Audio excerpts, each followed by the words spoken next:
كوبايه الشاي بتاع الكينج. يعني دايما الخمسه يخشوا الروم، كله يبقى جاهز، كله ده ريدي، كوبايه الشاي تحضر. لا ما ينفع كوبايه الشاي تحضر على طول، لازم يروح يجيب كوبايه شاي ويجي. كينج دايما كينج وساعات بوكر يعني. انا ما بعرفش ابدا الجيم فعلا غير بكوبايه الشاي، هي لازم تكون سخنه. فهو قبل الماتش بدقيقه مثلا، فلازم اقوم اعملها عشان عقبال ما تغلي وكده هتبقى جاهزه. هو مفيش حد بيجي متاخر يعني، كلنا بنيجي في نفس الميعاد. هو مفيش حد بيدي جولز غيري، فلو رديت هيبقى انا. فطبيعي انا يعني. بينجوين، بس لما بيبوت بيبقى يا انا يا هانت. ما فيش حد بيكون، هو بينجوين لو مات في الاول راوند يبقى انا يا كينج فعلا. لو بينجو مات كينج. هانت. اي حد، لان احنا فريق لسه بنبتدي جديد دلوقتي، فاعتقد كله قدامنا بالنسبه لنا هيبقى تشالنج يعني. انوبيس ويل سي كي. ممكن unKnights. مفيش حد، كل واحد يعتبر. اي حد مش فارق. LCK. اكيد انا. بينجوين يعني. ممكن بينجوين، عشان هو كابتن بتاع التيم بتاعنا. بينجو. اكتر واحد جد في التيم بانجو. موقف هو بخصوص ديرتي، هو بياخد الجهاز بتاعه في البيت فعلى طول منه بيفصل، يجي الجيمنج هاوس الجهاز ما بيفصلش، فهو في حاجه ايه هي احنا ما نعرفش. انا في موقف حصل معايا مع بوكر يعني. في مره واحنا في تيم زمان، في يومين ما حضرش البراكتس يعني، فبساله ليه يا بوكر ما بتحضرش البراكتس؟ قال لي القطه بتاعتي نطت من الدور ال 12. فبقول له طب ايه العمل دلوقتي؟ يقول لي بتعمل عمليه.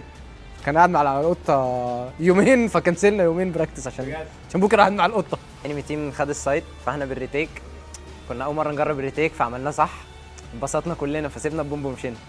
محدش عمل ديفيوز. هو مفيش موقف معين، بس الموقف بتاع السي 4 اللي كلهم بيذكروه ده هو فعلا اكتر موقف، لدرجه الكوتش خد باله قال مين اللي ساب السي 4 ومشي ما دفهاش، وقعدنا نهزر شويه وبس. هو الريتيك بتاع السي 4 ده. كينج. امال ايه يا عم؟ انا مفيش حد. ساعات بهزر كده. بوكر مشكله مش طبيعي. لا هو ساعات كينج، بس بالنسبه لي انا بوكر يعني فظيع. كينج. هانت. هانت وديرتي. ديرتي وبينجوين برضو في كلاتشات، يعني انا حرفيا ما فيش ولا مره ساعات في كلاتش خسرها. كلنا. انا وانت. في الكلاتشز ديرتي. هانت وشويه ديرتي. بينجوين هو الاي جي اللي بتاعنا. هو مش حد بعينه، احنا كلنا بنفكر ان جيم كده كده، بس بتبقى على حسب. بس اكتر واحد بيفكر في الجيم بينجوين. في التيم عموما بانجو.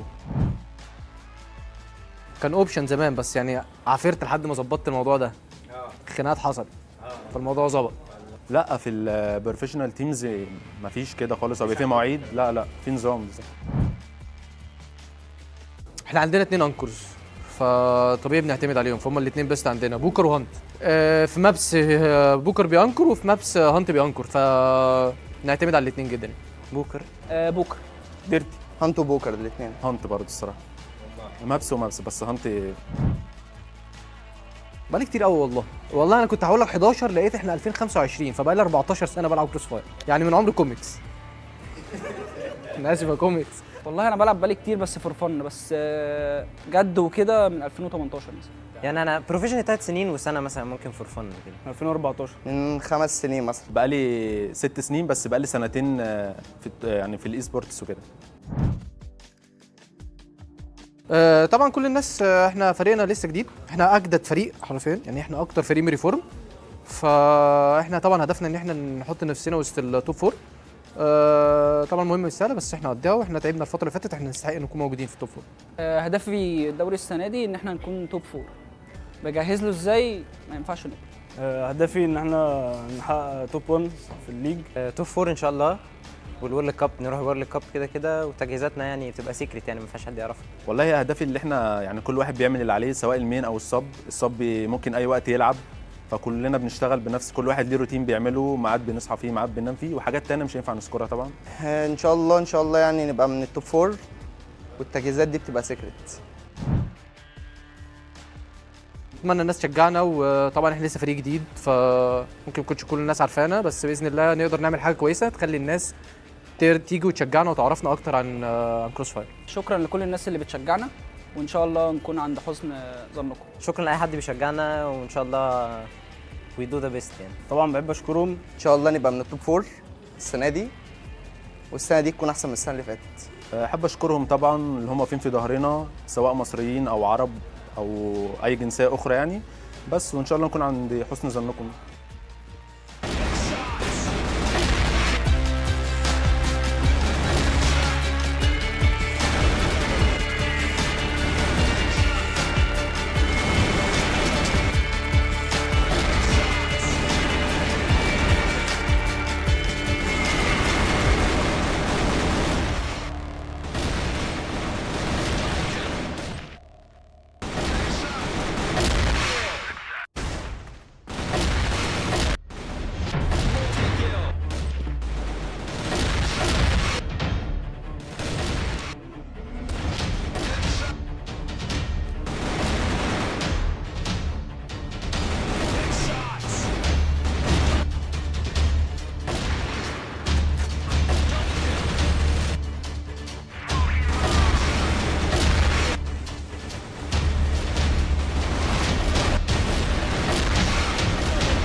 Welcome back to week 5, day 13 of CF West, man. And I can't wait for today's lineup. Could you tell me a little bit about the matches that's going to be happening today? Understandable, man. I understand your hype, and I'm super excited as well. We have TBI versus GV, 999 versus ROC Esports, and GG versus unKnights. How can I not be excited, man? After 999 getting their hands on their first win, they are looking for the second one. And a big challenge up front for them against ROC Esports. That's huge for them.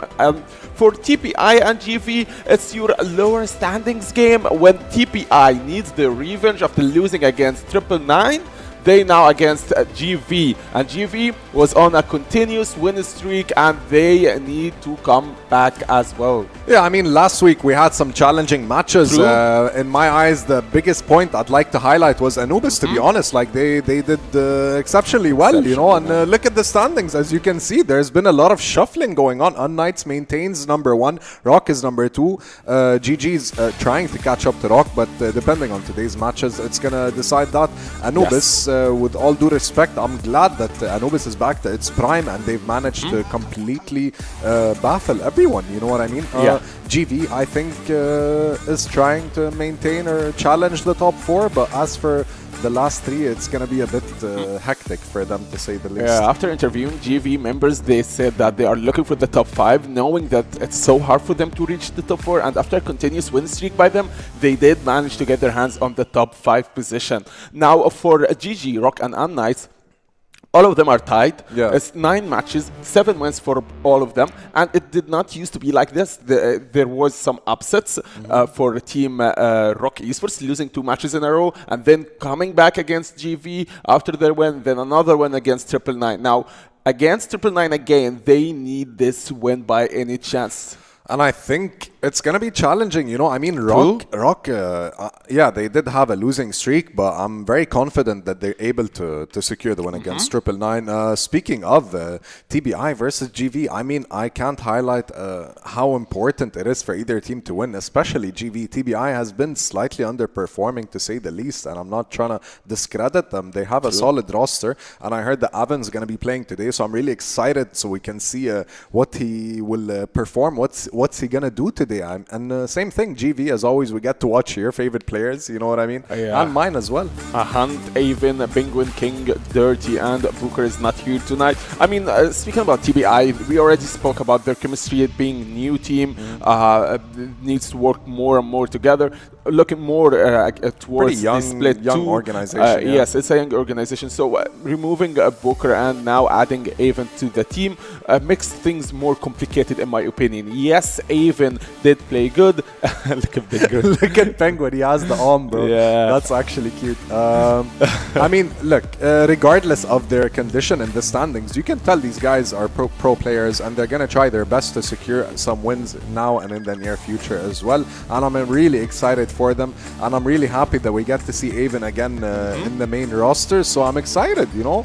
Let's start off the day fresh and get some good crossfire, to say the least. Yeah, I love the smiles that starts today with Team TPI. They are always smiley when we start spectating on them. Thing is, after the first or the second game, the smile just fades away and it's frowns all over the place. Listen, so I hope I'm not gonna be negative. I'm just gonna say content is content at the end of the day, and I'm sure our audience are here to watch this as well, so I can't wait to take it to our casters soon. But is there anything else you'd like to highlight, for example, about GV? Yeah, man, GV, man, they were on a continuous win streak. Listen, they started the first week losing one game after another series, but now they're on the comeback and a continuous win streak for them. It's the 5th place, 44% win rate. It started as a 0% win rate from 0 to hero, and now we're on another challenge against TPI. Thing is about GV players, you can't depend on them.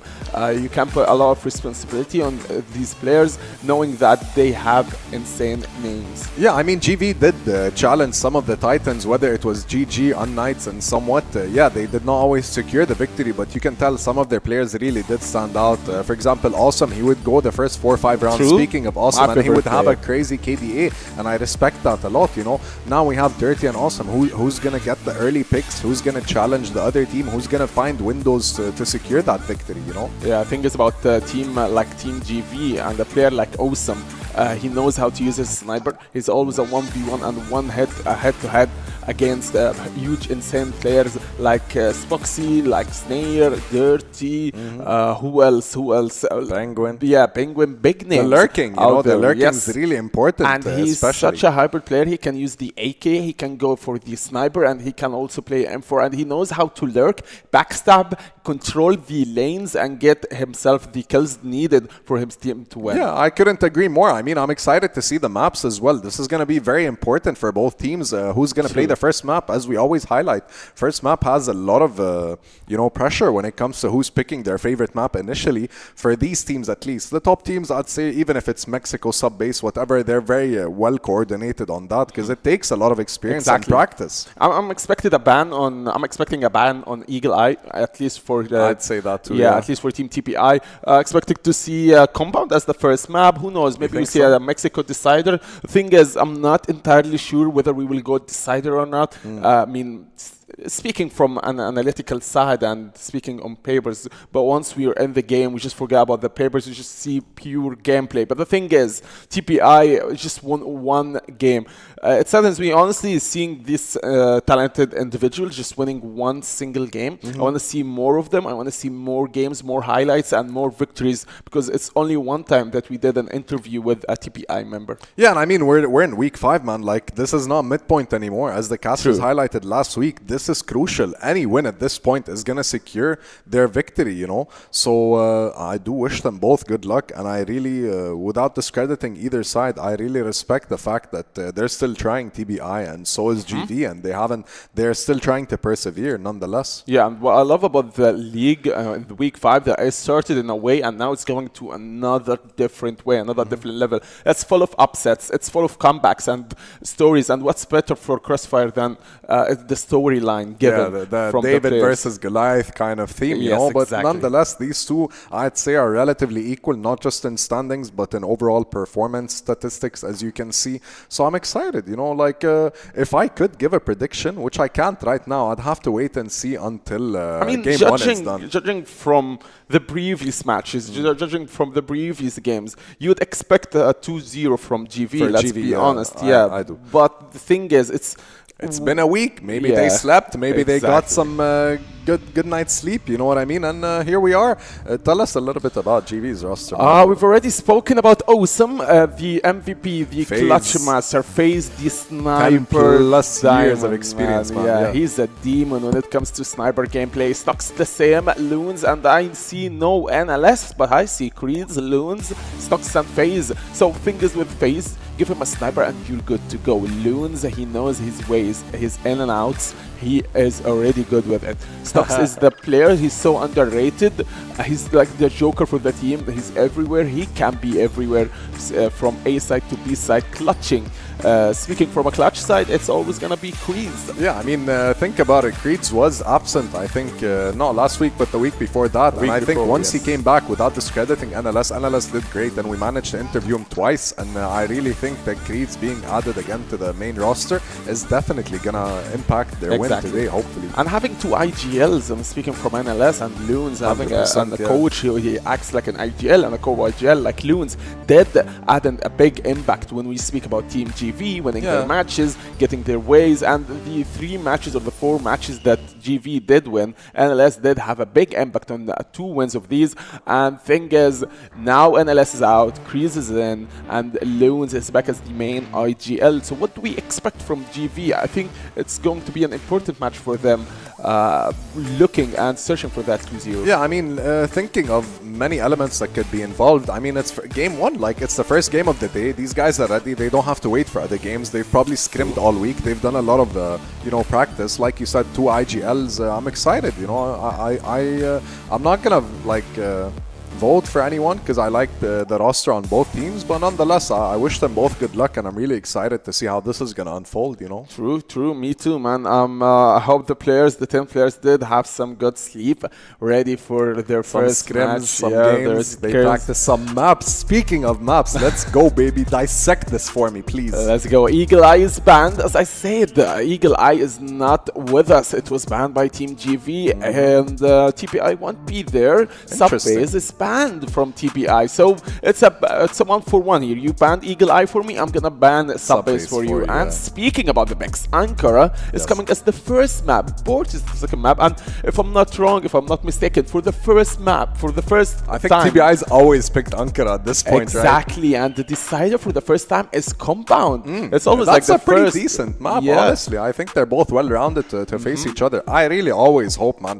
I always hope for a best of 3, to be honest, because why not? Like, it's more content. Yeah, it's always Compound within the first 2 maps. Seeing it as a decider map adds this element of, okay, if you did manage to win your map, and I did manage to win my map, which is Port for GV, let's face it, in a middle ground. Yeah. In a ground where, okay, both of us are done our just... homework, we yes, both studied, we exactly, played this map multiple times. I respect that, honestly.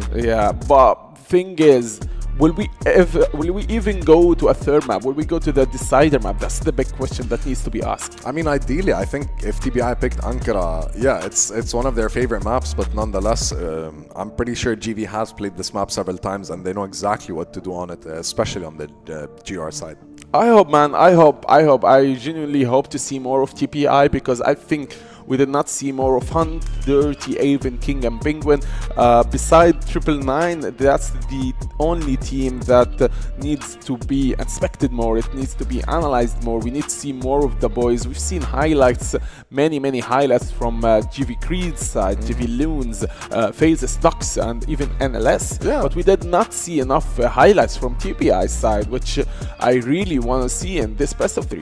Yeah, and let's keep in mind Avon's in the roster. I'm not gonna say it can impact him in any negative way, I hope, because Avon did perform. He did a great couple of games when they needed him there. So I'm excited. Like, lights are on for everyone except I can't even see who that is. But anyways, is that an element? Do you think it matters if they're playing with lights on or off? I personally play with lights out, man. Yeah? Them lights, yes. Same. I hate lights because I it just gives this reflections, and when the lights out, you're just in the zone more, man. It's only the 100%. screen light that's giving you. So you can focus more, yeah. Yeah, besides that, you lose your sight within 10 or 20 years. That's Why do you think I'm a host now? I'm not an esports gamer, you know? I'll feel you. My hand-to-eye coordination is bugged out. Anyways, my prediction, I would say...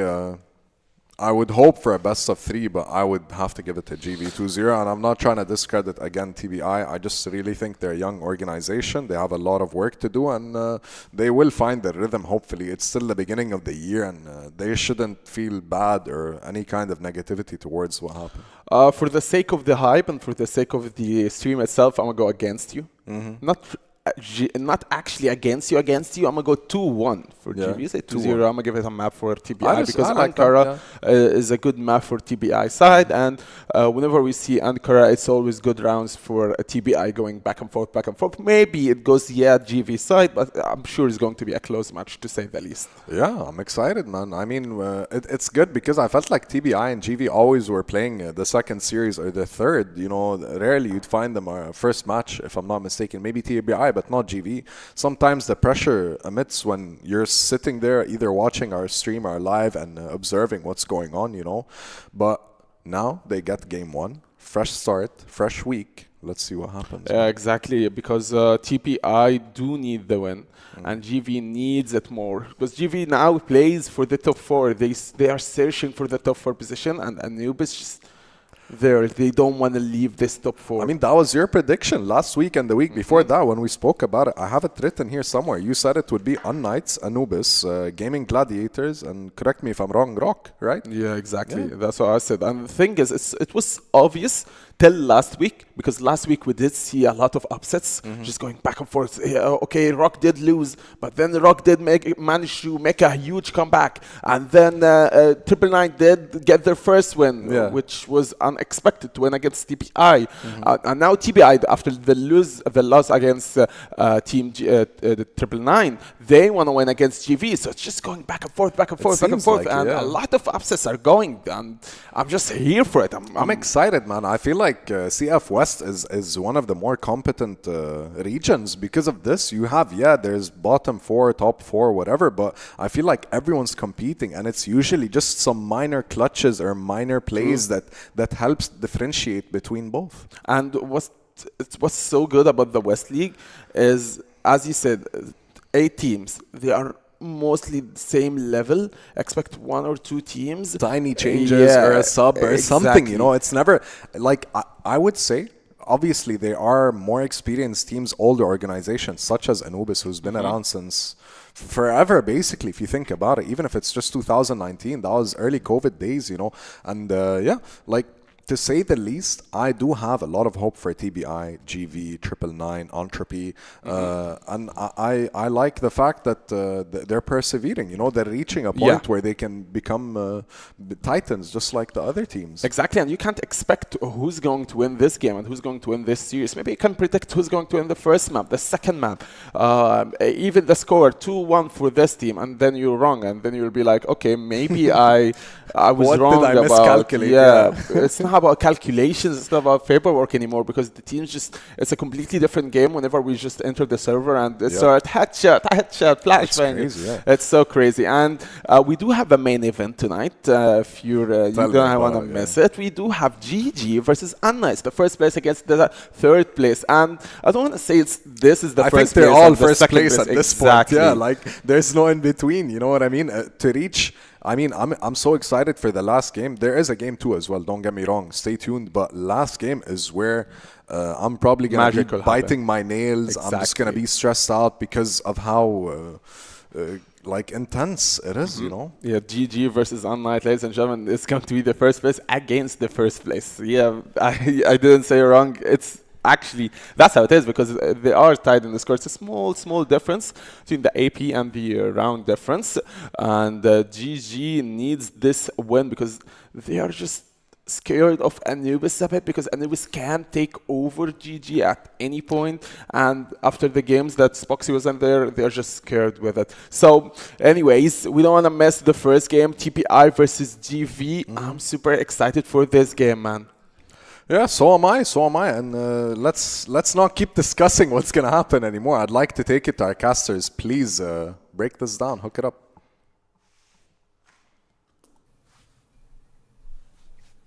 Thank you very much, guys. We're looking forward to this. Another day, another week of CrossFire here in the West League. As myself, Neokai, joined by Elfish Guy himself. We're looking forward to this one. Now, when we're kind of honing a little bit on this first game, I think with the way I'm looking at it is a lot of looking in terms of just what we're getting out of GV, man, because last week was brutal. Yeah, no, I definitely agree. I mean, look, TBI, they've been kind of struggling as well. It has to be said, they want to turn their season around, but GV, as we've discussed many times, I've always got high expectations for this team, probably higher expectations than they regularly meet. And I don't know if that's just a me thing or if it's a them thing. But I think we definitely saw a rougher looking GV last week. So I'm hoping that we're going to see them turn things around here against what should be a relatively, dare I say, easy competition for them. I think that might be a bit of shade thrown in the direction of TBI that is a bit unwarranted. But of the matches that we're going to get to see today, this is one that, or even this week, this is one that GV should be feeling more comfortable about than really any other. So hopefully things are going to sort of kick off nicely for them here for this week of competition. Yeah, exactly that. And TBI on the flip side, they're a side who, you know, I mean, expectations for them are low. I think it's probably the way to go about it. They've not always been one of the more competitive sides. I think within the CrossFire West League, they've always definitely had their struggles and their problems, I think, getting to a competitive spot, but they have nice tricks up their sleeve, and I think that's the big thing for them. They're hoping that they can sort of catch them off guard. But if you're looking sort of head to head, you know, it's one of these situations where I don't know what I expect of them, being completely frank. We know that we can see moments coming out from people like Hunt, for example, King, Dirty, all had their kind of their moments in the spotlight. But you look at players like Awesome on the other side, an incredible talent, one of the better players we have in the West League. Can they take down a player like him? I really don't know if they have the kind of the stones to be able to do so. Yeah, definitely. And I mean, also the fact that there's this roster change coming through as well for TBI, even coming in, that'll raise some questions as well. Look, personally, from what I saw last week from TBI, I would still have GV as the favorites in this matchup. Look, TBI, they took a map off of Entropy, they took a map off of 999, but 999 hadn't won a single game up to that point, so that doesn't really fill me with a lot of confidence. Entropy's also kind of struggling this season, so they're only really beating the teams or being able to take maps off of the teams that are around them in terms of their level. They're not even really being able to push the issue in any significant way, shape, or form against the better teams. They kind of got demolished by GG, although one of those maps was, I guess, a little bit closer. So there is that to kind of think about. And then you look on the other side of the coin for GV, and, you know, they've actually picked up some fairly substantial wins so far this season. They're, again, a bit more of a spotty kind of a team where they'll have these good maps or good streaks, and you'll go, oh, great, you know, like GV's back. For example, they beat Gaimin Gladiators back in week 3, but then they'll come back into last week, like we saw, and just get utterly demolished pretty much across the board. Granted, they were playing against some pretty good teams last week. The other tick, I guess, in the book of GV is the fact that they were able to 2-0 TBI last time they played, 10-4 on the first map and 10-8 on the second map. So one of the maps was relatively close, but one was pretty much a blowout. So I think you're definitely looking at GV here as being the favorites. Whether they can 2-0 or not, I'm not too sure. I think that really does come down to GV, frankly, because, again, they are one of those teams that they can look fantastic when they're on. They can look pretty bad when they're not. So we'll just see which GV rocks up in the server today. Yeah, exactly. But we are live, ladies and gentlemen. Thank you very much for joining myself and Jordan here. We're kick-starting things. TBI going to be trying to lock down the site here. And we've got a fairly standard setup. 2-on-2 split across A and B. One playing through middle. There's a bit of an idea here by Avani. This push-through vent is... It's risky, to say the least. Staying up close to this at the same volition is also quite risky in itself. A lot of teams like to play a little further back on that crack and or basically play for contact, play for information. He's playing anti-flash. He's falling all the way back. He's allowed GV up close here. And in they will come. Gets the first. Looks for a second. Can't quite get it. Traded out. But a double that comes through for Hunt is huge. So already a 2 versus 3 in a very quick fight that gets taken. Penguin forced further back. They might be able to get a plant out of this, and might still be a chance here for Loons. Yeah, there was a strange kind of lurk going on there in GR Spawn that has thrown a bit of a fox among the hen house here. But like you say, Loons should be able to get a bomb plant here. There's no push coming through from TBI, so he's just going to say, I'll take that plant. But now the question becomes, where does he go from here? Because I think if he plays this stairs position, he stays here. He probably just gets pincered. He gets forced into a 2v1 essentially by TBI, assuming they play it correctly. But I would have preferred to see him maybe try to get a little bit active here, try to isolate a duel somewhere. Now, however, timer ticking down. He's not seeing anything there in GR Spawn, and he'll get their first kill cleanly onto King. Headshot across from Dirty, though, will mean TBI pick up that first round. So it was a reasonably close attempt there from Loons. I'll give him some credit. But TBI will take that first opening round. So nice to get things rolling in their direction early on in the piece. Yeah, nah, it's true. So we want to see for TBI, and of course there's still for us is those reservations. What are we going to get from GV as a whole? We've obviously had some pretty stark worries about them. We've looked at this side and we've really questioned in terms of actually how deep does this side actually go. We know they've got talent. We know they've had moments, and you've been a bit of a fan, Jordan, but we haven't been able to see it for a while, I think it is safe to say. Especially at the moment where it seems like there is maybe opportunities, right? ROC are not as star-studded maybe in a way. It feels like there's gaps towards that top 4, which potentially some teams who are maybe slightly outside of it could actually start to make a bit of a gap on, but it doesn't seem to be the case for GV right now. They're not capitalizing upon it. No, I mean, I don't know if it's just because I'm part German and this is the best German team, and so I kind of want to see them do well, or it's like a bias. if it's because, it is a little bit, or if it's because they're like the Boomer Demons, you know what I mean? And again, true. That is another inherent bias that I have. It's like, oh, a player from 2015, yeah, let's go, I love those guys. Which for a lot of these guys, actually, they have been around that long, so a couple of things that, I guess, ticks in my book that might not necessarily be in others, and Snox and Creed's got a big tick in my book as well. Nice entries. This time the A take going a little bit better. It's a Wolfpack style from GV. All 5 players funneling through the same area of the map, and that's worked out a lot better than the lurk shenanigans that they had going on in that previous one. So back to the basics. Seems to have worked out kind of nicely for them. I much prefer that style of play, right? Where you're coming in towards these ones with, a very set idea. And saying, like, this is what we're going to do. This is how we're going to approach it. This is the step we're going to be taking. We'll work together, work as a group. I love it. You can't really fault it. There is no fault to the moment. Just Penguin and Dirty left. And I mean, really, what are we going to expect from them here, right? There's not a lot that we can. So, simple, effective way to put it. Should be seen off at the end there, and it is flawless, no less as well. So, yeah, a lot to love. Clean entries. Look at that. Off you go. On your bike, really. Very clean shots across the board, and that's a bit more like it from GV. Kind of like what I kind of have that idea of them in my head, if that makes sense. Like, that's the round that I remember when I'm talking about GV, not the stuff that we were seeing last week. This time a different approach from GV as they'll head their way up through middle.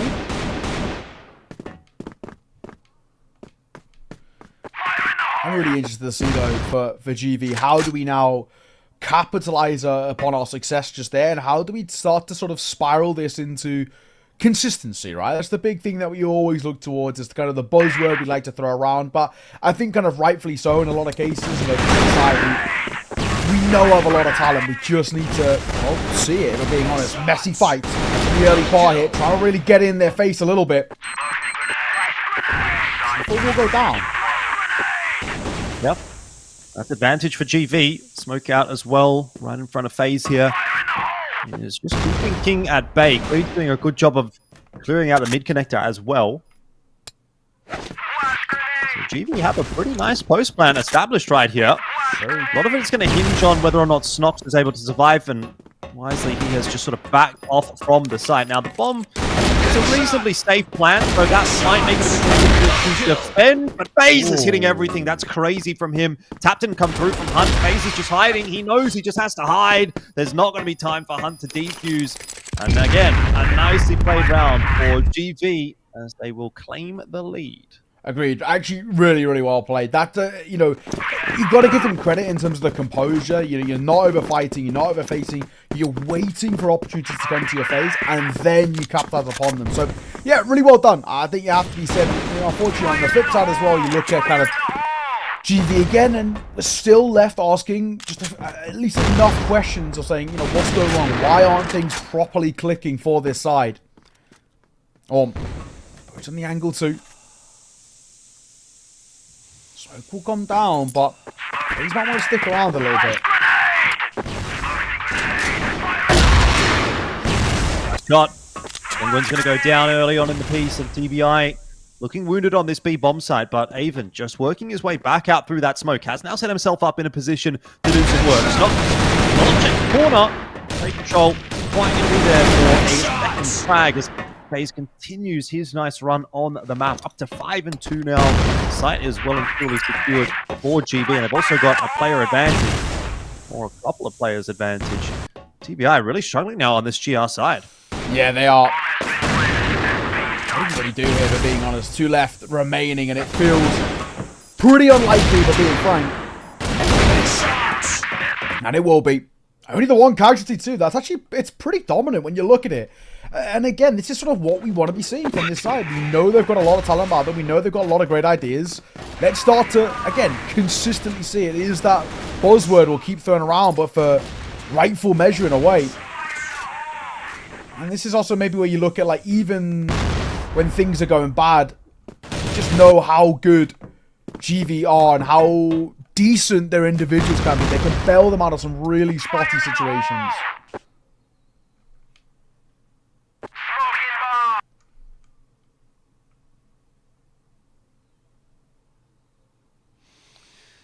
Square one though, and this time the opening kill to go away of TBI. King just waiting patiently for someone to peek, and FaZe will oblige.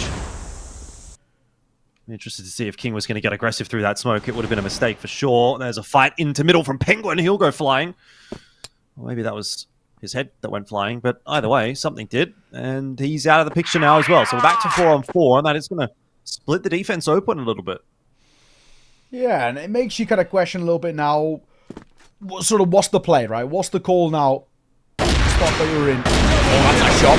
And the pistol behind it does so well from Dirty. Really nice. Pop shot with the arm. Pulls out the Colt. Does very, very well. It's still not a confirmed round, though. 1 versus 2.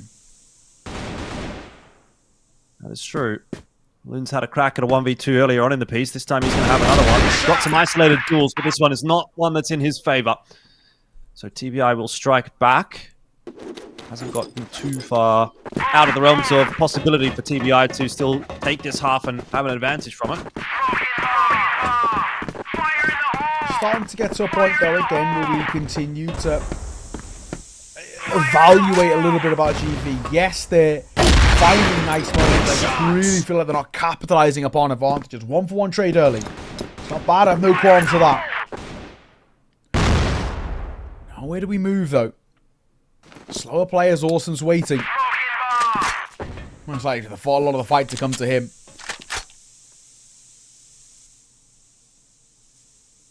Not a huge amount on offer here though.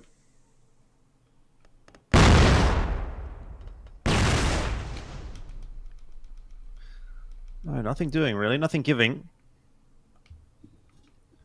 Fairly hefty mid presence from TBI in this round. They've more or less neglected the B bomb site. They seem to have a pretty good read as to where GV is set up at the moment. Through the A connector though, that could be awkward. Awesome, unable to win his duel. King was able to win his in mid. So we do have that numbers advantage starting to establish for TBI, only then brought back by Loons as Penguin tried to escape back out into mid. So that's pretty heads up from GV, making sure that he can't escape untraded. We'll keep this round hanging in the balance.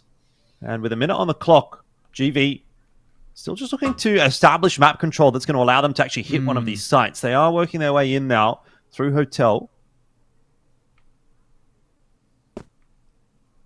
Waiting game, it feels like a little bit. Not a huge amount. Awesome. 40 seconds, so you have to be a little wary of the time, potentially. Also, did make a step there. I do wonder whether, I haven't heard this, I don't know if it's going to make too big of a difference. Obviously, C4 goes down. If he can just get one kill into his Avon, it really changes things. Instead, he'll drop a smoke and he'll reset, falling all the way back. I actually love that call. Don't overextend. For sure. Play the 3-on-3 post plants. Generally, GB have been pretty good in these post plants, and so trying to defend once again. Oh, Loons, he spotted out King, and he'll finish him off. So that's one piece of the puzzle falling into place for GB. With Awesome round the back, this should be a sure thing, and he'll clean up Hunt easily. Headshot through there. At the end of Avon as well. Loons is having a phenomenal map, and this is GV really starting to get going. Agreed. I'm actually really liking what I'm seeing as well for GV. When things go right, they really go right. And that's, again, you know, something that we can kind of really get behind. This is a side that we know have a lot of talent. We know have a lot of ability to make some of these rounds actually look quite easy and really comfortable. And it's just the unfortunate thing with GV, and I'll keep going back to this buzzword, it's just that we just don't see it consistently. We don't see it enough back-to-back, as we would with kind of the top teams, for example, right? When you look at teams like kind of your ROCs and your unKnights, for example, you look at them and you say, you know, when they start to figure out where there's a gap and where there's an opportunity, they so consistently make it work for them. Either way, for now, not a huge amount on offer in the early part. Nice little tempo change from GV. I don't mind this. Yeah, slowing things down quite substantially, actually.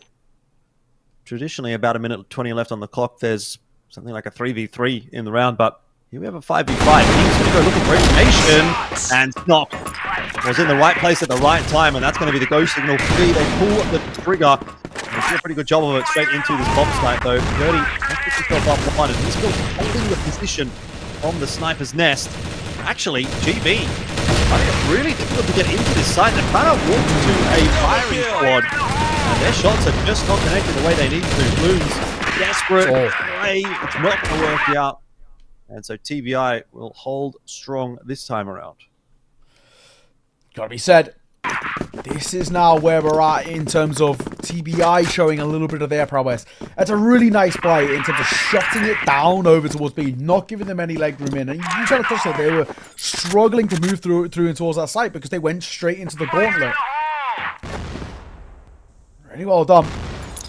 And again, now, if we can get up to, you know, a tied game before in the penultimate round of kind of the half, I think for TBI, you're actually sitting here and saying they've done actually pretty well. Didn't start super strong in terms of the early gun rounds, you know, making things kind of work for them in 3 or 4, but they can recover well, not give them something. That's not the right way to start things out, however.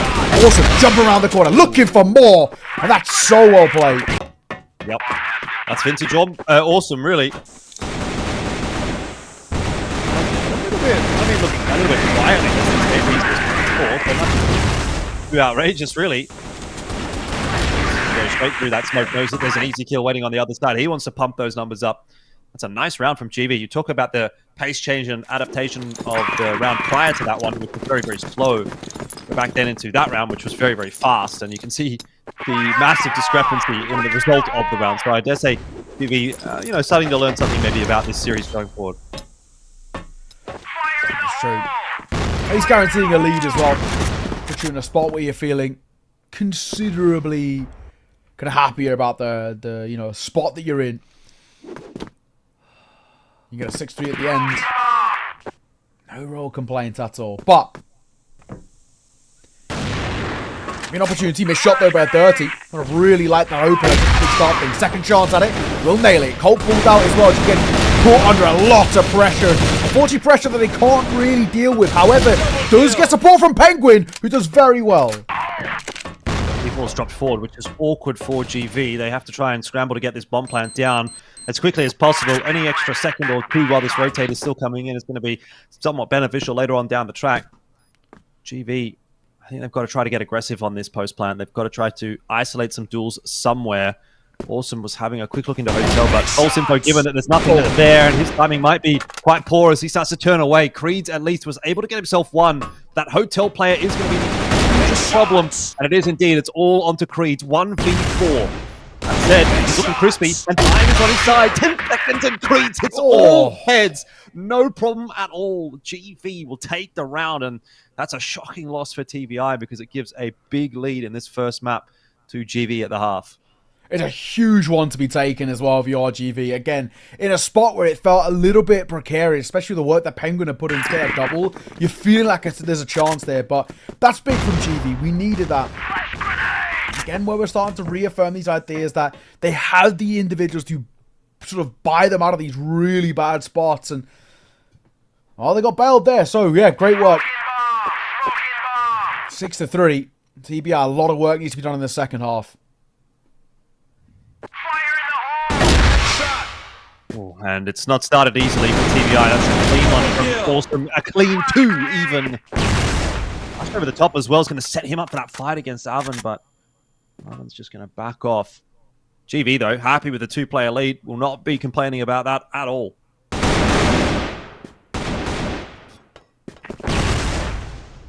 Oh, let's see. Down to 3 as well. It's not a good spot to be in. At least they kind of pull one back, but it very immediately gets traded back out. So 4 versus 2 feels, unfortunately, they're in a spot where it feels unlikely. I mean, now most definitely so. King left all alone. Enemy's just so far away, all the way back in spawn, basically. So what are you legitimately meant to do from this spot? Well, 2 free kills given over is not a bad thing to take. Maybe a bit of overfacing here by GV. Yeah, potentially. You can see Creeds and Loons were a little bit more scared, though. There's been so much damage done now to King that this feels almost unwinnable. It should be unwinnable. He's going to need some absolutely killer shots. He's just not going to get them. Creed's happy enough to continue facing. We'll take that round. GV, maybe breathe a sigh of relief, but look, they're not really under that much pressure at all. 7-3 the lead here. They could have afforded to lose that one and been not too concerned about it. Alrighty. Pop shot, start things off. Not a bad way for GV again to set the tone in the spot that they're in. They just look excellent right now, but an answer back at least. Taking down FaZe still, 3 versus 4. Numbers still favoring GV, so you feel like all the advantage is still absolutely in their hands. Yep, I have to agree. 2-1-1 split, I should say, for GV here. And in fact, they've actually kind of gone for the 3-1 split where they've got 3 players towards that B site. And Snox is just up to his usual devices over on A, doing whatever he really wants to. He's getting a bit of information as well. He's kind of playing this nicely, given the circumstances. The fact that he hasn't seen 3 players over on B, that should have been traded. Dirty somehow gets out alive. And a spanner in the works now as there's only 2 players who depend on the site itself. But that doesn't matter. Loons is a one-man army. He's got himself 2. King seems to be pretty aware that Creeds is still sticking around behind the boxes, but 2v1 again is required. Definitely feels difficult, doesn't it? King now looking for a bit of information. But in a way, I feel like the approach that we've got here from GV is the right one. Creeds and Snox, just stick together. Play for the trades. Sort of back yourself in the thought process that he won't be able to, in a way, sort of double it down, right? And won't be able to transfer. Sure, you can even give him the plant. It's not even the worst thing in the world. Certainly not. Fine, it's going to go down. GV on their way over. They were kind of hedging their bets there in mid anyway, so shouldn't be too long of a rotate, and they're just going to work their way forward together. The issue is going to be if one of them gets picked off pretty early. All this time it starts to tick down and someone's going to have to force sit that defuse. That's when this gets difficult. But looks like that was not too much of a concern for GV as they're quickly in onto the site. King doesn't know exactly where Creeds is. He's now been spotted out. Defuse on. Creeds draws out the peak nicely. And he's going to be able to sit the defuse perfectly. Good clutch in the end for GV. It could have been a little haywire. But Creeds is looking really locked in today, so no concerns at all. Yeah, exactly that. 8-3 now. It probably feels like an awful task ahead of TBI. Right? It's such a deficit. Your opponent is so close to taking map number 1 with actual relative ease as well. And for a side who obviously have been struggling to really get, into the season, I think it's a horrible spot to be in. They actually need to take down a side like GV who maybe have a bit of their own problems, a bit of issues in terms of their own form too. This feels like if you want to try and resurrect your season a bit, you need to be winning kind of games like this. And unfortunately, losing the map in this sort of fashion, which it looks like at the moment, it's a brutal spot to be in. Yep.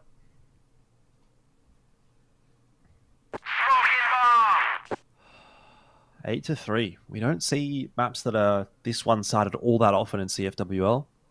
The analyst desk sort of saying, yeah, it feels very competitive this season, and I'd kind of echo those thoughts, but apparently not in this game. Not right now. It seems like everybody's on point for GV. Everybody delivering when you need it. Good clutches, definitely, but nobody going negative. I mean, Snox is 7-8. Okay, so I guess technically, on a technicality, he's going negative, but barely.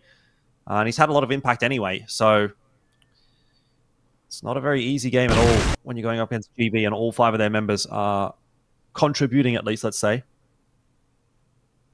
FaZe on the push. There's no way you're expecting him from that left angle. So nice timing again from FaZe, and he's just got this intuitive read on this game at the moment. Yeah, he really does feel kind of untouchable in a fashion. Good work. Again, FaZe with a double. There's an answer back in the race from Avin, but rotates are coming through. Awesome's coming to support Creed, so he shouldn't be under too much pressure. 30 seconds as well, so we don't have a hell of a lot of time. We've got to start to get going. Doesn't help with that flank. Hunt will get one. Colt pulled out. And another round being taken by GV. Beautiful stuff. Just feels like a nice walk in the park at the moment for GV, doesn't it? Yeah. They're not kicking into second gear at all. What a great time here on Ankara. Well, we may be seeing the final round of this map right in front of our eyes here. It's going to be an aggressive one from GV. They just want to get this one finished off. Snox is going to be trying to push an issue there. And as is often the case when you try to run one of these fast rounds, keep the game off, it never really goes that way. So that's kind of blown up in the face of GV. But again, they don't really care because they've got so many rounds left to play with. Yeah, exactly. They're not under too much pressure, if we're being completely honest. They know they've got plenty of time to try and close this and to put pressure really back on. I don't feel like they'll be feeling too much worry just yet.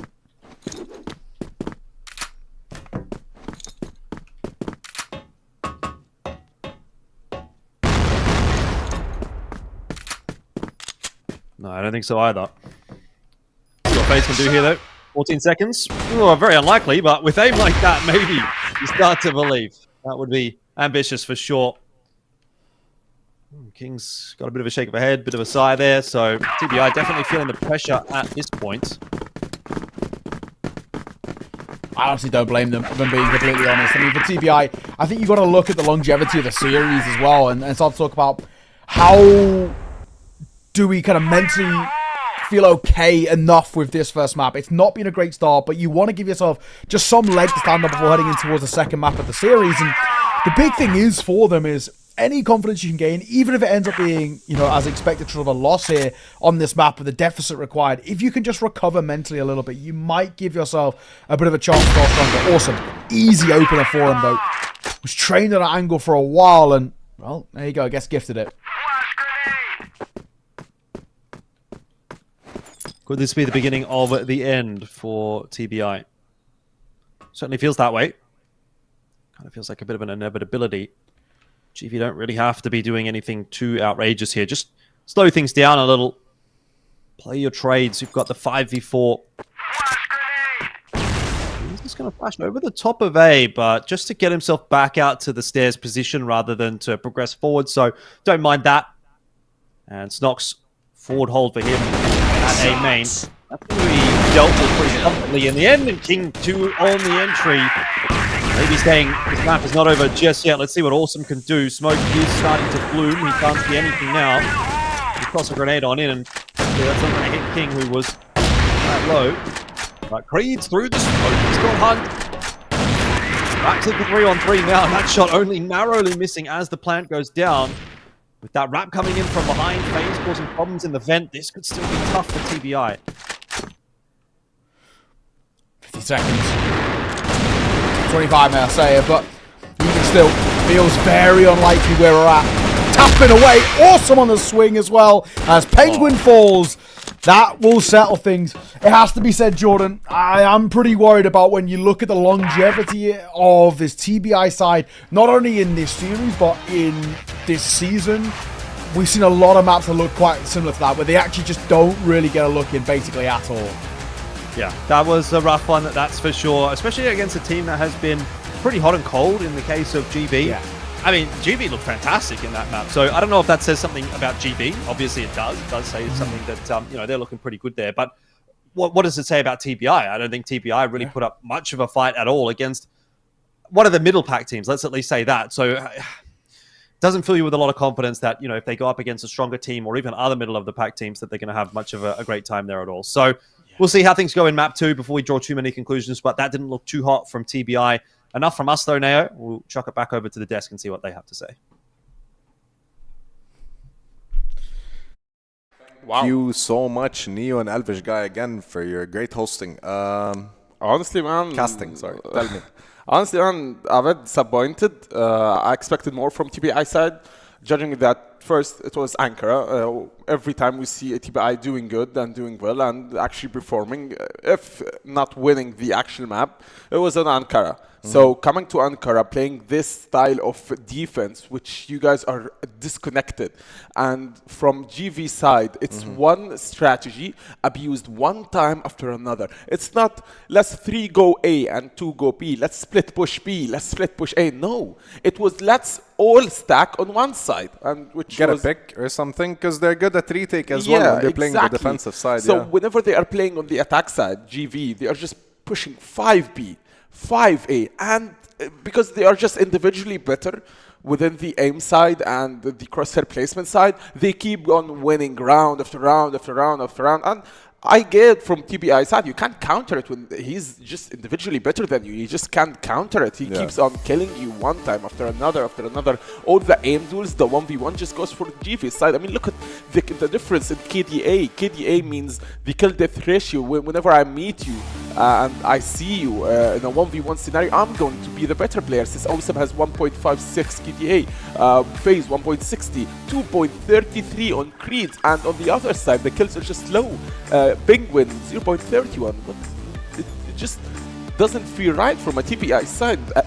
And on Ankara, that's the big issue, because next map is for GV are so good, of course. It's their map pick, you know, and exactly. as the casters did highlight, GV is playing a very, very good level of crossfire here, and we can see it in the highlights. It's very impressive, you know. There's been a lot of miscommunication between TBI side. You can tell there's a lot of Like they're not even trading as much. Like I feel like GV has a lot more chemistry, and they're just playing it better. They're just playing a better Crossfire. Exactly. Maybe I did see some of TBI attack side, some of backstab, some of lurking. Hunt acts like an anchor.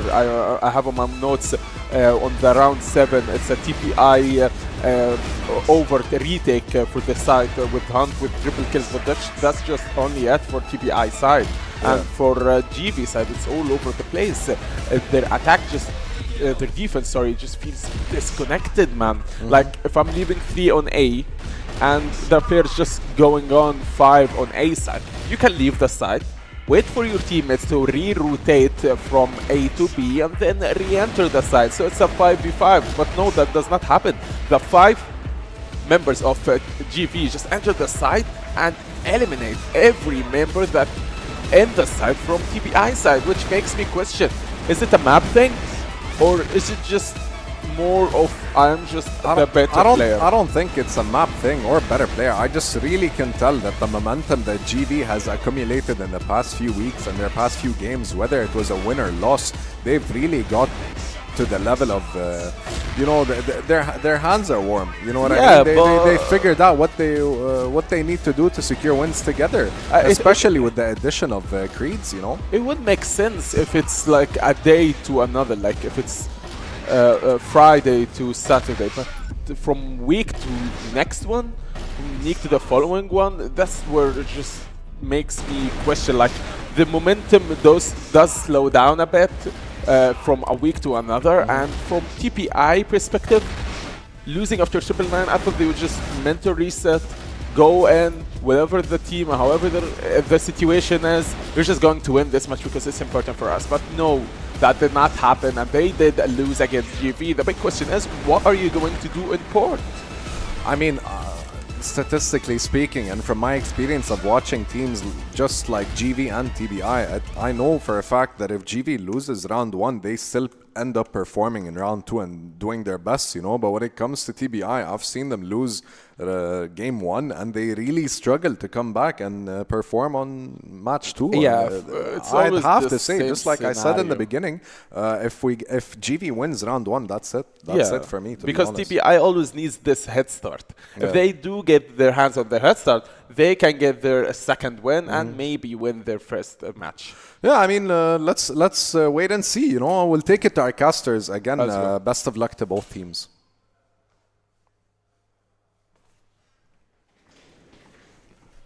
Yeah, safe to say, wasn't the showing that TBI wanted. And I think when you look at GV on the flip side, there's a lot to like, right? There's a side who I think came in quite composed, quite calm, and I think their approach to this was really effective, right? They're a side who I think knew that they didn't need to bring a hell of a lot of respect to a game like this. They could actually play it a little bit looser, a little bit more to their style of what they like to see, and it worked. So I think the big thing for us is when you're looking at this now is, can we get this heading in towards round number 2? Well, all expectations are that you can, right? It's a map pick that they really, really like. They've had a lot of success in it. It's been a very strong part of their map pool. So all worry has to be looking at this TBI side now.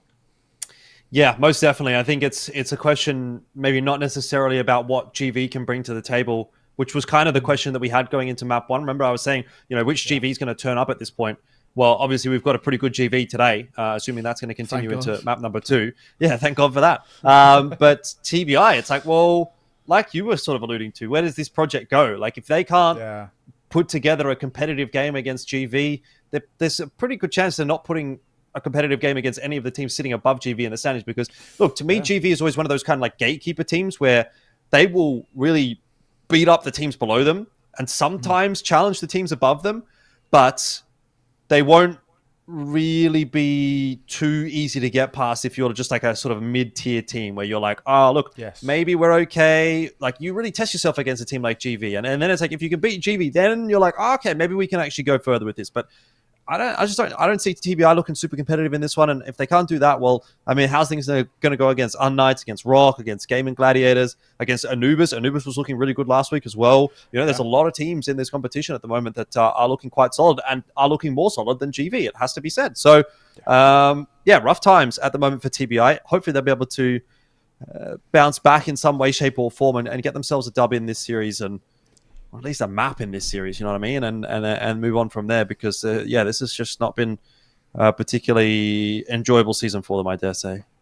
Yeah, it's one of those where you look at TBI and you just say, can we, even if it ends up being a 2-0 and even if it ends up being not the sort of series that they want, can we actually just get anything out of this where we can look back and say, okay, at least that was good, that kind of thing. So that's the big question that we're really looking at, is can we just get something out of this in any sort of fashion? Obviously it's a huge ask, right? But we'll have to see.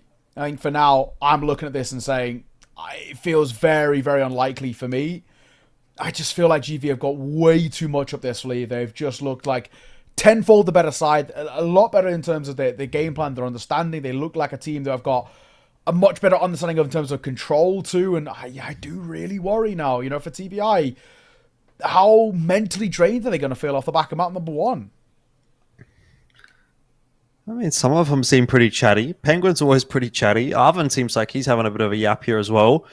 But I often see the likes of Dirty and King in particular looking a little bit more somber on the cams. Again, it could just be down to them as individuals. I mean, Penguin's you can really see him. He's quite emotive. One player that I think has kind of been missing a little bit today has been Hunt. Out of the games last week that we saw TBI look the most threatening in, I think a lot of that actually did come down to Hunt on the GR side, getting multi-frags, like defending sides, and also getting multi-kill entries. We haven't really seen any of that so far from him today. I just don't think he's been on his game. So there's potentially a bit of a firepower loss at the moment for this TBI team. And again, hopefully that can turn around here into map number 2. Otherwise, I would say my prediction would be leaning in the direction of GV, kind of sweeping this one aside pretty comfortably. Yeah, I got to agree with you. I just really feel like there has been a lot more to like. About the side. So, a tough predicament. I'm really looking at this now and just saying, how do we actually get back into this, if we're being completely frank? It feels pretty unlikely for me at the very least. And I don't know, I've had a lot of reservations about this side that I feel like I've not offered up enough. And maybe it is just unfortunately one of those things where we look back at this series and we just say, it was a mismatch, right? It's two completely different sides. It's two sides who are vastly different, again, in terms of their sort of just ability, and it happens, right? And what can you really do ultimately? GV are a side who, if we're actually looking in terms of the big picture, we always do expect really big things out of them, and I guess now finally we're getting it. Maybe good things come to those who wait. Is it a little bit too late in the season, though, for these two teams? I mean, let's just have a quick look at that while we've got some time. GV 4 and 5, so they are sitting in the 5th slot, which is not the worst place to be, but it's not the best place to be either. It is going to be enough to get you through to the next season of CFWL, but it doesn't get you into the playoffs of this season. So you do obviously want to be pushing yourself up into 4. To do that, well, Anubis is 6 and 3, so there's a pretty significant jump between GV and Anubis right now. GV would probably have to, I would say, kind of win out the season. They've got today's match, they've got another match this week, that's 2 matches this week, 2 matches next week, and then 1 match in week 7. So they've got 5 more matches, let's say. Their best case scenario is they could go 9 and 5. And for Anubis, well, they're playing Entropy tomorrow. They probably beat Entropy. They're probably beating 999 on the 6th of April as well. So we'll give them those 2, which would put them up to 7 and 3. And then they play TBI, so they're probably going 8 and 3. And then they play GV, so that one will be a very big deciding match between those 2 teams. So, look, I would say the odds are looking pretty rough here for GV of making it through to the playoffs, even if they win every single game for the rest of this season, including one against Anubis. It would have to pretty much be, yes, you need to win every single game this season, especially the game against Anubis. Yeah. It's one of those arguments where, you have to look at it and maybe just say, unfortunately, I just think it's too little too late, potentially, for this side. You have to start strong in CFWL. We already know about this. This is kind of one of those tournaments where you can't afford to be kind of slow out the gates, because it will allow for sort of teams to make a pretty sizable gap. And unfortunately, that's sort of the case that we're kind of getting here, it feels. And sure, it's not the be-all and end-all, and there still is maybe a chance, but I don't know. I really do worry and feel like maybe they've kind of let what felt like a real big opportunity in this season, with teams looking a little worse for wear, they might have let it slip away from them. Indeed. Well, what's the issue at the moment? Looks It's like we're a taking some some sort time of to get tech into the issue, server. yeah. But we've got players in server now, so I think we're probably good to go shortly.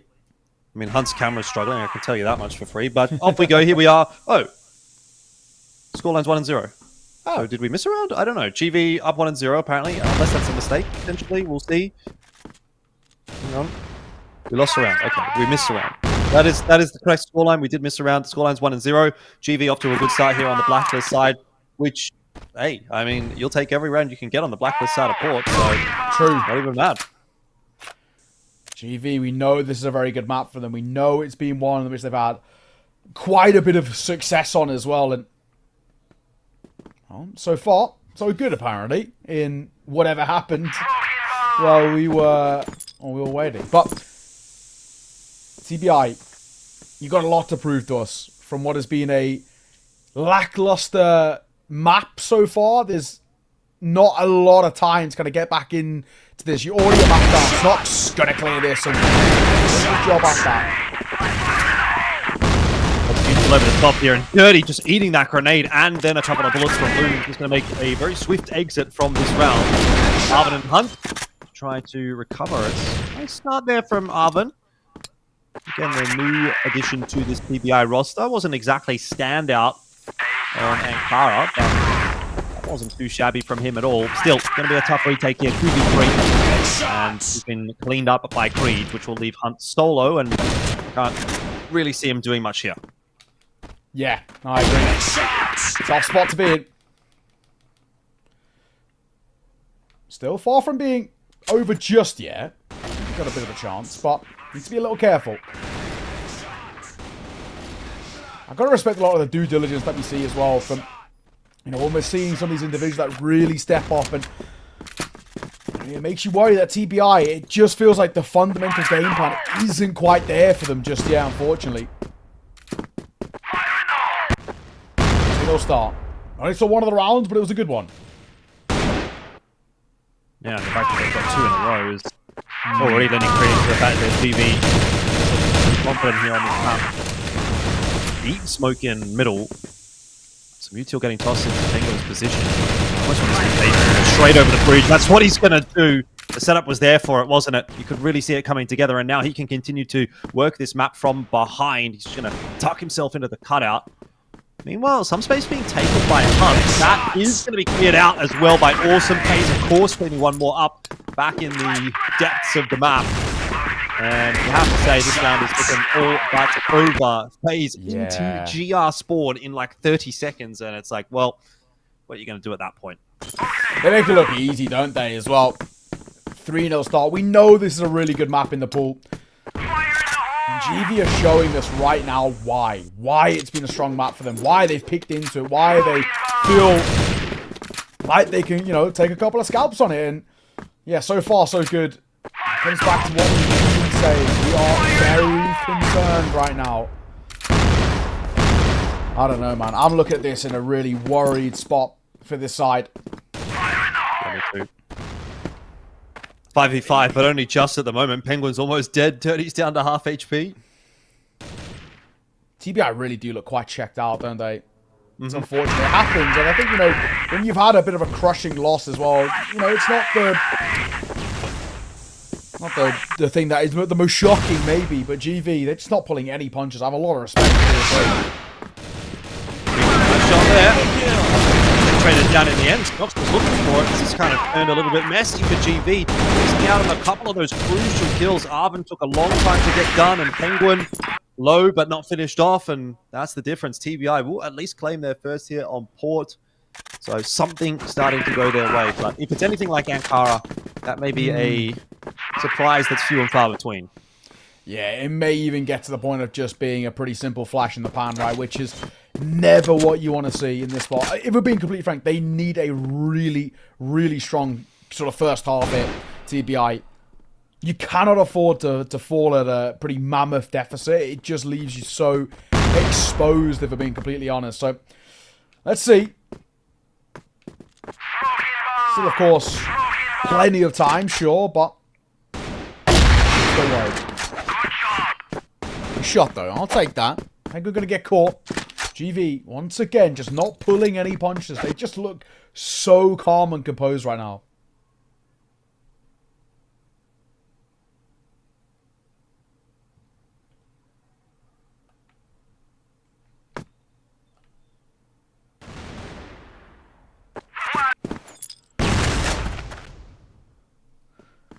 Well, slow pushing towards mid though. Nothing on offer, really. Yeah. Arvin going to do what he can to just get information out on this B side of the map. Sooner rather than later, though, he is going to be getting some of it, and I'm not sure he's going to want it because it's going to prove that there's multiple GV members headed in this direction. Flash is going to go down. That is not going to keep them at bay for too long if they don't want to be kept at bay. Just going to line up some util here, GV, and they're going to pop their way out. There's a Flash. Awesome with one of the entries that's required. They will need another one. Hunt is put up. As a lone defender, he's got too many angles to cover, and he's an easy kill in the end. So this will more than likely be 4-1 for GV on the deal side of court. So it's just rough going at all sides of the conversation for TBI at the moment. Yeah, it's tough. Very unlikely. Also playing up close towards the stairs. Actually fall back towards site. He might even want to attempt a bit of a fight. They've got the numbers. They're not really too worried of it, being completely frank. Shooting nigh on impossible. This crossfire is so mean. What a shutdown with ease. GV, yet another round for them.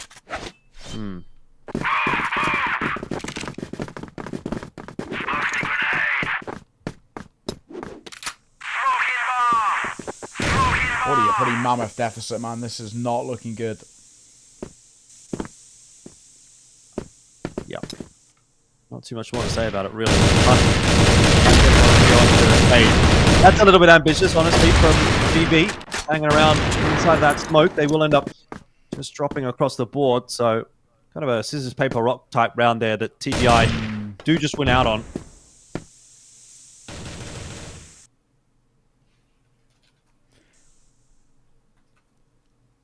TBI, 2v5. Can't let this one slip. You actually want to take a comfy as well, just for your own mental state. Make sure it's easy. Awesome. We'll get one though, at the very least. So he's definitely not done with this round just yet. The round should be done. It's all down to him. 1 versus 3. Should be impossible and will be. Seen off in the end. So good work there. There was a moment that I did feel a little bit unlikely. TBI get another round. Still comes back to what we're saying though. We need a really good half out of TBI, and so far we're not getting it. I mean, GV are 1 round away from guaranteeing a lead.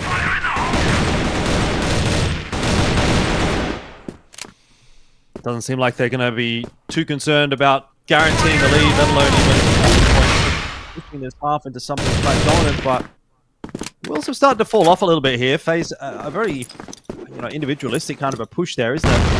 Just goes on his own. That's a pretty nice trade, all things considered, from Creeds, as he does land that grenade onto Penguin. Back to the 4-on-4 now.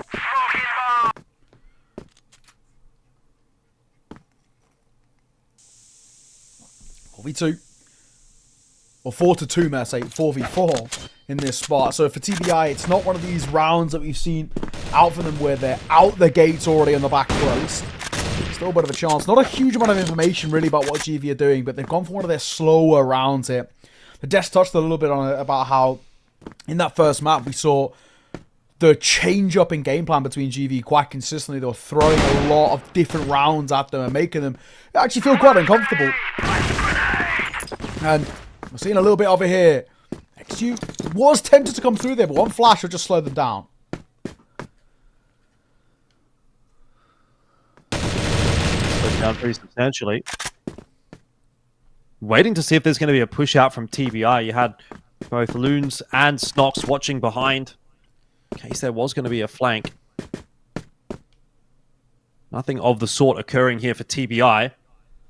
So it's now time for GV to start looking through a bit of map control themselves. Hunt was doing some info gathering, and he'll go down, and that is why GV is close down. They will wait for that exact play, but Loons, he's always able to lock it in. Gets himself 2.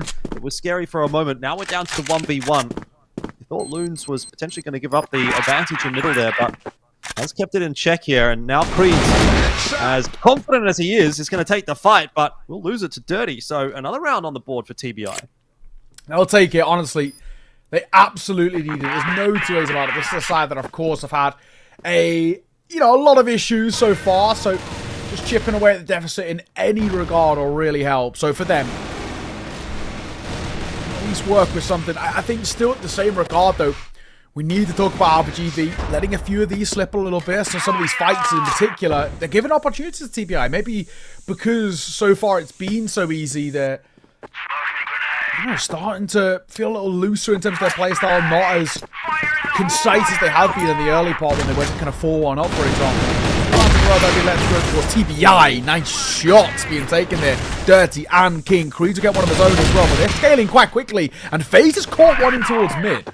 And Creed's has been able to get onto the site. Dirty watching for the ladder push, but Creed's just books him. As he goes up the ladder, Creed's is doing it all himself right now. He doesn't know exactly where Hunt is. He thinks he might be inside of that smoke. So Hunt, having gotten to this stairs position, unknown, could still be a difference maker as he starts to creep his way up the site.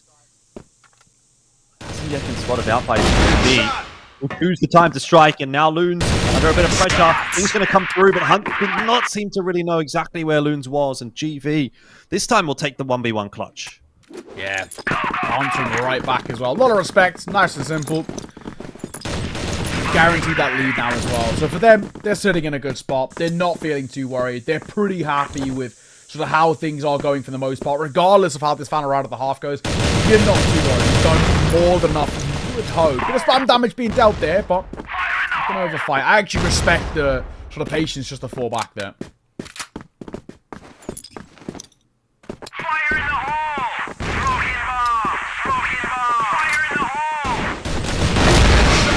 Damage attempted at least after TBI into mid, but once again it will be King with the AK that proves to be the biggest thought in the side of GV. Creeds went through middle and King read that like a book. Awesome, hoping to see a trade opportunity present itself right here. Doesn't look like it's going to happen at this point. So we may end up with a 5-4 half here. TBI, look, it's better than nothing, but it's still not a great first half here on the GR side of Port. Yeah, Bomb's been found, by the way, by a penguin. Maybe one of those things of sort of beggars can't be choosers. Still, 5 versus 3 is very easy to let slip if you overthink the situation a bit. Let's not, pull any punches just yet, but thankfully, should be okay. Loons and Awesome, all that's left feels pretty unlikely now. Loons would have needed that one, and probably would have needed that one cleanly as well. It's on Awesome, and he doesn't really have the HP to play with. So 5-4, first half. It's not bad. Well, I'd say it's pretty good if you're on the GV side of the field. If you're on TBI, I think you'd definitely be hoping for a bit more than that. Yeah, the way I'm looking at it, it's, for them, it's a recovery from actually what was a really, bad look as well. They were 4-1 down. That could have been an absolute massacre of a first half. They've at least walked away with something from it. Now, I'm far from happy with what I've seen, and they've still got a lot more to do to prove to us, but we're not sitting here and saying there's no chance. 5-4, one round, if you can get things started in the second half, you might start to put a bit of pressure on. But for GV, I don't think they're breaking too much of a sweat just yet. I don't think they're really under too much pressure. So I'm still in a spot where I'm looking at it and saying, there's a lot of worry. There's a lot, again, they've got to do to prove to us that they've got just sort of the stones, I think, a little bit to take down a side of sort of this caliber. GV, may I say, have, regardless of how you put it, they have looked like a really solid side. Yep. Looks like we'll be having a little bit of a break here in the halftime. Maybe some disconnection happening. Everybody also a good opportunity ready to go for coaches to get involved there too, right? I just feel like, especially if you are TBI, any sort of a conversation is going to work wonders. Maybe you've got not a lot to lose now. Yeah, definitely a lot needing to be said. That is for sure. But realistically, what can you do if GV's just having an on day, right? I mean, exactly. These guys are clutching nicely. They're entering nicely. They're looking solid. Now you're going up against a double orb as well. GR side set up from Port with Awesome taking the secondary sniper position. So Oh, just looking pretty rough indeed. Penguin at least will be able to open the account there. So now we'll have a look and see what Creed can do. He's 1 HP, but he's still fighting. He's getting flashes, getting some assisting util across from his teammates, but just cannot hold the line in the end. Box, however, for 3 straight through the smokes. Well, it was 2. One of them was stolen by Loons, but he put the assist forward, so give him credit. And Loons grabs himself a double as well. GV, such a fast rotate in what looked like a doomed round, but the early info they get is enough to get them across that site when it matters. Yeah, had no right to make it look that easy as well for GV. Right back in TBI's face, and this is the level that they can play at, where they don't have that many weaknesses. When they want to play so concise, they can. Smoking an A behind it, but no one close enough for TBI for it to be too much of a worry.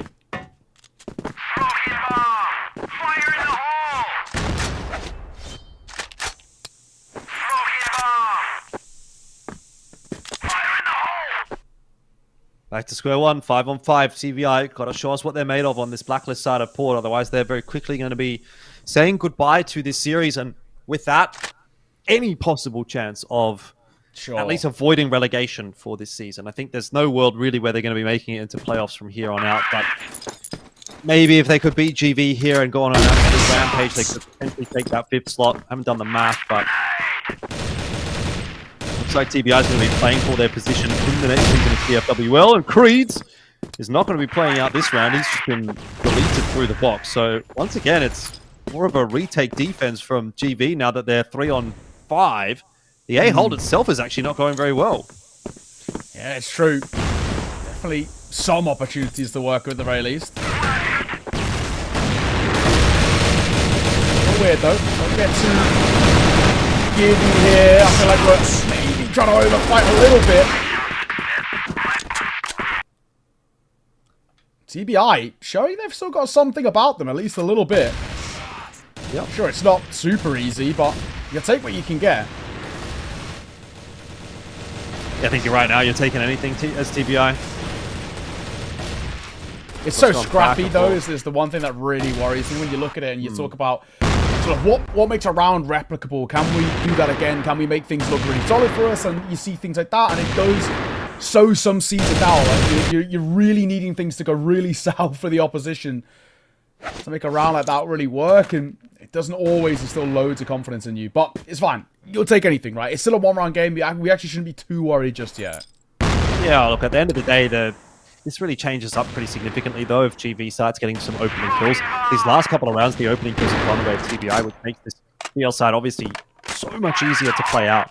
But the second that GV is the one to open the account, which is very, really possible with the double orb setup, then TBI being on the back foot, I think things are going to be much more difficult for them to close rounds out. So, look, it's been good so far from TBI. Can't take that away from them, but they've got more difficulties ahead, I'd say. Yeah, and still a lot to prove to us as well is a big thing. But, let's see. Pop shot's been taken by Dirty, not a huge amount behind it.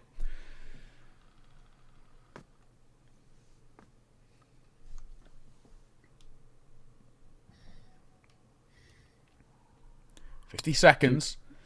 No kill just yet. Not yet. 2 players set up on B. One of them awesome with the Orm. And a quick rotator available there with Loons as well, floating around middle. In the end, though, TBI are going to make the late rotation over to A. I don't have a huge amount of information on this side of the map, but Hunt at least was forward, so they can get that rotation cleanly. Faze spotting out the info early on in the season. He's under some real pressure. The Creed's able to grab himself one, and that opens things up nicely as Loon's also spamming through the smoke, manages to land some shots, and round starting to fall apart for TBI. They're fighting hard for it. Awesome. What's out the last player? It's just Colt. Can't finish it off, but luckily Loons is there for the trade. So again, another kind of messy, chaotic type round, but it is GV that walk away with the win. GV still keeping at least an arm's reach away, right? And that's the big thing for them. There's still obviously the worries about how some of these rounds have gone for them, but for the most part, That's going to help a hell of a lot. And for TBI, we're really starting to run out of chances now. I like as well that what we see from GV is not always just being a real one-man show. We're getting to see some of kind of the teamwork come through. I think GV is showing a little bit of their plan. And also, I think in a way that you touched on in towards map number 1, a lot of their experience too. These are guys that have all been around for such a long time. And, you know, they're showing that they've got experience to make rounds like this really stick for them. So yeah, great work.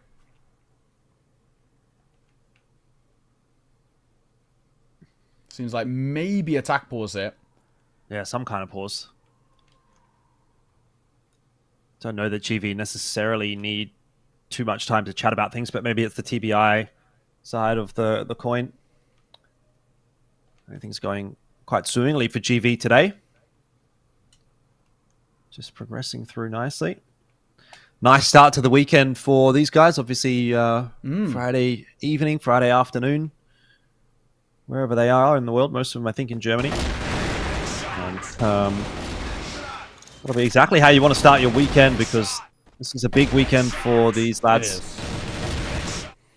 You want to get a nice sort of, especially if you're GV in the sense, if you can get a 2-0 kind of out the gates, you're really actually loving life quite a lot, right? It really bolsters the confidence quite a get. You know, you've already touched on kind of the results that are required for both of these two sides. It's TBI, it's about survival in CFWL. The flip side, when you're looking at the likes of GV, it's about pushing for playoffs. It does feel kind of unlikely in a sense, just because of the holes that have been in their game plan, but guaranteeing a spot towards the next season really does help in sort of whichever way. Just having that kind of, I guess, sigh of relief in a way that you don't have to re-qualify. We've just had some clarification that this is a tech pause from TBI. So hopefully it'll be getting sorted out sooner rather than later, because we are, you know, kind of getting towards the end of this series, actually. But yeah, if there's some tech issues, obviously TBI have to go and have a bit of a look at them. See what those are. A lot of back and forth in this game, though. A lot more so than what we saw on Ankara. It hasn't been nearly as clean from GV. Yeah. Has it been less clean from GV or better from TBI? I guess that's the next conversation that we could have. I would actually probably lead in saying less clean from GV. There's been a couple of errors where it's crept in and you look at it and saying, all right, there's still some shakier moments, I think it is probably. So yeah, I'm going to lean maybe a little bit worse for wear, worse off than GV have been maybe in towards that first map. But in the same regard, while it has been maybe a little scrappy and a little sloppier, it's still enough to get by TBI. It looks like that tech pause is done, thankfully. Well, a great start to it for GV. Awesome, and Snoke's going down early. Loons has to take this swing, has to get value out of it, and does. Grab himself a kill. Lots of damage on the Penguin, and slows things down for the rest of the TBI. So maybe it's still a real back in here for GV. They're going to go quickly before the plant goes down to try to sort of retake the site, but they just line up the king in the end.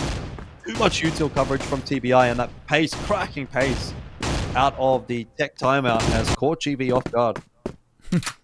And the shotgun spam away by Penguin there as well. Loons left all alone, really, if I'm being honest. What do we actually do now for him? Feels pretty unlikely. He's spotted out and he's seen off as well by King. Good work by TBI, like you said, off the back of the tech pause. A quick round, and yeah, TBI just catch sort of GV with a pounce on their ankles a bit.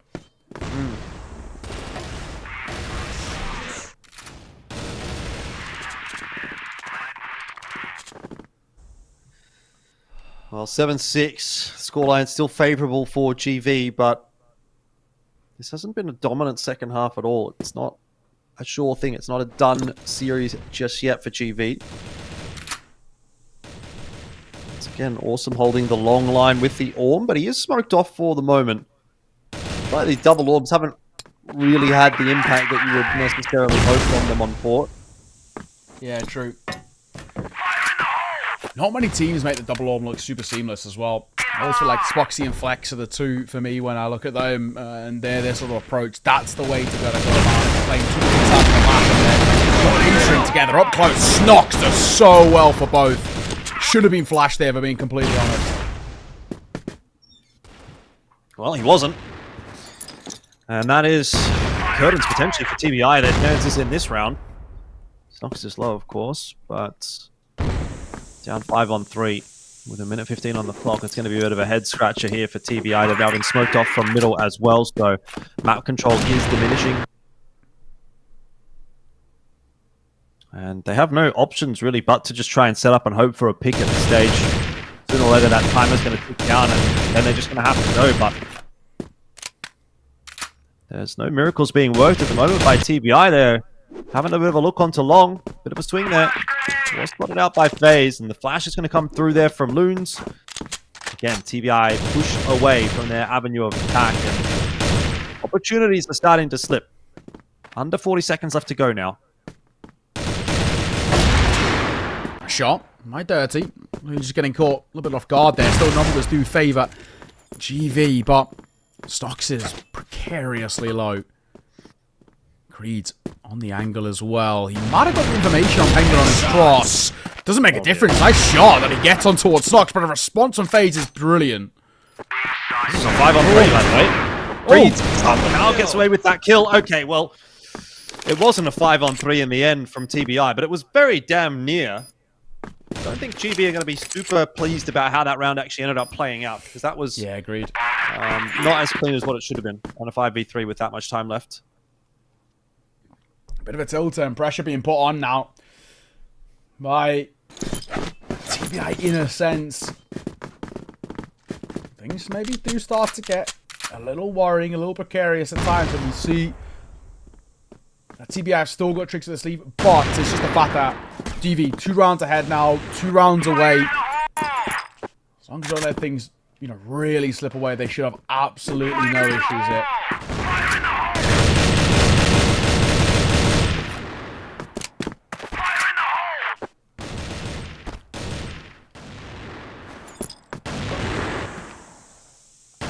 It's early. Doing a hell of a lot.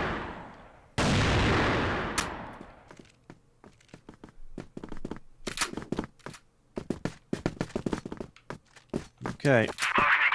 TBI once again going to try to make some inroads through middle. There is a smoke getting set up for them. And Snox with a little bit of ground to cover, but helped out by the fact that Awesome is progressed forward out of the B bomb side, so should just have to focus on this connector position. They may well get challenged here once again. Instead, GV going to try to get aggressive towards B main, and that works out really, really nicely. They've allowed Loons to pick up that position. He'll be coming down across Thompson. In fact, actually trading him down. Loons has 2. How does he get 2? I don't know, but he was so low, and yet he is still alive. That's a nice shot from Hunt onto Awesome. Still doesn't bring back the numbers discrepancy here for TBI. Yeah, it sort of felt like he had no right to get away with that, if I'm being completely frank. 2 versus 3, Loons. He is low, and bomb is recoverable. Where to now? This feels like they want to go for a B push through tunnels, and I feel like that is the right call. 2 players here now to meet them. Creed's coming back over, so he's read this well. Got the runner there. He'll be playing sights. Playing anti-flash too. And behind this box, it is quite difficult to clear. Not a lot of time to go here. He could get both, and he does. Nails them. What a shot. Yeah, you love to see it. That's beautiful stuff from Creeds. It's been a great day for Creeds. Yeah, I'm not sure exactly who will walk away as the MVP for this series, because there's been a number of decent performances from GV, but I think for me it's probably Creeds. Yeah, he's got to be up there for sure. He's just looked super solid, hasn't he? FaZe is another good shout. A nice opener for him. He's going to stick around for more as well. Grenade onto the head of Hunt. He's waiting for someone to push up. Pops the head. Hunt there playing a game of whack-a-mole. FaZe decides that's enough of that. The damage is done. GV are well on their way to winning this map. Yeah, you're right. Forward. Oh, jumping around that corner. It does catch Creed. That will work. He's got some information to work. Got a lot of space here too, and he can sort of beckon over the support here. He's taking a bit of damage. Hunt and King are low. Penguin needs to be careful coming through this smoke. It doesn't work out in his favor. Down he falls. Alvin trying to catch Loons, and he will. Still maybe a bit of a chance here. Outrange, the Orm is lining up as Awesome. Finds one. The Colt's the right call here because they're both low. Oh, and there's exactly why. The HE finds the kill. Leaves it all down to one-man hunt. Surely no chance. And I feel like, judging by what FaZe is doing, they know where he is. Seen off by GV, and a good win for them. Yeah, they knew, that's for sure, and that is a 2-0 today for GV, which is something that they have been hunting for a while. A nice resurgence from last week where they went down in both of their series. So back to the winning ways, and there's still, look, maybe a conversation to be had for GV going forward. They, again, obviously need to have a stellar finish to the season. They probably need to win every single game, or maybe all bar one. But there's quite a few difficult games coming up ahead for them. But look, at the end of the day, there's no better way to start that run than with a 2-0, a nice clean 2-0, such as that one. So credit where it's due. Good game played by GV. A lot of work to be done by TBI. And at this point, the focus isn't even necessarily about doing that work for the rest of the season. It's more about doing that work to prepare for the relegations for next season. Because there's no world where TBI are going to be getting an auto berth through to Season 2 of CFWL this year. They are going to have to fight for their lives. It's unfortunately just been that season for them where we've not seen enough, and it's actually quite similar to what we saw towards 2024 as well. Just unfortunately a TBI side who are a little worse for wear. But what a series by GV. You love to see it back to the winning ways that we expect of them, taking on sides that they should be, right? So now, can we get that for the rest of the season? We'll have to see. For now, though, myself and Jordan, we first one to a little bit of a break. We'll see you guys soon.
Another outstanding performance by GV to say the least, you know.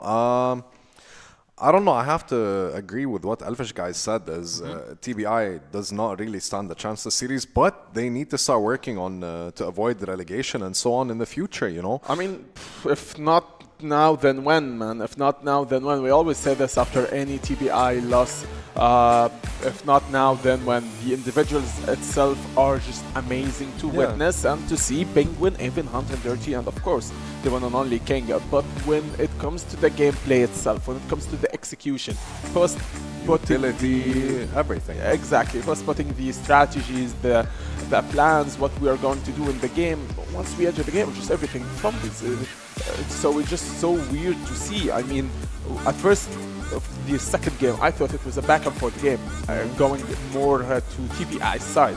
Then once GV's had the advantage, once GV had this edge on the TBI side, it's just going only back to the only one-sided game that went from TBI, from being a back and forth game, around here, around there. King getting 3 kills, Dirty. I even noted that Dirty is just the player that you need for any clutch scenario because he had some insane clutches and then just disappears. And from the other side, Creed has been going on back and forth with 1.94 KDA, almost 2 KDA. Yeah, almost 2 KDA. And the guy is just on another level, honestly, against TBI. I think TBI would actually start impressing us and start showing their true potential within Split 2 because, I don't know, man, it's just not giving the vibes needed for its... Yeah, I mean, maybe Creed's absence for a little bit helped GV, and it helped him as well that he got a break. True. And he was able to come back even stronger than he was before, and so was GV, and I'm pretty impressed by their performance. And just like the casters did say, I think GV would have to almost win every single game if they wish to probably get to playoffs or the next stage for that matter, you know? I mean, they did lose a lot of games starting from week 1 and 2, and they cannot give any more wins to any other team, not only TBI, so they have to make up for it if they want to reach the top 4 position. Of course, that has to do with the Anubis, of course, losing some games so that GV climbs more and more within the league. But I think TBI chances are slim, more than slim actually. I think the main focus now is to, you know, refresh your mental. Yeah, we need to be realistic, you know. I feel maybe GV has a chance, but I think it's not overdone and dusted, you know. But I really think TBI, they do have potential. They have a solid roster of good players, but nonetheless, they need to find something. They need a Hail Mary or something to be able to succeed in the future. Exactly. If the individuals themselves are not good, I would be like, okay, that's a new team, just happens for them. The players are not old, but all of them are OGs, but together they are new still. I mean, yeah, I'm really interested what GV has to say. We did interview in LLS last time, so I'd like to take to an interview with Creeds. I'm kind of curious what his input is on this. Hey, Mr. Creeds, the man himself. How are you, my guy? Hello, I'm fine. Congrats on the victory, of course. I do wish you the best of luck in the future. I just wanted to ask you, what's your plans as a team and organization moving forward? I mean, obviously, we want to make the playoffs, but right now it's hard because Anubis defeated unKnights and ROC. So they seem like a challenge, yeah. Yeah, so it's hard for us, but we have to play game by game and see where we end up. Yeah, I mean, I like the rhythm and tempo that you guys have for now, so I'm excited. Hazem, X, do you have anything you'd like to share? Creeds, congratulations on the win again. You were absent for the last week. You weren't there, sadly. But now you're back doing amazing. How does it feel to be back, and how does it feel to, you know, compete once and again? I mean, obviously, some players had a break, but yeah, it's nice to be back and nice to play again with my friends. I bet. I'm really happy that you're back, Creeds, and that's it. Do you have anything you'd like to say to your fans as well? No, thank you for supporting us, and hopefully we make playoffs. Hopefully, man. I hope so too, man. I wish you guys the best of luck. Thank you so much, Creeds. Thank Enjoy you, your evening. Thank you. See you. Bye. Bye. Oh, Optimistic I like him, individual, yeah. And I like the fact that he acknowledges that not just Anubis, there are other teams that are considered a challenge to them, and they need to find a way to beat them at some point, you know. And I really think they have a lot of potential, especially with Creeds being involved, and knowing that NLS is their backbone as well, that can start helping them in case things go south. Anyways, let's move on to Game 2. Oh, Game 2, man. Game 2 now is a tricky one. You'd ask why? Because it's ROC playing again, but versus Triple Nine. I really don't know. Now let's be realistic here, Koshari, shall we? Listen, they might think I'm biased because they're from my hometown, but I really am not. Hey, it's the same situation here, man. Yeah, just looking at performances, I personally have watched Triple Nine play in the past, and they're pretty decent. But at the same time, I just feel like at this point, is it worth it to try your best and lower your mental at the same time and try to beat ROC as well? Because if you think about it, ROC, yeah, they were first place. Now I think they're second. They're equal, at least between first, second, and third. So they're trying their best to maintain that position. As for Triple Nine, I think I did the math. If they win every single game until playoffs, I don't even think they qualify. It is doomed for them. Now, there's a big contrast when it comes to the win and lose situation between both teams. So for Triple Nine, they did win one single game against TBI that was last week. And for ROC Esports, they did win every single game except 2 games. One versus GG and the other one versus unKnights and the other versus Anubis Esports. So the situation is so tricky where a team just won one game and they lost every other game, and ROC Esports did win all of their games and did lose 2 games. So when you look at it from a paper side, I know we always say, forget about the papers and the game is, there is much to talk about inside the game itself. The situation is different, circumstances do change, 100%. But let's be realistic for a second. Snare, BYK, are the key players, but the eyes are on Snare. The eyes are on ROC Esports. The storyline up there is more intense between the top 3 teams. And thing is, with Triple Nine, they didn't show us within the standings. We are on week 5. Week 5, man. If you have something to show us, you would have shown us. And keep in mind it was Ramadan last week as well, so I'm pretty sure the ROC side of the equation, they've celebrated Eid, they've done their due diligence, no more fasting, you know. So I'm pretty excited, honestly, about how this play. If anything, it would be so do you hard think for they're going to be Triple playing better? I'm pretty sure, right? Yeah. If you're hydrated and everything, it's fine. They'll just be locked in. I don't know what to say, because I don't want to discredit Triple Nine, but I really think ROC, after a week, they've got some rust. They're ready to go.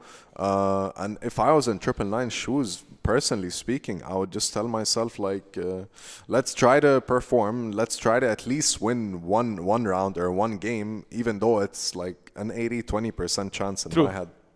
Thing is, I loved how Triple Nine did play against TBI the last week. I genuinely enjoyed the win. BYK was just going with the sniper left, right, and center, getting every single kill that he needs. QGK the same, mentioned the same. So they do play as a team, but just as a whole, it's just not there. It's just not there. They feel synergy.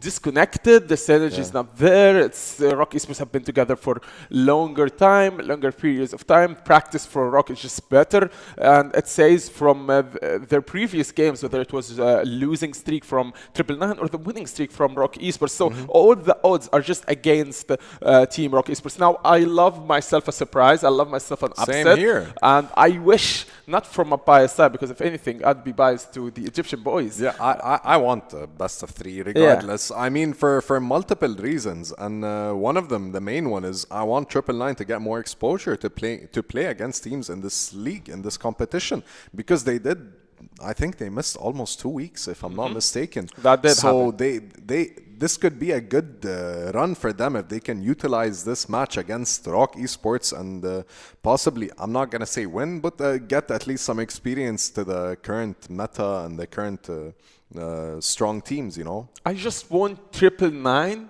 to tell us a clear statement that we do not deserve the last place and we have more to show, just the circumstances that held us behind, by not just talking, by the action itself of Okay, you don't have to win against ROC Esports. Just give us a good show.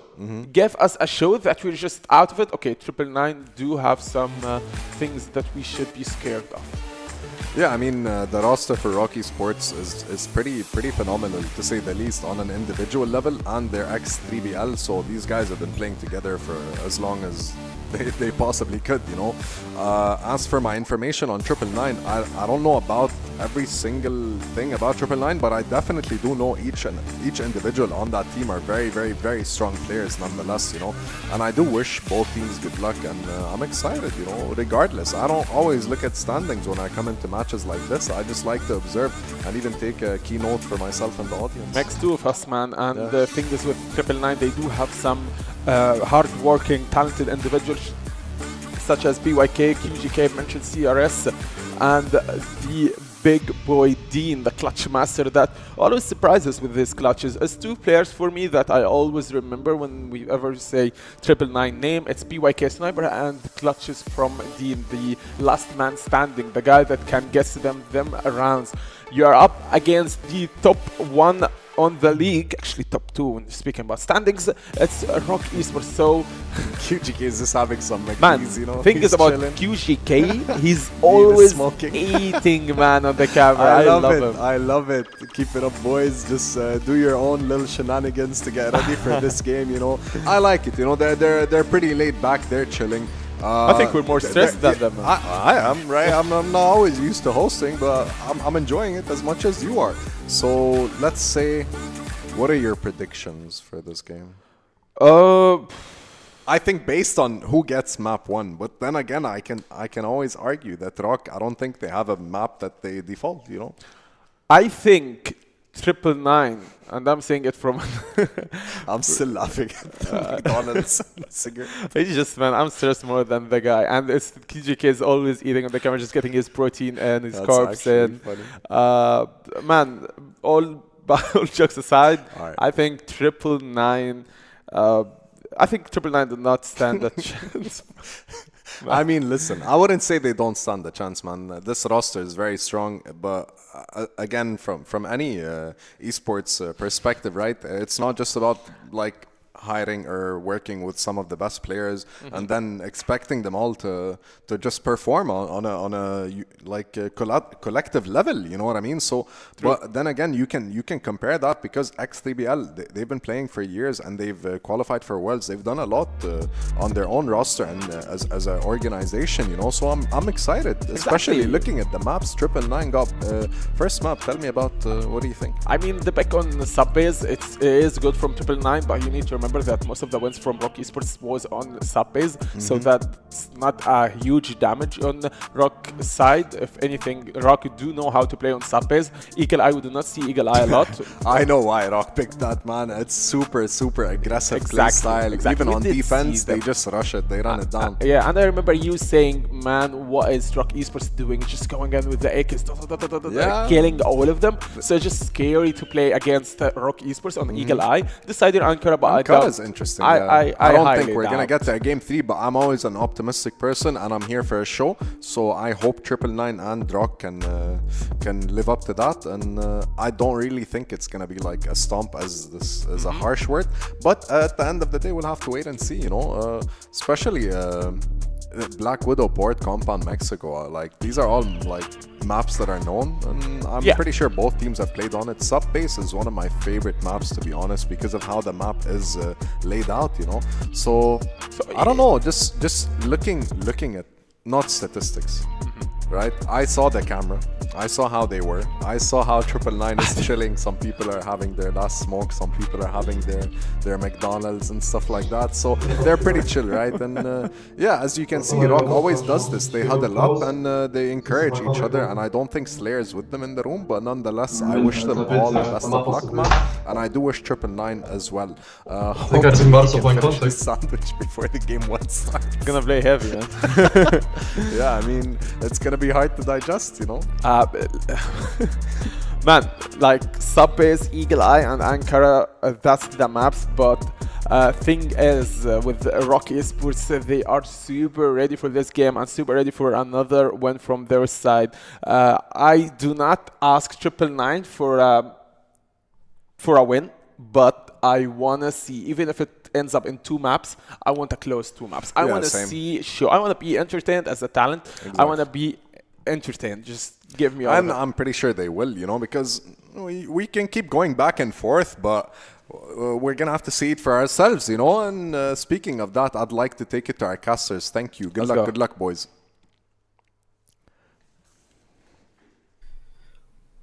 Alrighty, seems like the McDonald's is finished and we can get the show on the road. We're keeping it, keeping the game waiting while this guy was finishing housing his burger, but it seems like he's seen it off. So Jordan, we're ready to get this one underway here. On paper, we're being completely frank here, this is a super one-sided game. I mean, just to give him some credit, he was shoveling it in. He's actually still going. He's still going. Look at the form on the chip seating right here, Nao. This is actually prime. One at a time. I respect that. I'm a bit of a one at a time guy as well. I don't know about you. I don't like to do multiple chips at once. It gets a bit messy at that point, you know. So we'll just go one by one. You get to enjoy the flavor a bit longer as well that way. Yeah, I mean, that's top effort. It's efficient, right? Because he's chewing and swallowing one as he's like prepping the next fry. So it's like, that's facts. It's 1 in, 1 out. That is efficiency right there. And, you know, they need a bit of efficiency in the server. No, right? If we're looking at it completely frank, this ROC side are without a doubt expected to come in towards this one and, you know, make it look relatively easy. And, if we're being completely frank, a bit of a miracle feels like it's needed here by 909. Yeah, I would say so. Look, 909, it was a little bit of a better week last week for them. They did at least get themselves a win. However, that was over TBI, who debatably are the other kind of like weakest team in the league. So while it was a moment of success, definitely for 999 and something to be celebrated, no doubt about that, it is going to be a different ball game going into a game here against ROC. Now, obviously, when we're talking ROC, they also have had a bit of a topsy-turvy recent history here in CFWL. They did get that win most recently over GV, which was a 2-0. So it seems like they're kind of like back on the wagon, back in the right direction. But the loss to Anubis at the start of the last week and the loss to unKnights at the end of week 3 do raise some concerns, definitely. But I don't know that they really raise enough of a concern for me that I think this series is going to be a particularly big problem for ROC. I mean, this would have to be an egregious loss of form for ROC to lose this series, frankly. So I'm calling 2-0, and I think it's going to be straight up. Yeah, I think you're completely correct. So let's see if that is the case. We are live here, ROC taking on 999 with 999 for them looking to really showcase what their levels are. This is a side they know all too well from multiple seasons going past, but the thing is, ROC, we just know how solid they really are. Horus trying to start things off. Just a bit of a look in. Not a huge amount on offer in the early parts. Bit of damage dealt towards Minchen there, but still alive. That's all that matters. It's just this close stairs play. If Horus can clear him, they get a lot of shots. There it is. Yep. There it is. Exactly what we expected. ROC just doing those things. Charging pretty quickly into a bomb site, not wasting too much time at all, and off you go. That'll be the first round pretty much in the bag. BYK, big, take your pick. Very low. So I'm expecting too much out of this one, and that'll be a nice headshot there from Snare to finish things off. So, yeah, pretty straightforward first round in the end there for ROC Esports. Oh, well. As expected, right? I do worry about now that it could be, quite similar to what we saw in towards our previous game, where it is just sort of quite one-sided, and we do see just a complete unfortunate mismatch in a way, and there's sort of not a lot you can do in that sense. It happens, and that is sort of the big thing when it comes towards this game. I mean, basically anybody who ends up playing up against the likes of ROC, you more often than not just going to be on a bit of a tough round. So, we'll see.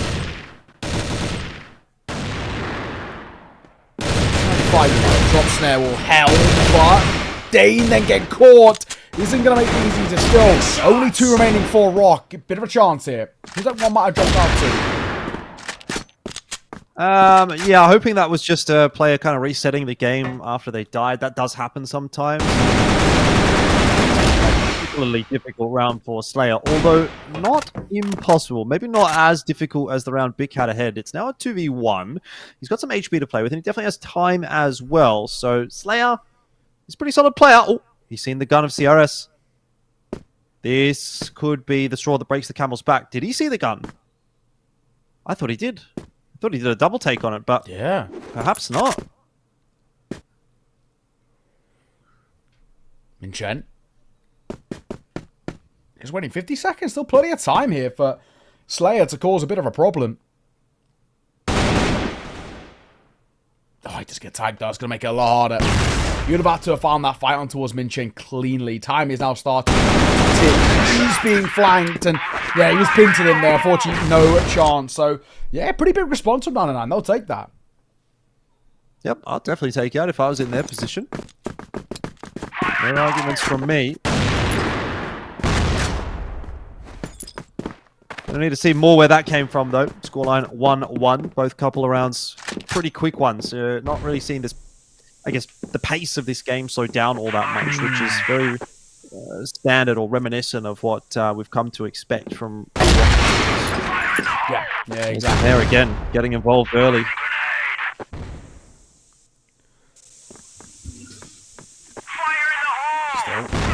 He's obviously a name that we're going to bring up time and time again. If he finds his form the way we know he can, he's so difficult to deal with, and Snare is just so consistently solid. Yeah, that's way by the A side. There's multiple members here for 999. It's an over-rotation in the 10 to kind of see the argument there for 999. Unfortunately, the individual skill is going to be a little bit too much this time from ROC. I don't half mind that call, though, when they're down on numbers to try and stack a site and have a bit of a gamble, but this time doesn't work out. Of course, there is worries a little bit, just in terms of when you look at this 999 side, there's a lot they have to prove to us. And it's not the start into this round they would have liked. Very quickly, it's fallen flat. Wow. Yep. Yeah, well, this is more what we were expecting, wasn't it? Okay, surviving for a second here, and then putting in some work as well. It's not as if 999 can't fight back, it's just that ROC is putting themselves in consistently good positions. Now, though, Snare might actually be tasked with the 1v1 clutch. We'll see what Snake can do here. Never mind. It won't come down to Snare, because Snake will get it done himself. But there was every possibility that Snake goes down for free there, and then the 2v1 may be required for Snare. Either way, 3-1 the scoreline here on ROC. Progressing pretty nicely through top base. Yeah, exactly. Honestly, they're not pulling any punches. They're actually quite quickly getting these rounds done as well, which I think is a real show of sort of ability and class, I think, right now as well for them. A lot to like. And stuff, and obviously on the flip side, you know, a bit of a worry too, but Snare will get caught. That'll help. He's going to take down early.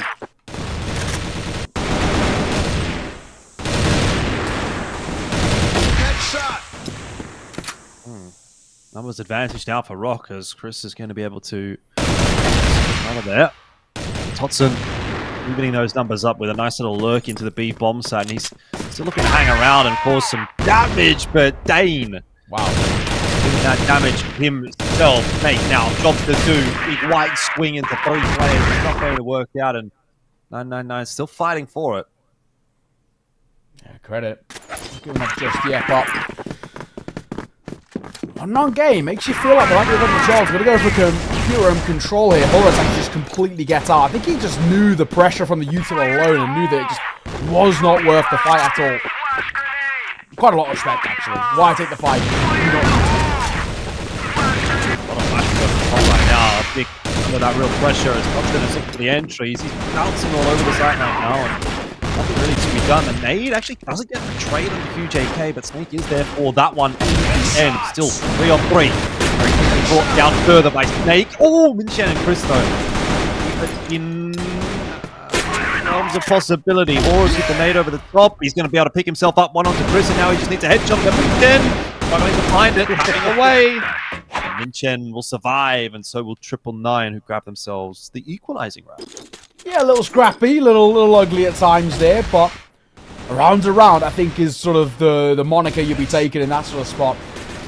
very easily could have fallen apart at one point there. It doesn't. All that matters now, we get to move forward again and start to talk about, maybe can we get a little bit more form going? Can we start to maybe even take a lead, which kind of would be quite wild on this map in particular, if you're putting that level of pressure onto ROC of all people. No, they're showing they've got at least a couple of nice ideas. There's some decent moves starting to be made by them, so yeah, maybe let's not discount them just yet.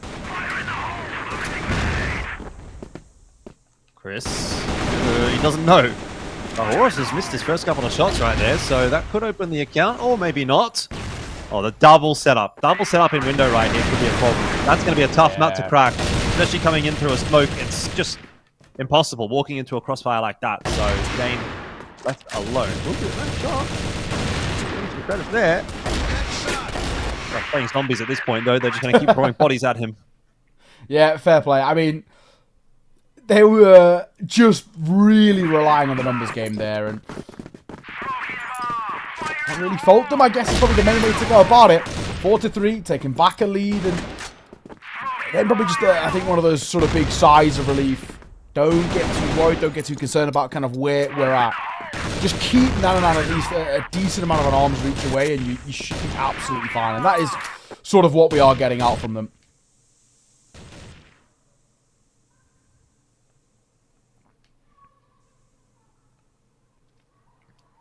I worry about as well sort of the depth in a way of this 99 side when you look at it in terms of, sure, we know they've had some, you know, nice rounds, some nice moments, but how deep does it actually go for them, right? You know, what level do we get out for them? Be able to put pressure on the side, right? ROC, and we're kind of seeing it here, right? Very quickly just getting eviscerated. Yeah. Sometimes it just be like that, right? Like, you have these rounds where they do look competitive, but then there's others where ROC just kind of take the game away from you.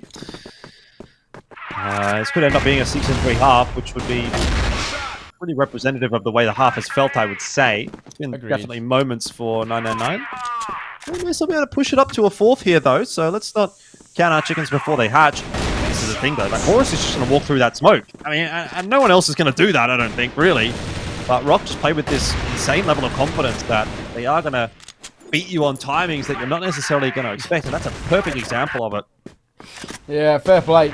Great work. And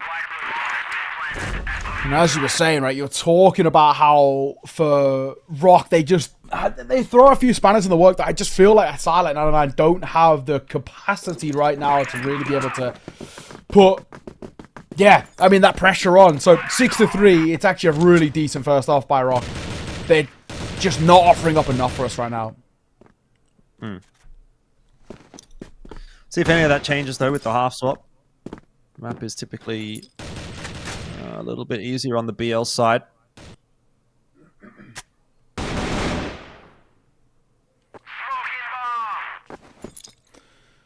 We're going to see things maybe slow down somewhat when 999 is on BL here. They don't seem nearly as confident or potentially as adept at that fast play style in the same way that ROC is.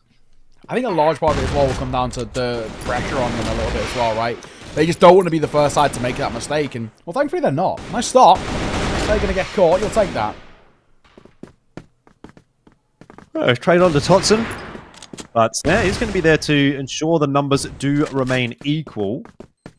Won't overstay his welcome. He'll just back off and allow time for those riflers to rotate on in. They've got to be pretty quick here. Snake starting to work his way in through connector. He's found one. Bick will be spotted out in just a second, and Snare's just posted on that lockers line. If he catches a glimpse of Minchen, he'll be donezo as well. There we go. Info given, and that is, of course, as I said, the end of Minchen. There's 16 seconds left on the clock, and Bick has got a lot of time to try to kill right here. Defuse on. Bomb wasn't planted for him. Horus knew it, and ROC knew it. The bomb plant not going to be too fruitful in the end as ROC grabbed themselves that first round of the second half. Yeah, that was the worst part about that whole 1v2 there, just that the bomb wasn't planted. It was. He could have actually played maybe a little bit of time, but not to be. Nice start as well from Slayer. We win this here. Should be given a freebie, and yeah, UJK is going to get caught. Oh, and actually the spam. Oh my god. What? That round fell apart unbelievably quickly. ROC that's showing they've got a bit of pace, right? They've got, you know, that idea behind them of saying, you know, to 999, if you guys want to play it slow, we'll set the tempo, which you don't normally see on kind of a, you know, a GR side. And credit to them. I mean, for ROC, you've got to give a lot of credit in terms of the approach by them. They are going to make you feel uncomfortable. They're never going to allow you to set up in the way that you want. That is very true. This round, though, happy to play it slower, ROC, which is fine. I don't want to see them play overly aggressive every single round in a row on the GR side. You know, you've got to play these rounds out standard for the adaptations to actually catch your opponent off guard in any meaningful way. So this is just a return to normalcy, really. And Thompson, waiting for Minchin, is going to spot the bomb carrier. He gets QJK as well. Everyone going to come rotating across here. This is already a doomed round for 999. At C4 going first and going down meant that they had no other options but to continue to try to filter onto that side. But by that stage, ROC had already taken control. So 3v1. And BYK with a lot of work to do here. Yeah. Feels pretty unlikely, if we're being frank, but I mean, just the fact that he's taking damage and nobody else really has feels very unlikely indeed. A minute left to work with, so still, you know, at least some time to maybe do something here, but this should be a pretty simple 9th for ROC. They have made it look easy, and they do lose one in the proceedings, but there is, again, another round put on the board for them. And actually, if we're being completely honest, Jordan, another one where we have to look back at it and say they're actually not made to work for it too hard. Sure, there's 2 remaining alive, and you can talk about the 3 kills, but they were pretty insignificant in the grand scheme.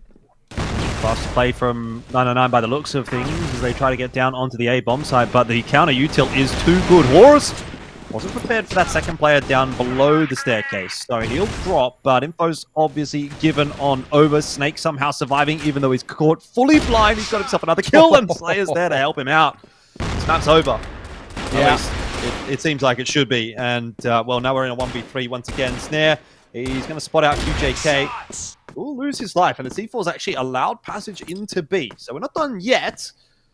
One plan to go down here for QJK. Should be impossible. 1v2. I mean, even if Slayer and Snake just played together, they should have no issues in this spot. Let's see, though. Oh, my God. QJK is going to get caught. And that will be that. 10-3. Jordan, one-sided, mate, really. Again, quite similar to how map number 1 felt in our first series of the day. It just wasn't really a look-in. And if we're being frank, maybe even some would say kind of harsh in a sense. A very expected map number 1 in that sort of fashion, and that's the case. Really, really easily done. Yeah, most definitely. Look, that's much more in line with what we expect from ROC than what we got at the start of the last week. Although actually, now that I remember correctly, we did get to see them go 10-4 in their first map of the previous week. So there may still be some more up and down kind of results in the future, potentially for this ROC team this week. But look, overall, yeah, super solid stuff. You know, they need to be bringing out that kind of performance against TBI if they're to be considered at that level that we, you know, would associate with them. So mission successful, job secured, really. No conversation necessarily needed further beyond, okay, well, what's going to happen in the next map, but that's going to be something that the analysts can give us some insight on. So we'll chuck it back over there and see what they have to say.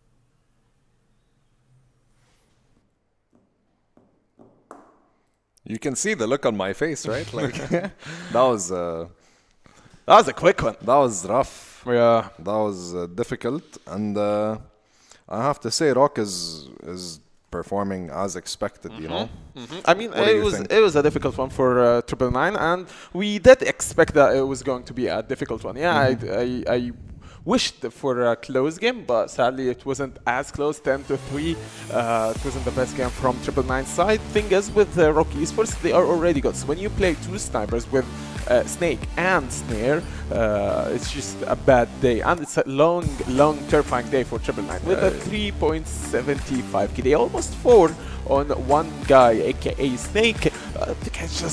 It's an easy game for him, to say the least. get 4 KDA is not easy, but for Snake, it's light work. Yeah, I mean, the double arm is kind of standard on a map like this, especially on defense. Like, you're not going to go into any site without losing a player or two at least, and they're going to buy enough time for their partners, their allies to rotate, you know? Yeah, and keep in mind, Subbase was backed by 999, but Subbase still is a good map for ROC Esports, and the scary thing is, next map is going to be Eagle Eye, which is backed by ROC Esports. 999 do have some good shots. They do land some good shots, especially with QGK and Dean, but it's just the scenarios, the circumstances that they are put in, not just automatically, no, put in by ROC Esports. They know how to control the map. I mean, look at this specific highlights. Snare is behind the boxes on Heaven, and once they both enter, he can get himself 2 kills, meaning that he can position himself in a clutch scenario, in a clutch positions to get a double or triple kill, when most of the rounds given by 999 are just default and rounds that lack strategy, they lack presence of most of 999 members. If Dean and QGK are performing, the rest is not, and if Chris and PYK are performing, then mention is not there, and the list goes on. Thing is, with ROC Esports, they are just there every round, and consistency is the key with the Crossfire. And I mean, just like you said, ROC, they had a very good anchor at any site for that matter. Yes. It doesn't necessarily have to mean one person, but it could be multiple people, you know. And I just feel like the rounds finished in a very rushed fashion, whether it was from 999 or ROC, you know, just like I told you. And I'm pretty sure we're going to see this aggression from ROC on the next game. I hope not. I hope 999. The best of 3. Man, I wish. I wish more than a best of 3. I wish 999 do surprises.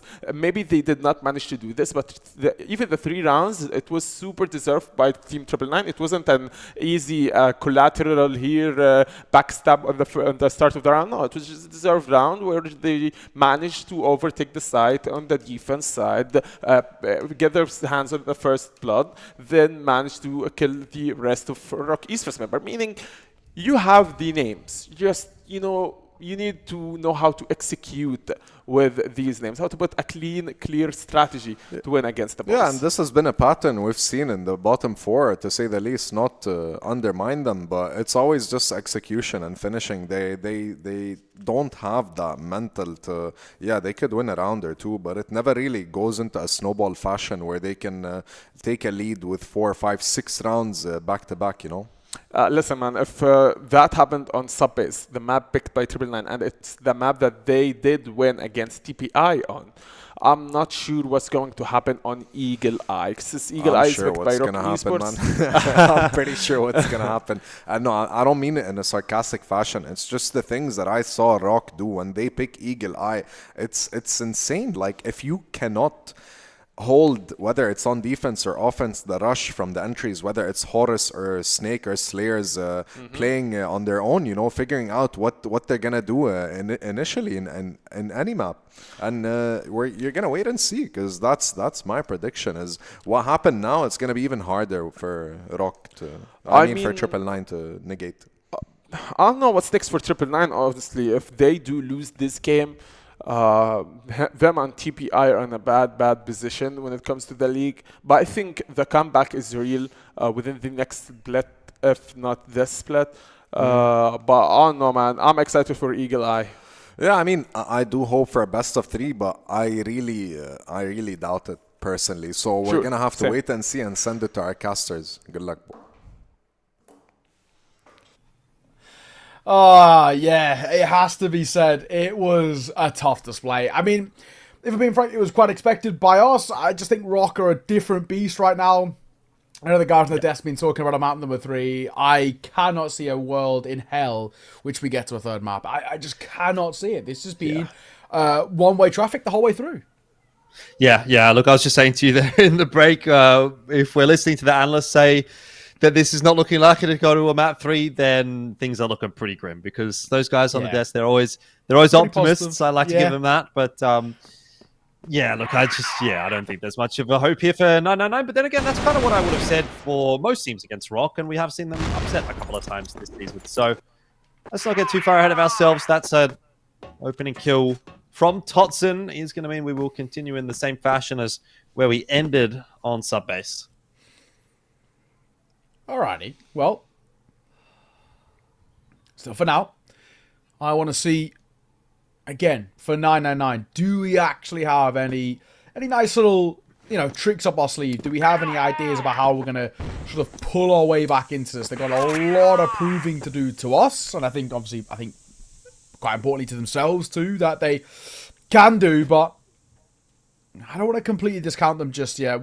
You see these flashes and these moments here and there that make you slightly believe. They might make you believe, Nao, but they don't make me believe. Not the way Yeah, it's going right I'm now. gonna be Oh an my optimist. god. You're being a little bit nicer than I would be. I'm always the pessimist when it comes to these kinds of things. And hey, nice kill from BYK. At least there's something in this round to get excited about for 999, but definitely a lot more going to be required.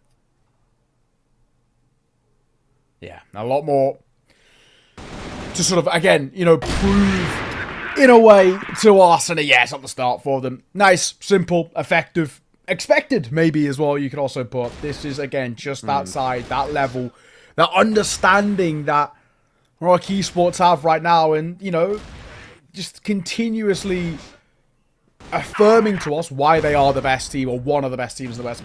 Obviously they sort of have been the best team. There's been recently a couple of hiccups by them, but I still think internationally that if you're going to bank on any side to go the furthest from the West, it would be them. And, they're showing in games like this why. There you go. Another one.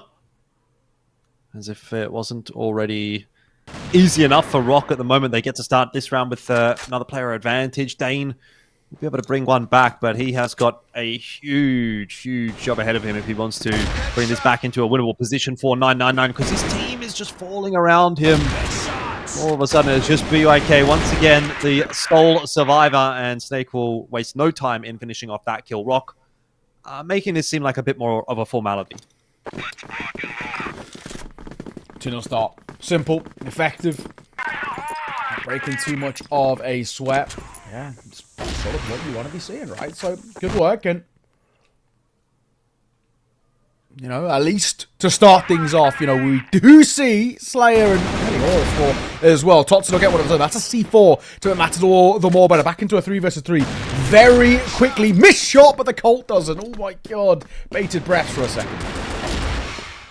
Tap there from Snare with the Colt, and it's down to just the 1v1 here. QJK, he could win it. Nate, though, not quite going to land on his position. I thought it was going to be like shooting fish on a barrel with that grenade, but QJK backing up just far enough. Snare going to get on the offensive. He's not afraid of this fight, and that's why. Easy as you like. Another one. As ROC are just continuing to put the pressure onto their opponents, and they're making Eagle Eye look pretty easy at the moment. Yeah, and, maybe we can even make sort of arguments about being expected. I mean, that sounds quite harsh in a way, but generally this is just the level that we kind of look towards when we see this sort of side. And yeah, so far, so good. Snake, that shot. Good work. You'll take that. It's put apart very, very quickly. Into a 2 versus 3, but a lot of damage dealt here to the remaining 2 of 999. Tapping away as well. These are all down to BYK, who gets caught in the same vein. Very, very quickly. That fell flat. Yeah, so is this map. Right now, I mean, you got 2 guys 0-4. So essentially 3 players in the server at the moment for 999. That's not going to make it any easier.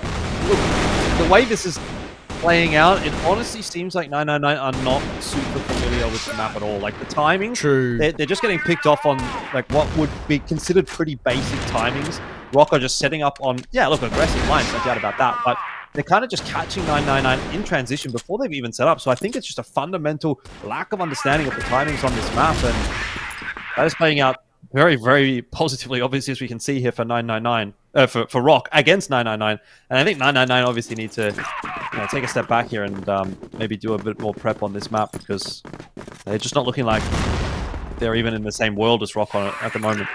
Yeah, I think you're right, honestly. Has been pretty fun to watch in a way, though, on kind of that flip side where you do just look at how good 999 Oh, sorry, how good ROC can be in a sense, right? They're just so dominant. Horus, they're laughing through it as well, man. It's real insult to injury, it feels. Yeah, jeez. I don't want to jinx this or anything like that, but this is looking like the fastest game of CrossFire I've ever seen. Like, this is actually just a demolition. I think you're right. Touch wood. You feel kind of bad. It's just pretty brutal. I do. But to be fair, like, sometimes these things happen, and this is obviously that learning experience for 999, where they're going to go away from this and go, yeah, look, actually, we really knew nothing about Eagle Eye, and we've got a lot to learn, so... Yeah. I think you're right. 6-0 start, though. My God. Brutal to see. It really is. But... Pop shot. Toxin missed. Second time of asking. Will connect. I'm going to CRS and 2 versus 3, which feels very unlikely, especially now that BYK is so low. Down he goes. Nice and easy. Nice and easy indeed.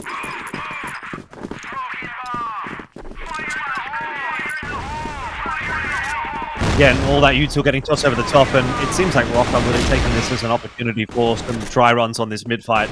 Yep. They are just continuing to toss those flashes over the top, those smokes, and trying to take those fights, and they are obviously winning every single one of them so far. Dotson, he was caught napping there by Chris, so maybe a little bit of an opening over towards the A side here that ROC are going to have to adapt to. Yeah, just be a little careful about it, but... Yeah, I do feel like this is very much kind of one of these situations where it is, I think, internally one of those you say, right, we're so dominant here, there isn't that much of a competition. Let's, A, have a bit of fun with this, but also let's sort of test a couple of ideas and be thinking about in what would be sort of considered official practice. Still, down to 2 versus 3. First time, maybe, we've actually seen an advantage for 999. It's very quickly put up in the air, though, for a moment. It's out to Slayer in a 1 versus 2. Yeah, he's been wrapped upon from behind by Dane. I don't believe he's aware of that. So finally we get around. Here we go. 999, I've got something. It's not over just yet. We still maybe got a bit of a chance. Loose turn, but we'll see what that means.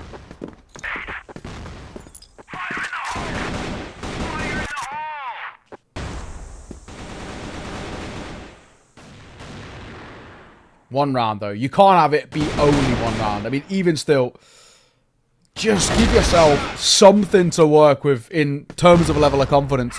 Horus starts well. And again, as expected, Horus is just so reliable for this side. Down to 3 now.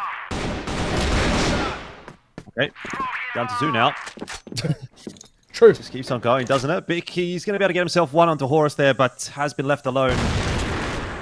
Hodgson comes for a big old wide swing straight into mid, and shots are not connecting pretty much on either side, but in the end it's job done, and that's 8-1 in the half for ROC, which means this series is going to be wrapped up pretty quickly.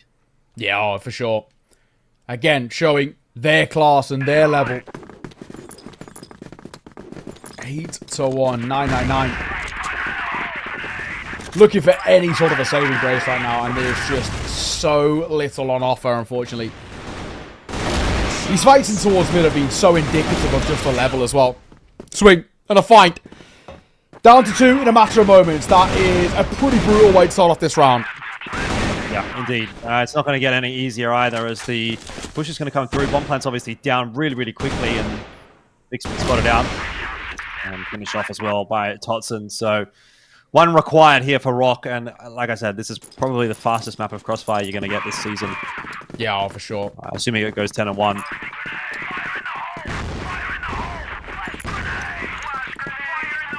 And I credit, though, at the same time, show your class, show your dominance. There's no point as well if you're a side of kind of ROC's caliber of pulling any punches. You actually have to be able to take down sides like this super effectively, really kind of prove your level, and well, they continue to do so. Slayer, no qualms about him so far. I mean, it's absolutely nobody who's really gone completely missing. Maybe you can touch on Snare, but it's hard when the riflers are just throwing themselves into the fight and constantly winning.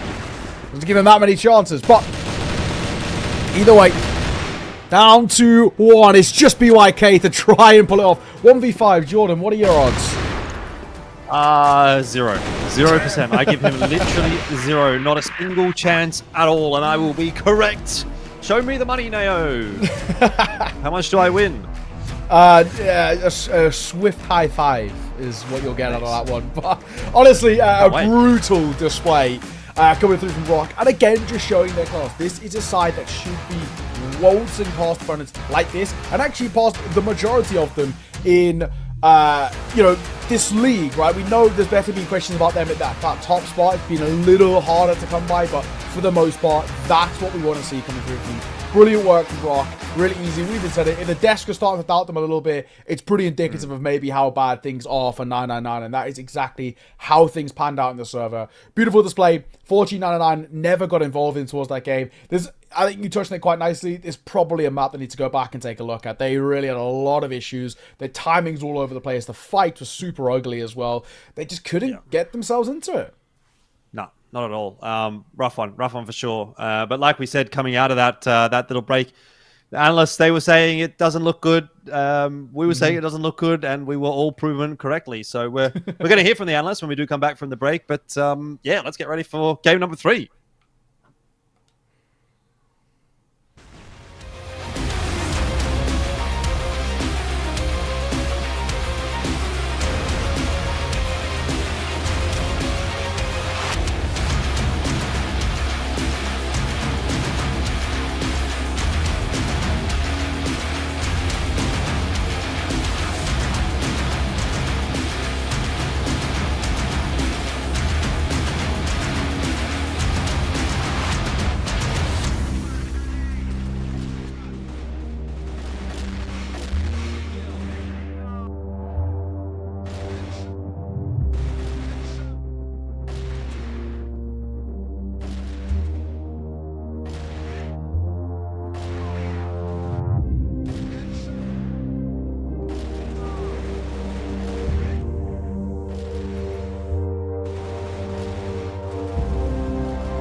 Eagle eye. What can I say, man? This is what ROC does, right? Like that's why it's their map pick, because when they see a team that I'm pretty sure they still see them as a challenge, but they know they're not used to their aggressive play style. So they just rush. They rush it. You can see every single round almost. I can't agree more, man. With with 5.33 KDA, man. How can anyone doubt ROC Esports? Thing is, with ROC, they do have every winning element that you need. Map picked by me. The better individuals, the better team play, the more aggressive, I guess, the more overwhelmed Triple Nine do get. And with one single round, Triple Nine did not stand a single chance against the overpower of ROC Esports. Honestly, man, it says a lot from Snake and Snare when they just hold the sniper and they able to read every corner and every angle that Triple Nine go for. It's just their map and their favorite map. And if some people would say, oh, the first map was just lucky for ROC Esports, or it just was Triple Nine wasn't warmed up, watch the second map. They absolutely destroyed them. Yeah, and this is a pattern you see not just in Crossfire, in most games, right? That's why it's best of 3, best of 5, because the players get to sit and analyze every single player and their capabilities, you know?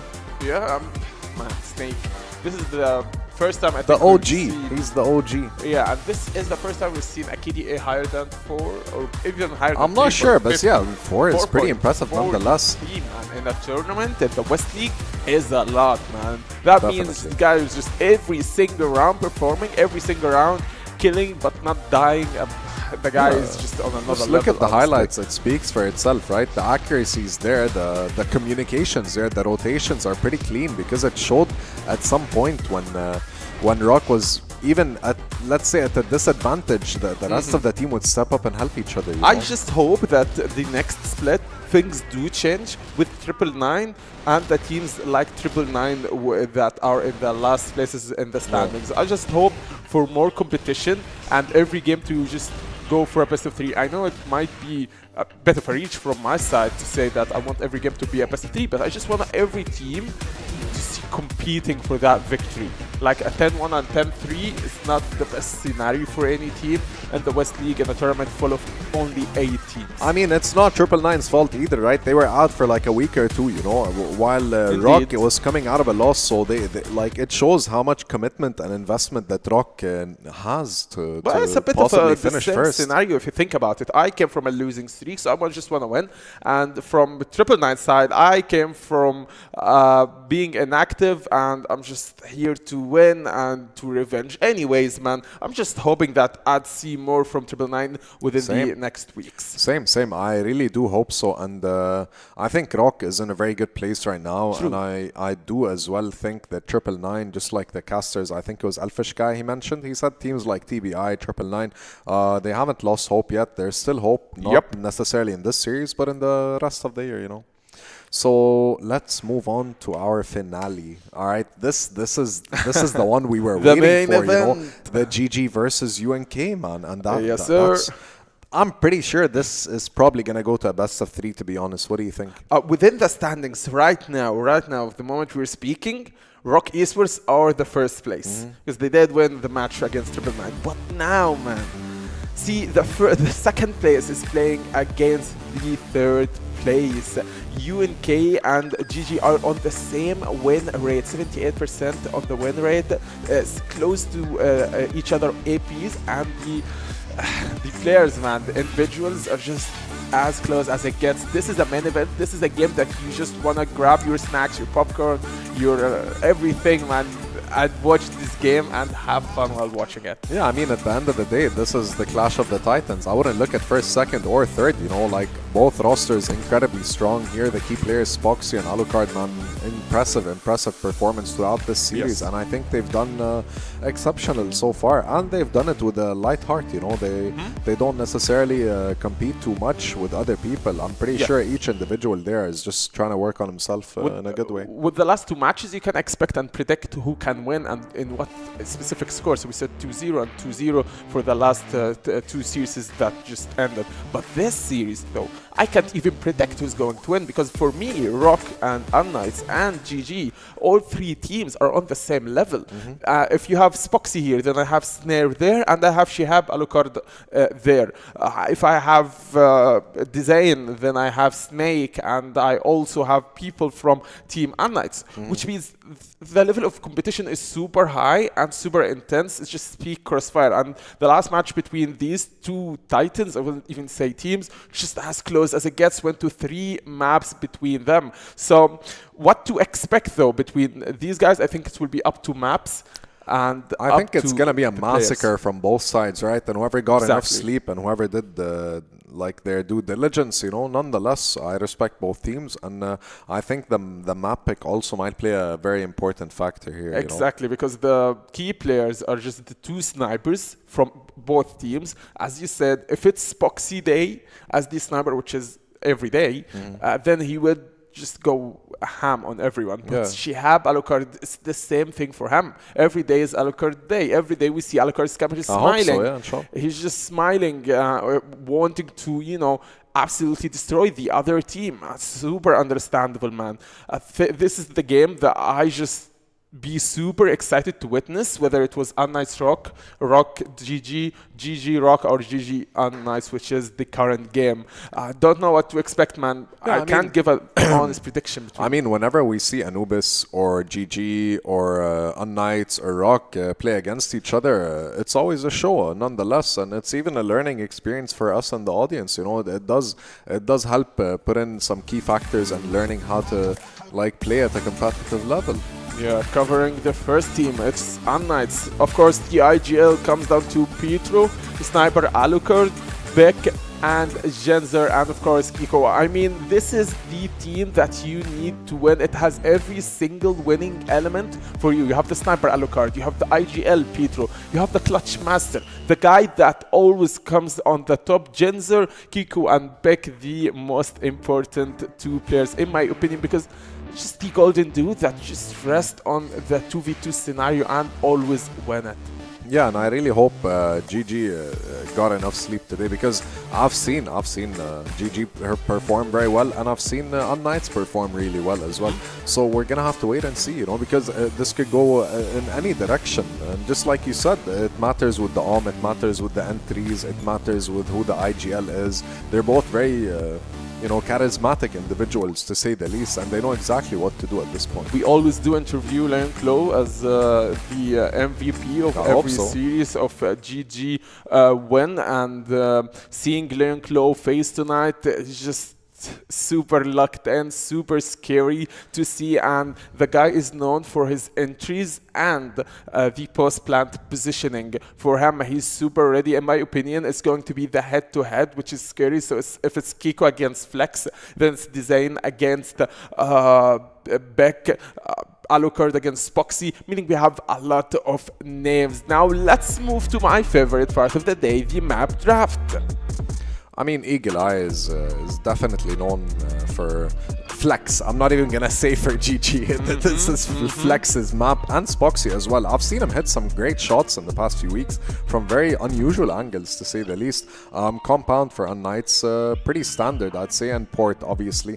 This is a pattern I've seen in the top 4, that they always have Port as a decider, and they usually go between Ankara, Eagle Eye, or Compound. Rarely you'd find Black Widow, Sub-Base, and Mexico. Man, the first map is super scary for Team unKnights, because it's picked by GG, and we've already seen Flex and how he plays. And like you said, on Eagle Eye, the guy is super scary when it comes to this specific map. He's known for his clutches. I remember the clutch of Ruffin, sorry, not Flex. It was a 2v1, and this specific round just gave them the overtime and a chance to win the map, and they did win the map. I think it was against Anubis in the third or the second week. So the thing is, between GG and unKnights, it's so hard to pick a team, but if anything, there are 0 smiles within the 10 players given.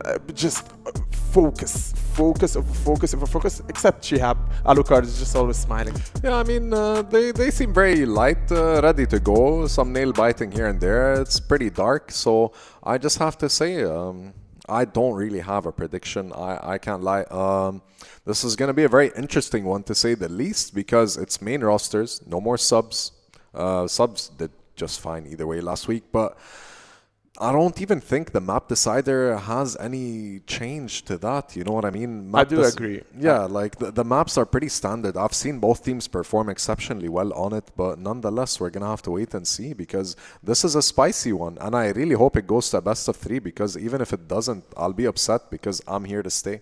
Exactly. It's the main event of the day, so it's the last day, it's the last match of the day, and we are super ready. I'm excited, man. My leg's restless. If you guys haven't noticed, let's take it away to our casters. Let's go, man. Let's go, baby.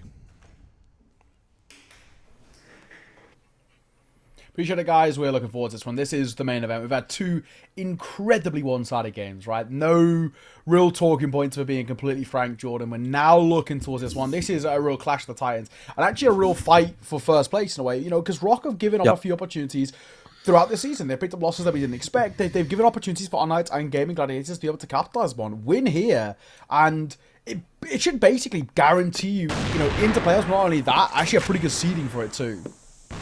Yeah, funny enough, actually coming into today, those 3 teams that you mentioned, unKnights, ROC, and Gaimin, were all 7-2 in terms of their win-loss record in the event so far. So there's quite a bit to play for here for both of these 2 teams. Now, last time they met, it was a 2-0 for Gaimin over unKnights, but the second map was, I think, in overtime, 13-11. So a close scoreline in that one, and I imagine we're going to get a very close series here. I'm honestly expecting this to go all the way to 3, but we'll see how things play out. unKnights do lose the first couple of players, Beck and Pietro, down early on in the piece, so maybe that Gaimin Gladiators advantage that we saw in the initial matchup starting to pop up early here once again.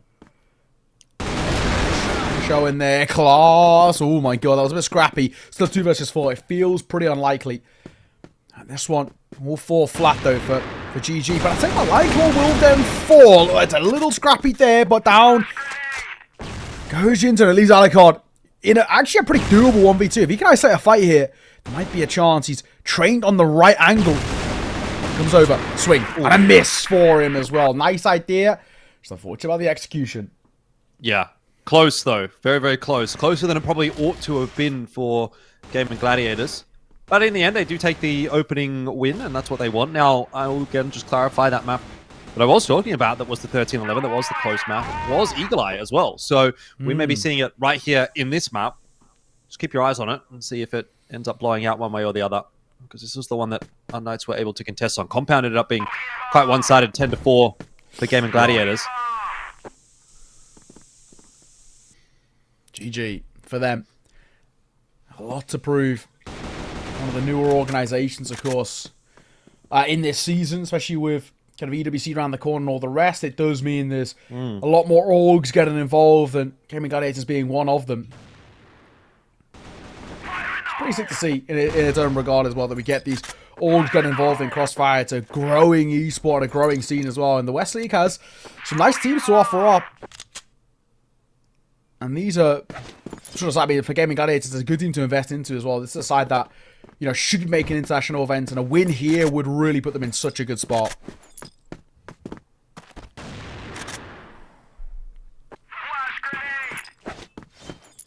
It would indeed. There's Spoxy going down early to Alucard. The desk highlighting that being an important matchup, and I very much agree. I think Alucard's been fantastic this season. Yeah.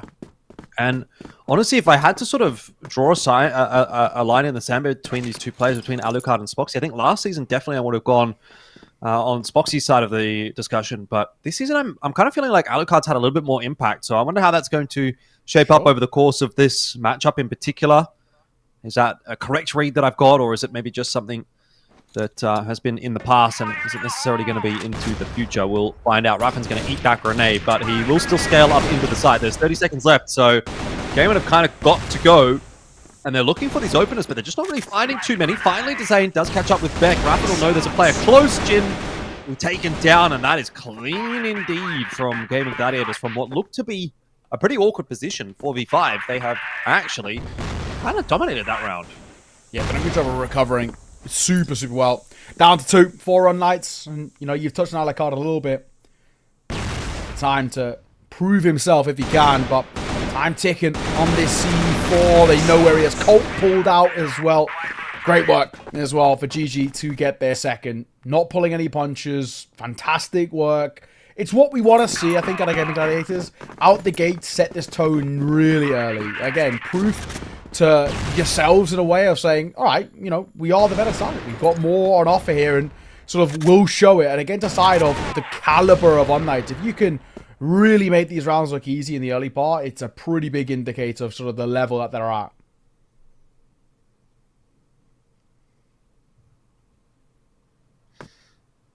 Yeah, 2-0. Zane is 6-0. Yeah, he's loving That's life. crazy. I mean, he's flying into fights as well. Raffen alongside Flex looking to now clear out middle. This is a huge crossfire to break, but if they can grab Pietro... Oh, now they know Beck is close as well. He is a dead man. There's nothing you can really do to get out of that corner. Raffen goes for more. Ends up just being the 5-on-4 here. There's only the 1 kill picked up by Gaimin Gladiators, but that is enough as far as they're concerned for now to give them once again the advantage, which... Look, this is starting to become more normal than I guess you would have otherwise expected, which is quite problematic indeed for unKnights. Yeah, you want more for the side, and unfortunately, right now, not to be. They're falling very flat very early. It's Foxy. Nice play. For him individually, we know he's got a lot up his sleeve. 2 versus 3, though, still is losable. Let's not overfight here. Now Alucard left all alone should, again, get rid of any doubts, but I do worry at times. Yeah, look, he's been good in the clutch so far this season, but this is just not the ideal scenario for him. He's going to get knifed in the back by Flex. Unreal. That's confidence, to add isn't insult it, to as well? injury, isn't it? Yeah, it really is. I think it is showing again, sort of, you know, we talk about that confidence and the, you know, the disregard at times, and it's beautiful to see, man. A lot of credit. Gaimin Gladiators looking really good. I mean, this is, again, actually feeling out the gates a lot more dominant than I thought it would be. I wonder if this is a tack pause. Normally we would get the little pop-up that says tack timeout. It's maybe a tech pause. I thought that next round had actually started, so it may have just, maybe a tech issue. We'll have to get some clarification on that one. But at the moment, obviously a very one-sided looking game. So unKnights are very much going to appreciate the opportunity just to slow this game down somewhat anyway.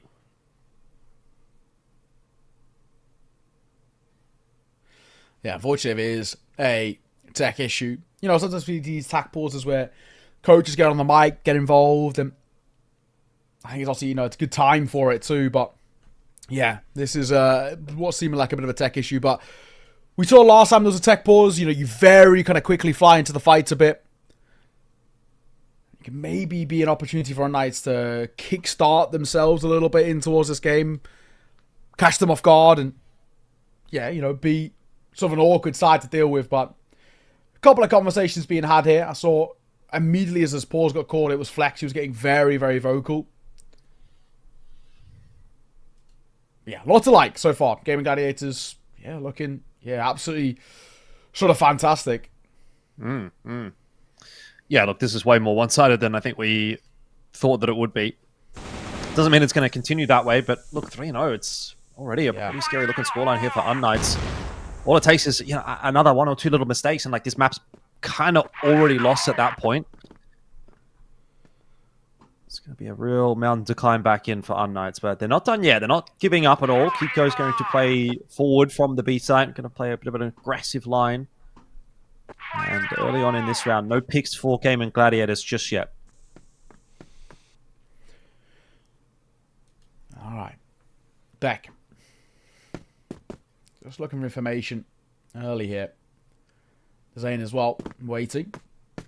Not a huge amount on offer so far. Needs to be careful maybe of Kiko if he pushes through. And obviously Beck over on bridge to the left is a bit of a worry here. But he's not alone in this endeavor. So now him and Flex can sort of divvy up the responsibilities, moving their way forward. Jin's is also at range too. Kiko's waiting for a moment. He does get out as well. Getting back in is going to be the harder thing. Just needs to be careful not to get caught in transition.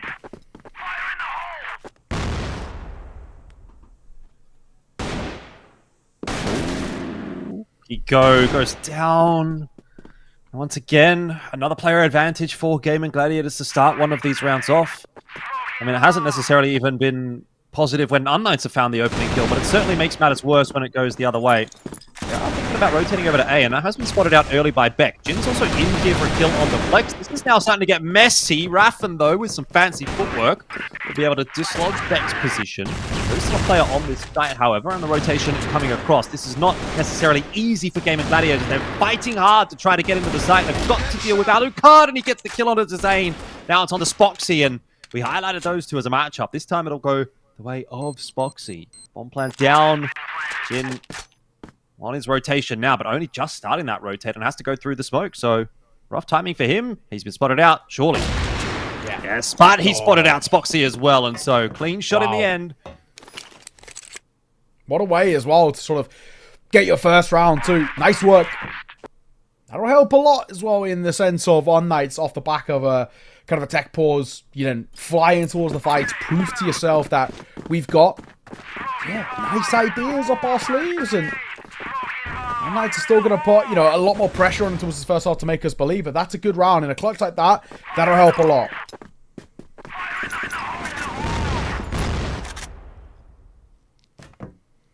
Off we go again. It's one of many that's going to be required today for unKnights, so still a lot of a job to do. And frankly, that round wasn't exactly one that I filled you with a huge amount of confidence. I think Gaimin Gladiators actually almost made that round more difficult for themselves by deciding to go back over to A rather than just committing to the push through mid or through B. So they sort of inadvertently ran into a bit more of a stacked side. And had a little difficulty cleaning open that A site, which obviously allowed the time for the rotations to kind of come through and the trades to come in for unKnights. So obviously good shooting from unKnights, but I'm going to put some of that onto Gaimin Gladiators.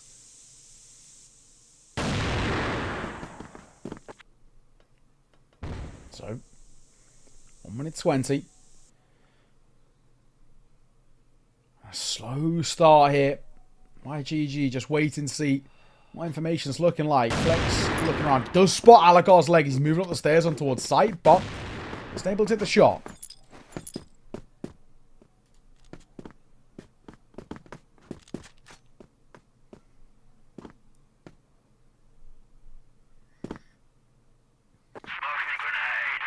Not a huge amount of map control established here for Gaimin Gladiators, actually. Still at the bottom of B long.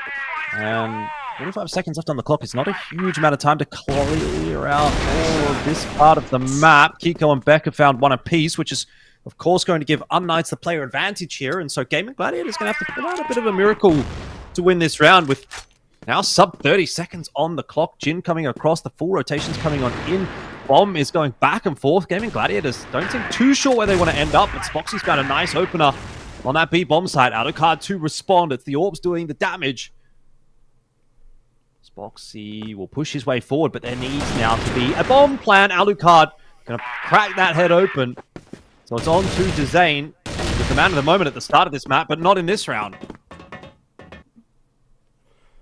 Still, you're looking at it, and unKnights with back-to-back rounds like that, starting to show us sort of the results that we were expecting in a way. This is a side that we know have a hell of a lot to work with, and you maybe didn't see it in the opening part of this game, but post-tech pause and maybe a server change or packet loss or whatever it might be, to rectify it, and unKnights are right back into kind of their level and their winning ways. This is good. Gaimin Gladiators, a lot of the best work seems like it comes from these quicker rounds that really get up in their face, but when they're slowing things down now, unKnights are given time to set up and react. Maybe Gaimin Gladiators needs to throw something a little bit faster in.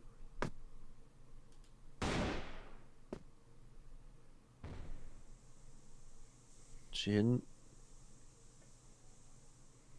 Be a little bit careful about this position right now. Back and forth is unKnights. There's a great flash. That is completely blinded Beck, but the swing's going to come through too slowly from Gaimin to actually do anything with it. So Flex is just floating around here on his own while the rest of the team are on their way out. This is a pretty nice lurk timing. He's going to tap a couple of times through the box, but it is the AK-47, so not as much penetration, not too much damage in there onto Beck. Jin wants to try to clear things out. This would be the perfect time now for Gaimin Gladiators to hit A. They need to go. They haven't. So in the end, Flex just gives up his life for nothing.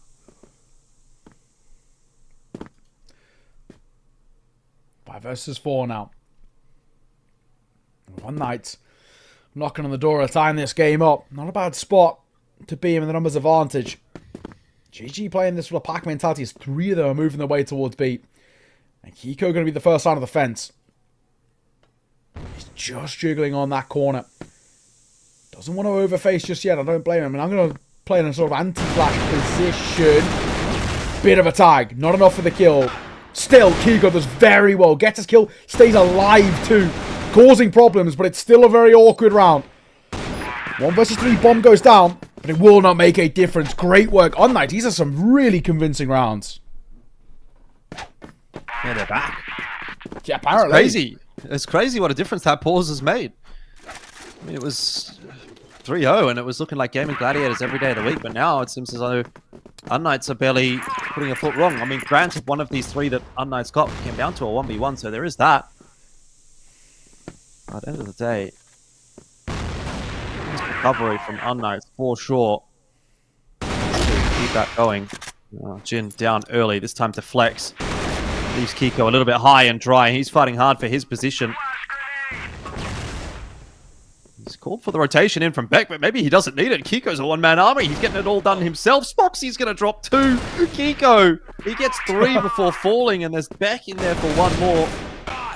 Lion Claw still looking to make an argument out of this round.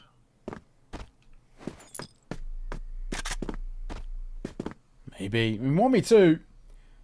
Not impossible, that's for sure. Still definitely maybe a chance here, but it'd have to be a gross misfight coming through from unKnights. You know, Lion Claw has a nice couple of tricks up his sleeve, but surely this shouldn't be the case.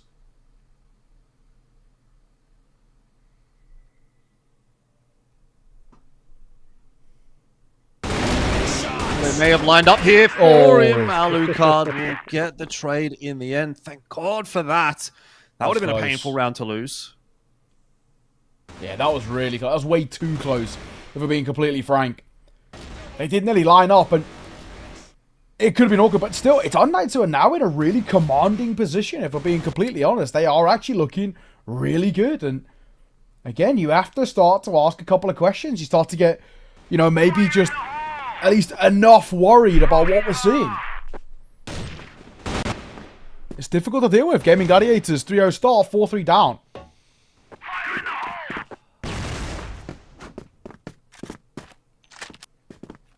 Yes, Foxy down early in this round again. Causing problems, definitely, is unKnights right now. What a change of pace this has been. But I think you can still get the feeling that this is a pretty hotly contested map, even if the last 4 rounds in a row have gone the way of unKnights. There's been some moments in there for Gaimin Gladiators, and obviously they put 3 together in a row as well. And who's to say that the rest of the series also isn't going to be quite back and forth? I think we should settle ourselves in for a pretty long one here. Yeah. This is probably going to be the story as well when you look at all expectedly 3 maps in this game. These 2 sides are quite evenly matched. You know, we talk about this back and forth, and that really should be the case when you're looking at this. These 2 sides are, honestly, it's the battle for top spot right now, and you know, it shouldn't be too much of a shock to us that we're seeing both of them really delve quite deep into the I guess the strat book a little bit. It's been pretty impressive. All right, Jin, nice double. Got to give him some credit where it's due, but it might not be enough to save this round. Plant going down for Dezane. Gaimin Gladiators want to bounce back and equalize the score at 4 apiece. Not sure. Was there 2 players alive just now, or is there only 1? I don't know, but Dezane seems to be alone. I thought it was. I could have sworn it was a 2v2. Did I miss a kill somewhere? Maybe. Doesn't really matter. Dezane, he might be enough to get this one done for Gaimin Gladiators. He knows exactly where Beck is. He'll just back up, give himself a little bit more space. Now change up position and hit the head. Who cares how many players it was? All it needed to be was Dezane. Yeah. This is a really spicy game that we're getting at here, and I look at it now in terms of, you know, more so I actually think Gaimin Gladiators, I actually wouldn't even mind sort of, you know, attack pulls out of them, even despite the win, just in terms of saying, okay, that's better. We've lost, you know, 3 rounds in a row, but we finally got one back. You know, for ROC, do we now see off the half and start off in towards that second well, or even see off how this final round of the half goes, call attack pause and talk about what's the game and what are we noticing so far? Great swing, great opener. Gaimin Gladiators will start well while the hands are Raffin, but on to back by Alucard.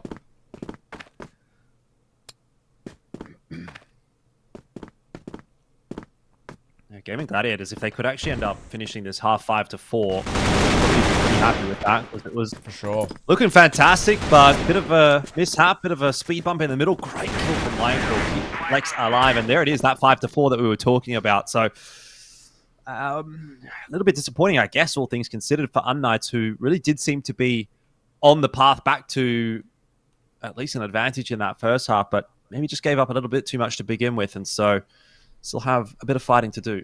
Yeah, a lot more that again needs to be done to sort of prove to us in a way, but I got to give unKnights credit as a whole. This is a side that did feel like they were maybe slightly checking out this game at a point, and they were really looking a little awkward in the early part, but whatever happened in terms of that sort of tack pause at 3-0 down, it's worked absolute wonders for them to recover. They've now got to start well in towards the second. Give yourself, you know, a lot of leg room out the gates and give yourself a lot of ability now to kind of get back into this. Start strong. Yeah, start sort of moving forward in a little bit in the way that you kind of, you know, you can.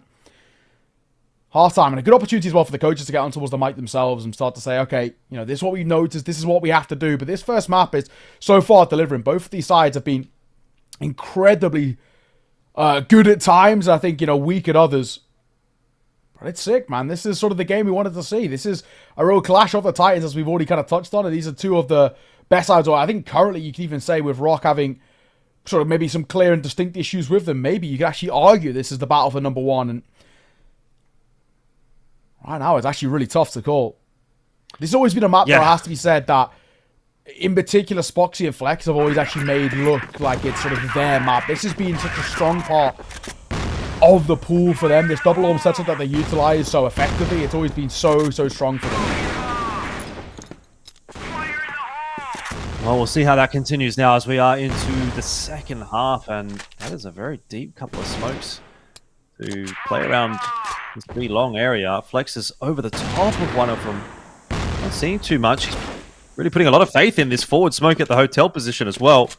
I mean, obviously he's got Lineclaw there to help watch it, but I think unKnights are pretty well aware of what's going on here. It's pretty telegraphed when you're going to toss those kinds of forward smokes that there's probably going to be a couple of guys behind it holding on to that space, and so they wait. As the smokes fade, the explosion comes through. unKnights do get themselves just a 1-for-1. Lineclaw, though, as he tries to re-aggress into position, will lose his life, and so numbers advantage for unKnights.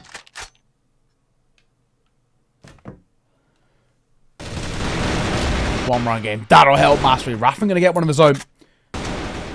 Pretty far there. That doesn't hop to all too much. It's Spoxy left all alone. 1v3 feels pretty highly unlikely, if we're being completely frank. Gaimin Gladiators not the start that they want in this half, and unKnights on the brink of tying things up now.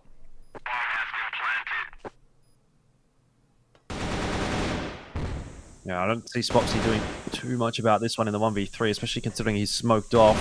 He's just going to have to toss in a bit of a Hail Mary here, maybe jump out there with the Colt. If he can hit some headshots, maybe, but won't happen.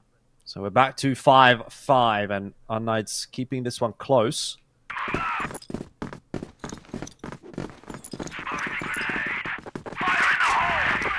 It's a good game, though. It really is.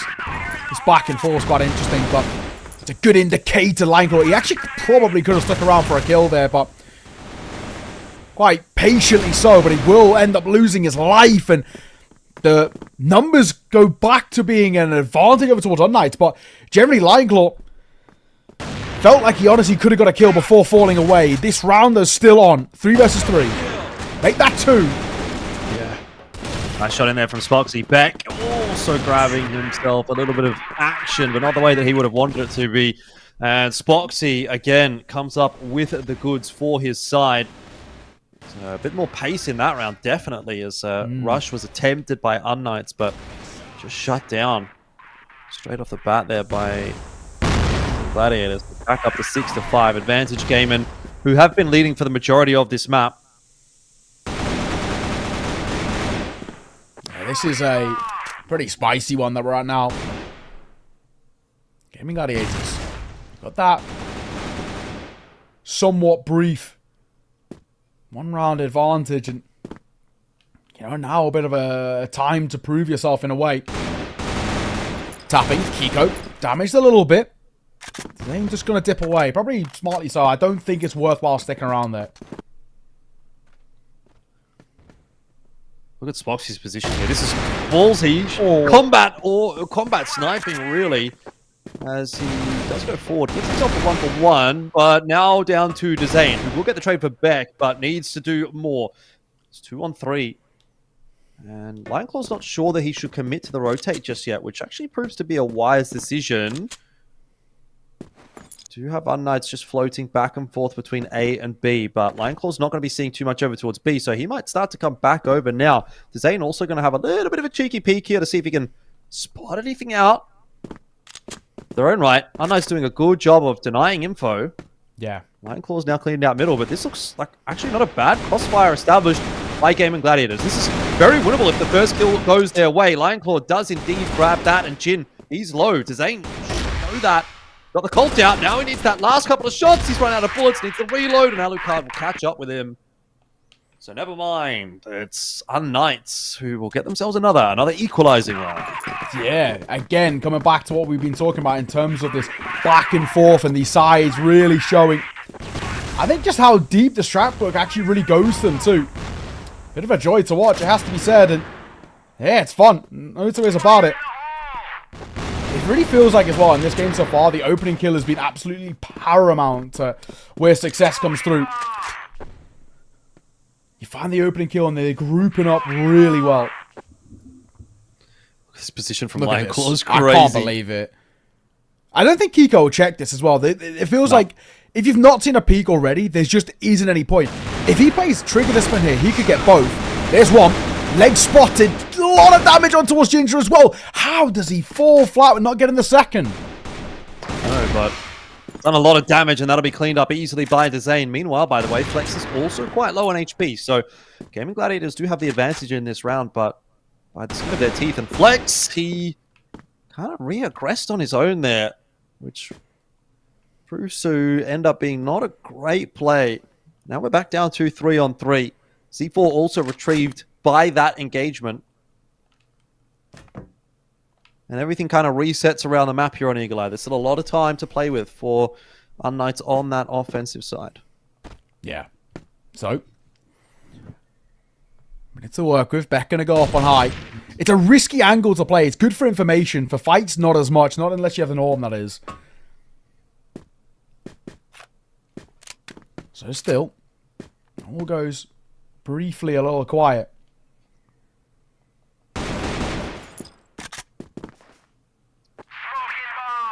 38 seconds. Dezane, right call. Flash popped round and an aid was being set up, but he opts to hold on to it for now. He has to be worried about two different angles of the issue with Dezane, so it's very easy they can get caught in between two. Does well for one. Holds down mouse one. And Dezane, with his final bullet in the transfer, does super well. Yeah, very nice. I look back at this last round. Dezane with a pretty big round there, all things considered. There's the spray transfer onto Alucard. A nice headshot. Line again, the gap only one, but this is where it may blow out to two as Gaimin Gladiators. They throw in something a little bit faster on that GR side. They get aggressive on B long. Got the first couple of kills and a lot of damage onto Jin as well. And this could be the straw that breaks the camel's back for unKnights. They've been keeping pace with Gaimin Gladiators, but they haven't been able to overtake them. Oh. Raffin, be careful here. Just round that corner. He actually does well for the first. He's got a good idea. There's a second there, but Beck will trade. Just that one round advantage. It's probably about to be extended to two. Gaimin Gladiators, that would be huge, but you'd maybe even argue expected in a sense, right? This is Gaimin Gladiators map. They are arguably the best team in the region on this, even better than the likes of ROC.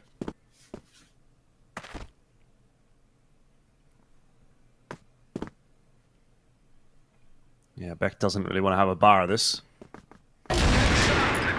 That'll be why. So 8-6 is now going to be the score. Gaimin have built themselves a little bit of breathing room.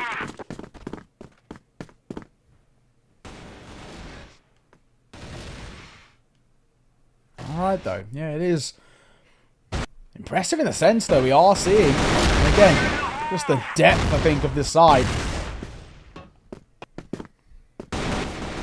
And it's fun to watch in a sense. Spoxy. For him, he's a bit of a joy to watch when he starts getting crisps with it. Okie dokie. A la carte! It's going to meet the same fate. My god, that is a round coming through from Spoxy.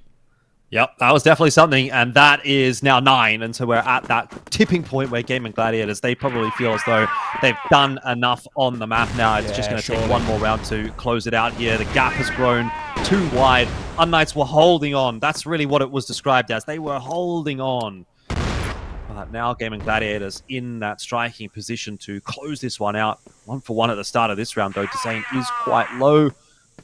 Lineclaw has got some forward smokes once again.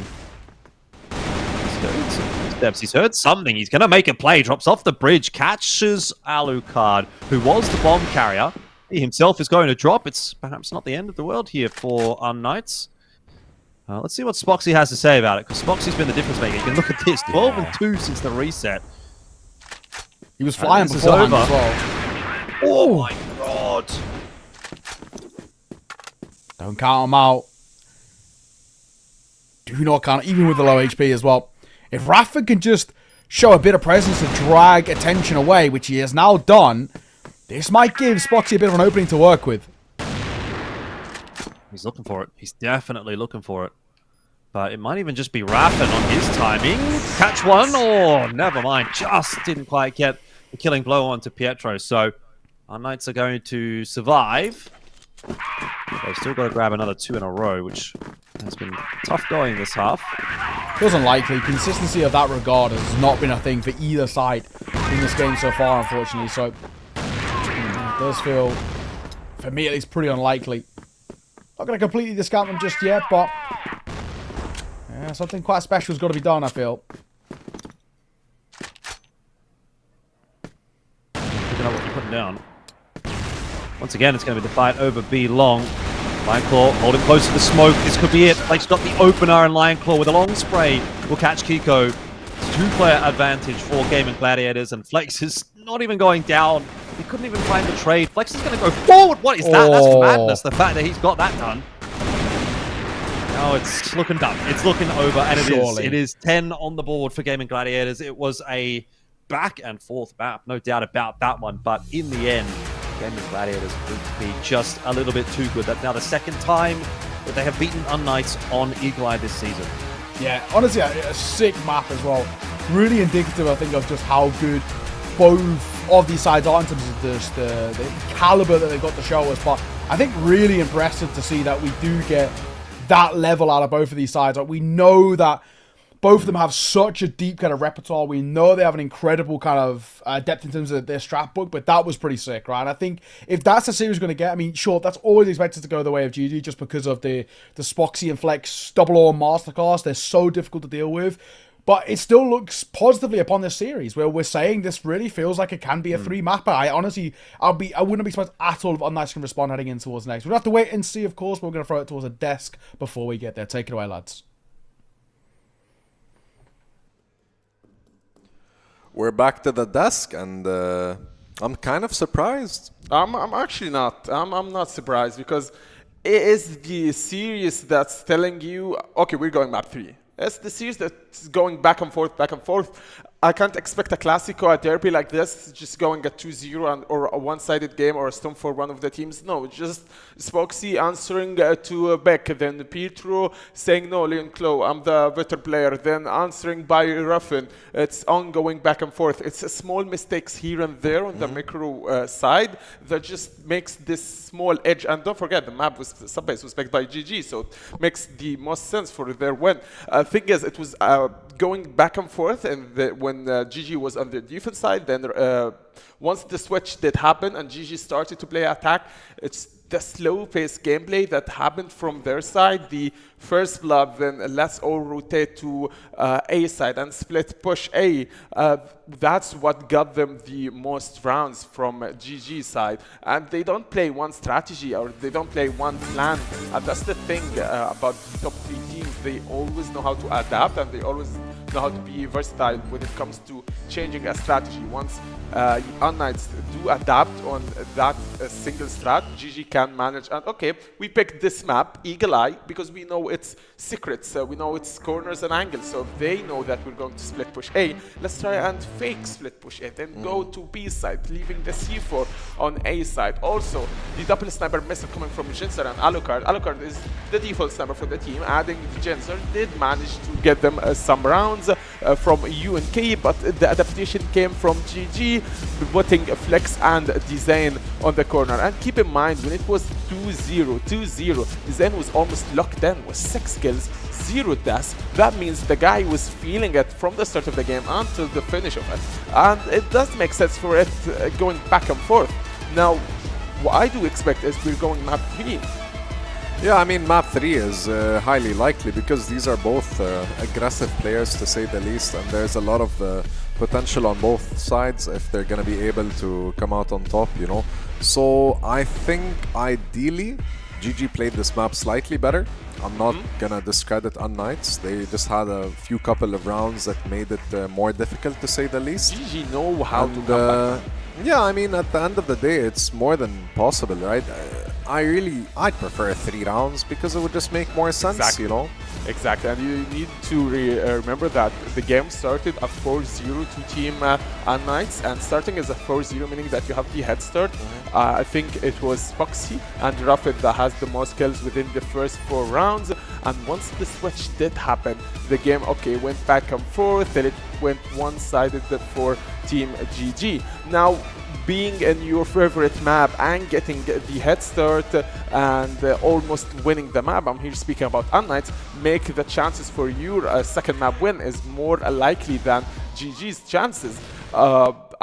It's so hard for me to accept the fact that we might go 2-0, but don't forget, once Spoxy is in the zone, Ruffin, Linkload, Zen, and of course Flex are just all in the zone, I think everything is possible, and it might go at 2-0.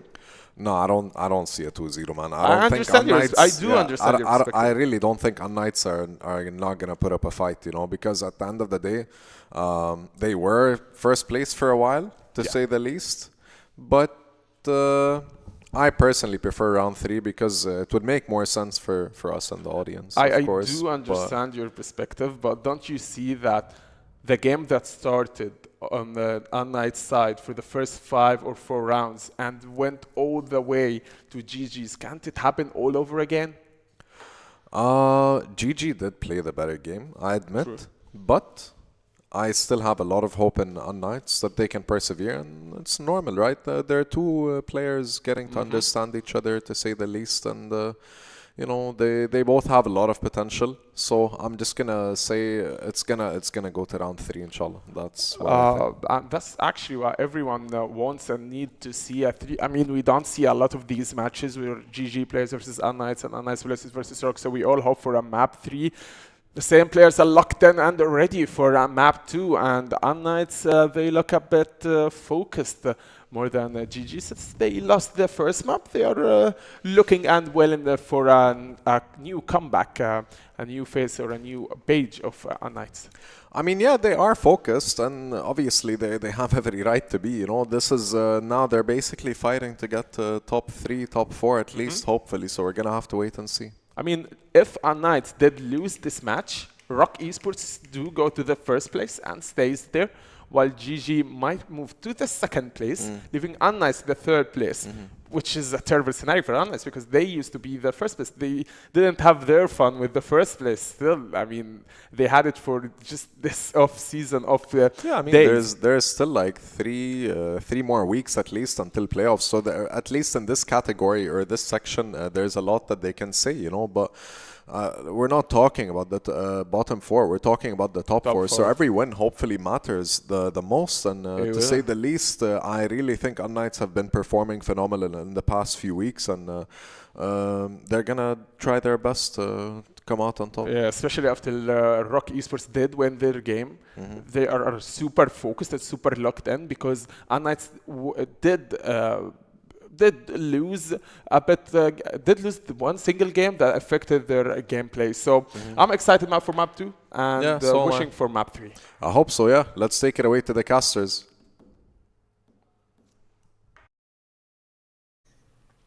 Cheers, guys. Appreciate it. We're looking forward to this one as well. I mean, a great start, I think, is the main thing for Gaimin Gladiators, right? Out the gates, showing, I think, a little bit of their class, but it's still that feeling in the air that this has all the ability to go towards 3. We know unKnights have tricks of their sleeves, and we know that that was GG's map in which they have been the most dominant side on, you know, and this is where we're then looking towards our next map, and we probably have a bit of a belief that unKnights are going to have something up their sleeve. There's a reason why they've gone here. They've obviously would have practiced and scrimped a hell of a lot against each other, and they're going to have, you know, great understandings of what is required. Let's get straight in towards the action.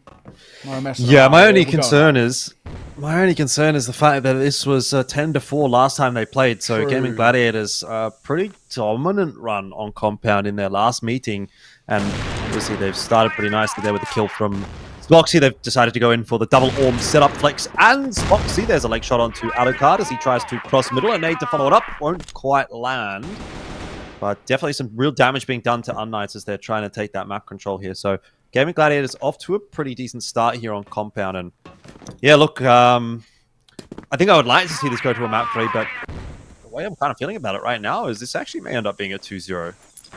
That'd be huge as well. I mean, it has been the big debate, I think, for kind of all of us here in the West League in terms of this. Who is kind of the... I mean, it's always been that battle for second place, if we're considering that it's always been ROC at the top, right? It's always been who is the next best and who is that team that can put a lot of pressure on. And yeah, right now, I mean, obviously, a pretty huge early advantage in a way, right? It's really going to alleviate a lot of pressure. So, let's see. unKnights down to 3, actually, quite quickly as we start things off here. So, not exactly the start that they would want. Yeah, Dezane has spotted that player lurking around in GR spawn.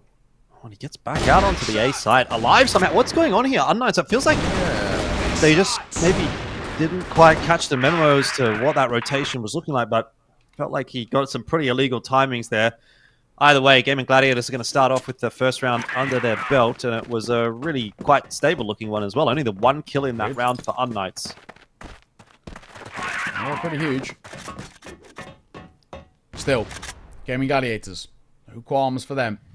Pretty happy with how things are going for them, and obviously a lot of big questions in terms of how deep things are going, I think, go for them in terms of what level above unKnights are there, right? Is it just that one map which they're specifically a lot better on, or do they actually have a lot of depth within this team to prove why they're the best? And that still is sort of that big question for us. Flex on the angle. It's a risky peek when you go wide like that, just because obviously you can be peeked from kind of both sides of the pillar. Luckily, he gets in and gets out pretty safe. Yeah. Stable setup so far from Gaimin Gladiators. Nothing too overly eager. Compound, I find, tends to be one of the slower maps actually in the pool as well. It's quite a large map. It takes a long time for the BL side to go back and forth. A lot of ground to cover. Yeah. And that's ringing true in this round. unKnights are bouncing all over the place, but they've decided to set themselves up outside of B. Smoke in hand for line for awkward timing. He'll get fully flashed and somehow he gets 2. I don't know, but he has pulled off a bit of a miracle there for Gaimin Gladiators. Jin did ultimately find that trade. There's a fight happening over middle. Spoxy Wide swing here onto Beck will shut that one down. So this pretty much just has to be now a B hit for unKnights, and Jin is trying to shoulder his way into the side. The Zane's going to fall. Raffen making a bit of a meal of things here. Everybody's missing their shots. Raffen for another swing, and Spoxy now has to set up on the line. Oh, so lucky that it was Spoxy in the 1v1 there, because he's always reliable, but that was a lot closer than it should have been for Gaimin Gladiators. After Lionclaw got this, I don't know. I don't know. I mean, craziness. He actually has no right to be walking away with 2 there. Never even mind just the 1. Getting a second kill out of that is absolutely wild. GG. Great work for them. unKnights.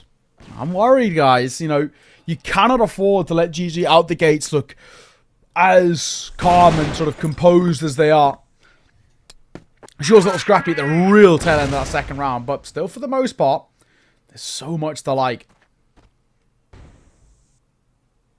Yeah, 4v5 though for this one, so Gaimin Gladiators on the back foot in round number 3.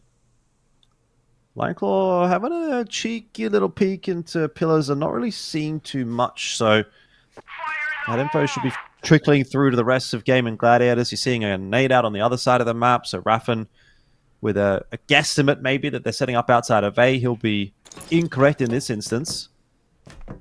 unKnights are starting to make their way back over towards B. Lionclaw playing a dangerous game if he re-peeks in now, although some util getting tossed in is going to give away the information that there's at least one player there, and he just goes for a massive wide swing. Lucky for him, Pietro's going to miss the shot with the orb. Smoke into the left side of middle. B-split definitely on offer right now, but having not cleared out Lionclaw's position, could still get a little bit awkward here for unKnights. Let's see where they go. True. Definitely something brewing. 35 seconds, though. We haven't got a lot of time, guys. Start making a choice here. That's a little scrappy. That's unfortunate. Still, Raffen does well. So does Lionclaw. As Pietro falls, that'll make things a lot harder. Kiko in a 1 versus 2. Lionclaw and Spoxy are both low, though, so still definitely a chance here. C4 goes down. Just in the nick of time as well. Sub 20 seconds to get that bomb down, but this is incredibly difficult. This surely should be all towards GG. I mean, Kiko, in a way, normally if you had a bit of HP, you'd say actually the best thing you can do is actually be proactive here and try and bring it down into a level playing field, but he just doesn't have the health to do so. Might have been spotted out there by Spoxy. Now he definitely is a known quantity.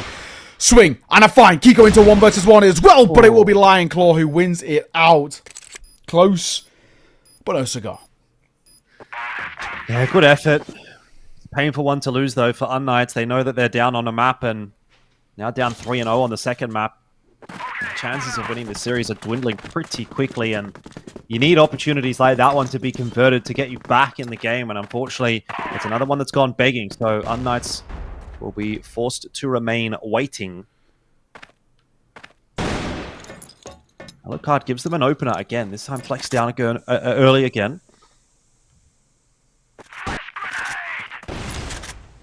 Yeah, this is really quite ugly in a way as well, isn't it?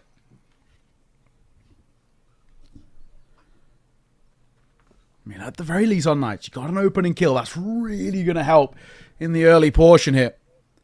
Pietro moving his way forward. Window cleared, but a jump back in by Lionclaw. That's unfortunate. His timing was just off there. He just didn't realize how far forward they were actually pushed. All right. This one might be the one that opens it up somewhat for unKnights. We'll see what Spoxy can say about it. Maybe they won't challenge Spoxy toward B. There's re-aggression in towards middle from Gaimin Gladiators. They do need to be aggressive, or at least active in this round, being down 3-on-5. Want to get something opened up before the site hit comes in.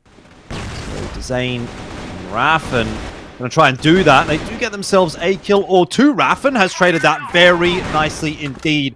It is back to 2v2, and if this one falls by the wayside for unKnights, then it might just be the nail in the coffin. Raffen, though, will fall. So it's on to Spoxy, 1v2 this time, with Gaimin Gladiators being the solo.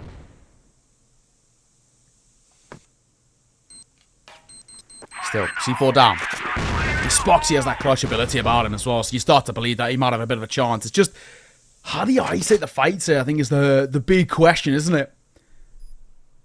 Alucard down low with a Colt in hand, up close. Got to be a quick shot here by Spoxy.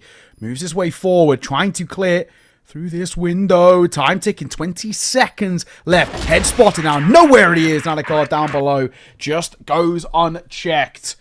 All right. A round really needed there by unKnights.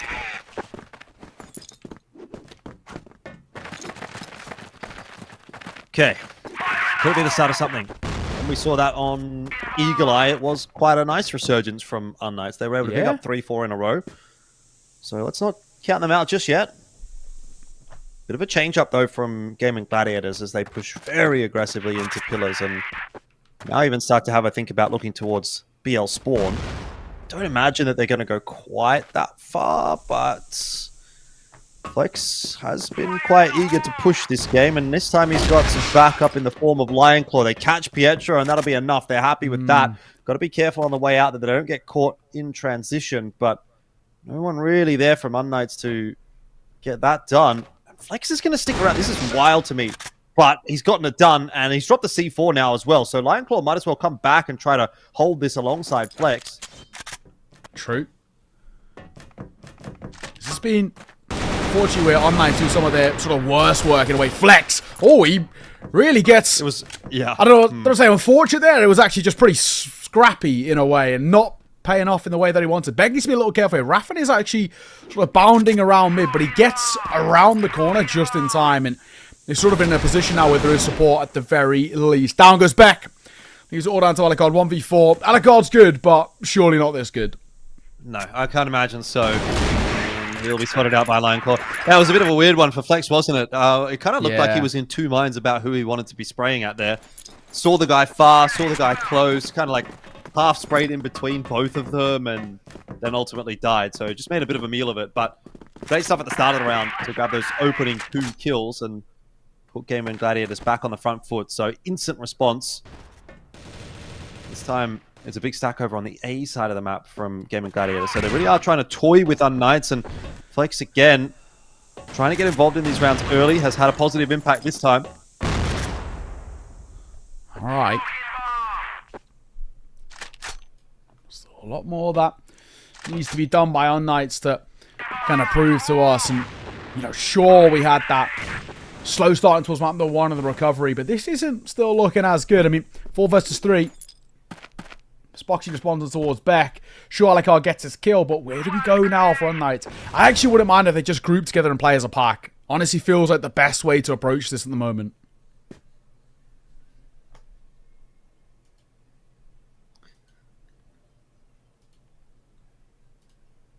4v3 for Gaimin Gladiators is stable enough.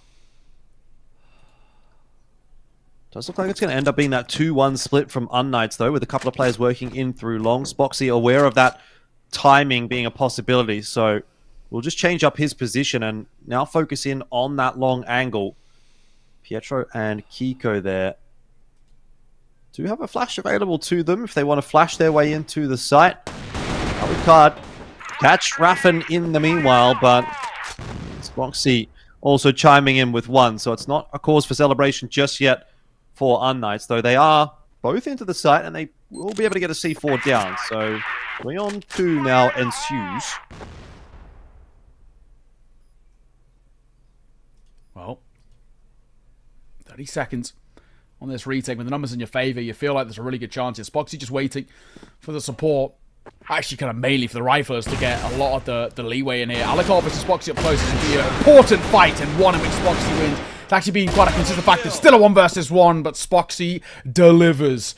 Did get made a little close there. Still doesn't matter. Defuse will come through, and that will be a 5th for Gaimin Gladiators. They're guaranteed now a lead at the half, which is already fantastic. I think they can get more than that as well, the way things are going, right? Yeah, for sure. Super clean from Spoxy. Had a fantastic map 1. He's having an awesome map 2 as well. And you can see it on the faces of unKnights. I just don't think they believe anymore. I think the belief is gone for today. They would have come in feeling quite confident. They would have been feeling good. You know, they've had a great season so far. They've been on point, but just not looking like a contest at the moment. And this is kind of harkening back to last year where we really had 3BL and I'm struggling to remember what they were called back then. What was... yeah, I was thinking about this earlier. I completely forgot as well for a second. 3BL and Gaimin. What was Gaimin called? LCK. 3BL, yes. 3BL and LCK last season were like the two teams that were kind of at the top of the conversation, at the top of the pack for the majority of it. And there was quite a big drop between between third, fourth, fifth, etc. Right? Sure, but like I mean, from 1 and 2, there was a drop to 3, which was unKnights, and then from 3 onwards, there was another drop significantly. Yeah, and that, exactly. I don't know. It didn't really feel like that was necessarily the case this season. I thought unKnights had kind of done a bit of work to get almost up into that big 3, if that was a conversation there to be had. But the way this game's going, I mean, that kind of spits in the face of that idea. Absolutely. Yeah, it's got to be said. Where we're at, I'm worried a little bit now about unKnights running out of time of charts here. Gaimin Gladiators looking like they want to kind of close off the evening quite early here, in a way. I mean, they've just been looking so comfortable, I think, in their crossfire so far. And it does look like we're in... I'm not too sure if it's even a kind of attack or a tech. I'm going to assume it's a tech, just by we don't have that little tech banner that's come forward. But last time we did have a tech pause, in all fairness, in that previous map. It was a 3-0 start. Tech pause comes through. unKnights found some very good form off the back of it. So they're probably hoping for a bit of the same. Yeah, that's true. That's, I guess, a consideration. How positive can you really be feeling about that possibility right now as unKnights? The nade toss into middle and then a big presence in toward pillars. Lionclaw just going too wisely back off. This time Flex was active in middle. He's typically been over toward pillars here. But either way, he's getting some work done. And Raffen, he receives the call from Flex that there was nobody else in mid. So he's just immediately going to go booking it down the A side of the map. And look at where he's got. This is a kill every day of the week, if not maybe 2 for Raffen if he gets his timing right. Yeah, exactly. And also, he can probably spot the C4 out here too, which would be absolutely huge. Flex has a good chance to get a freebie here, and he will, and he gets out to make it all the more worse. One to left, one to the right. Spots him now. Cold pulled out as well. Flex styling on him. And Lionclaw comes through. Raffen wasn't even needed in the end, really. That's a sumptuous round. It has to be said. So well done. That's disappointing, of course, for unKnights right off the back of the pause. You think, okay, it's a chance maybe as far as a mental reset is concerned. Let's get right back into the swing of things. And then absolutely nothing. So disappointing indeed. But 6-1 the scoreline, and Gaimin Gladiators starting to make this look more and more like it's going to be maybe a repeat of the last series rather than the close 3 maps that we expected it to be. Yeah. My God, Gaimin Gladiators have not pulled any punches at all in towards this second. It is a brutal display. Beck and Pietro, very rapidly, all that's left as well. There's a corner with the flash, and it does see off Beck. It's just Pietro. Nade actually softens him up just to make it all the more sweeter for a Dezane double. My God, Jordan, this is very quickly falling flat. Yeah, most definitely. 7-1. And barely a kill coming out for unKnights either since that reset. Look at the numbers on the side of Gaimin Gladiators. 4 for Flex, 5 for Dezane. Dominant numbers, and then barely scraping 1 on the behalf of unKnights at the moment. The shots are just not going back in the direction of Gaimin Gladiator right now. Kiko. This will end Flex's reign of terror. He's also got Raffen here, so maybe something to be said about this round after what was quite a poor start for unKnights. Kiko trying to pull them back into it. Also, though, at the same time, sure, it's around that start well for unKnights, but very quickly now down to 1 versus 3. And even if they were to win here, Jordan, as well, you've got to look at it and say 7-1, if it was to be turned 7-2, even that recovery feels so unlikely. Danikov didn't spot him somehow. It felt like he did, even with that smoke being up. But is it safe to say now that it just looks like unKnights are super checked out of this? They do not look mentally in this game at all. There is only one team in it, and it has been a brutal, brutal display.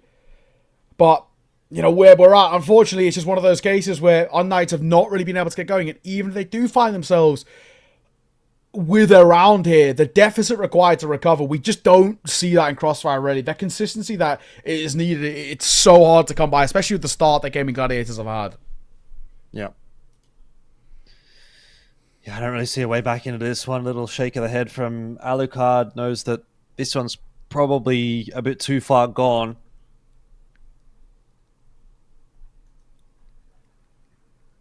Gaimin Gladiators looking pretty locked in. Not really much needs to be said here, to be honest, for these guys. Maybe feeling pretty confident about proceedings. Don't need to change anything up, really.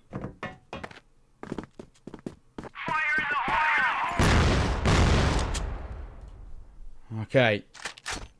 8-1. Brutal is what we're seeing. What a showing, though.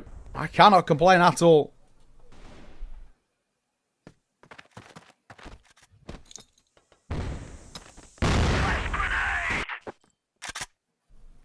Spoxy, down he goes. That's the start that unKnight needed. That's for sure. C4 collected and unKnight, you've got to come out the gates flying here. Alucard just gets caught, though. That's so unfortunate. Flex diving through. Yep. Flex has really been that enforcer type figure on this map, hasn't he? He's just everywhere. You know, on GR side, on BL side, he's getting involved. Line 4. Looking to clear out Jin, who actually does a great job to find himself a double. Picking up the pace, though, is Gaimin Gladiators. With that kill from Flex in middle, it allows the passage into the B-bomb site to clear on up. And so a post plant, 2-on-2. Still a rough time here for unKnights. They're going to go for a long rotate all the way into pillars. Gaimin Gladiators have somewhat cleared out middle already. They've popped a smoke down there as well. They're not going to focus too much on that. Dezane's going to be set up to try to hold this angle. He's seen at least Pietro. Now he knows Beck is there as well. The flash comes through. Great stuff as Flex will help Dezane out, and Beck couldn't see much. Knife! Don't tell me he tried to knife just then. I'm sure, I'm certain he tried to go for a knife. I think you're right, dude. Oh, well, it is going to be a second front night. You'll take what you can get at this point. Maybe a bit of overconfidence and whatnot, but even still, I want to see actually if we get a replay of that. Did he actually fly in? For the he had a knife in hand. I'm so sure of it. Look. Yeah, he did. He did. Do you know what? I mean, when you've got this level of a lead, I don't hate it. Oh, I mean, it doesn't matter. Yeah. He's going again. Oh my god. Stop! They're already dead. It's so funny. I love it. I actually love it. Why? Why has he done it to him? Well, that is so funny. Don't let him jump out this window and get another. He goes for it again. This guy's a madman.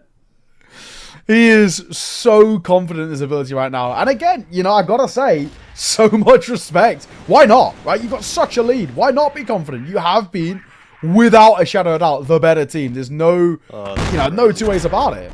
Boom. Oh, that's what you get, Flex.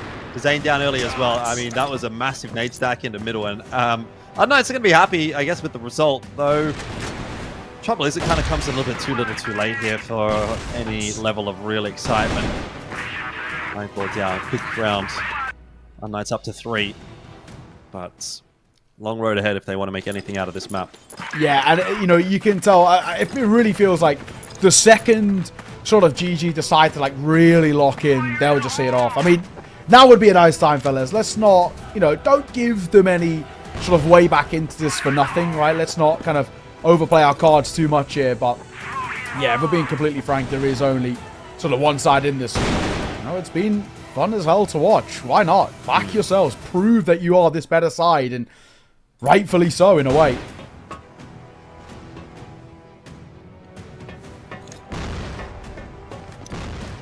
So Gaimin Gladiators do want to contest pillars here.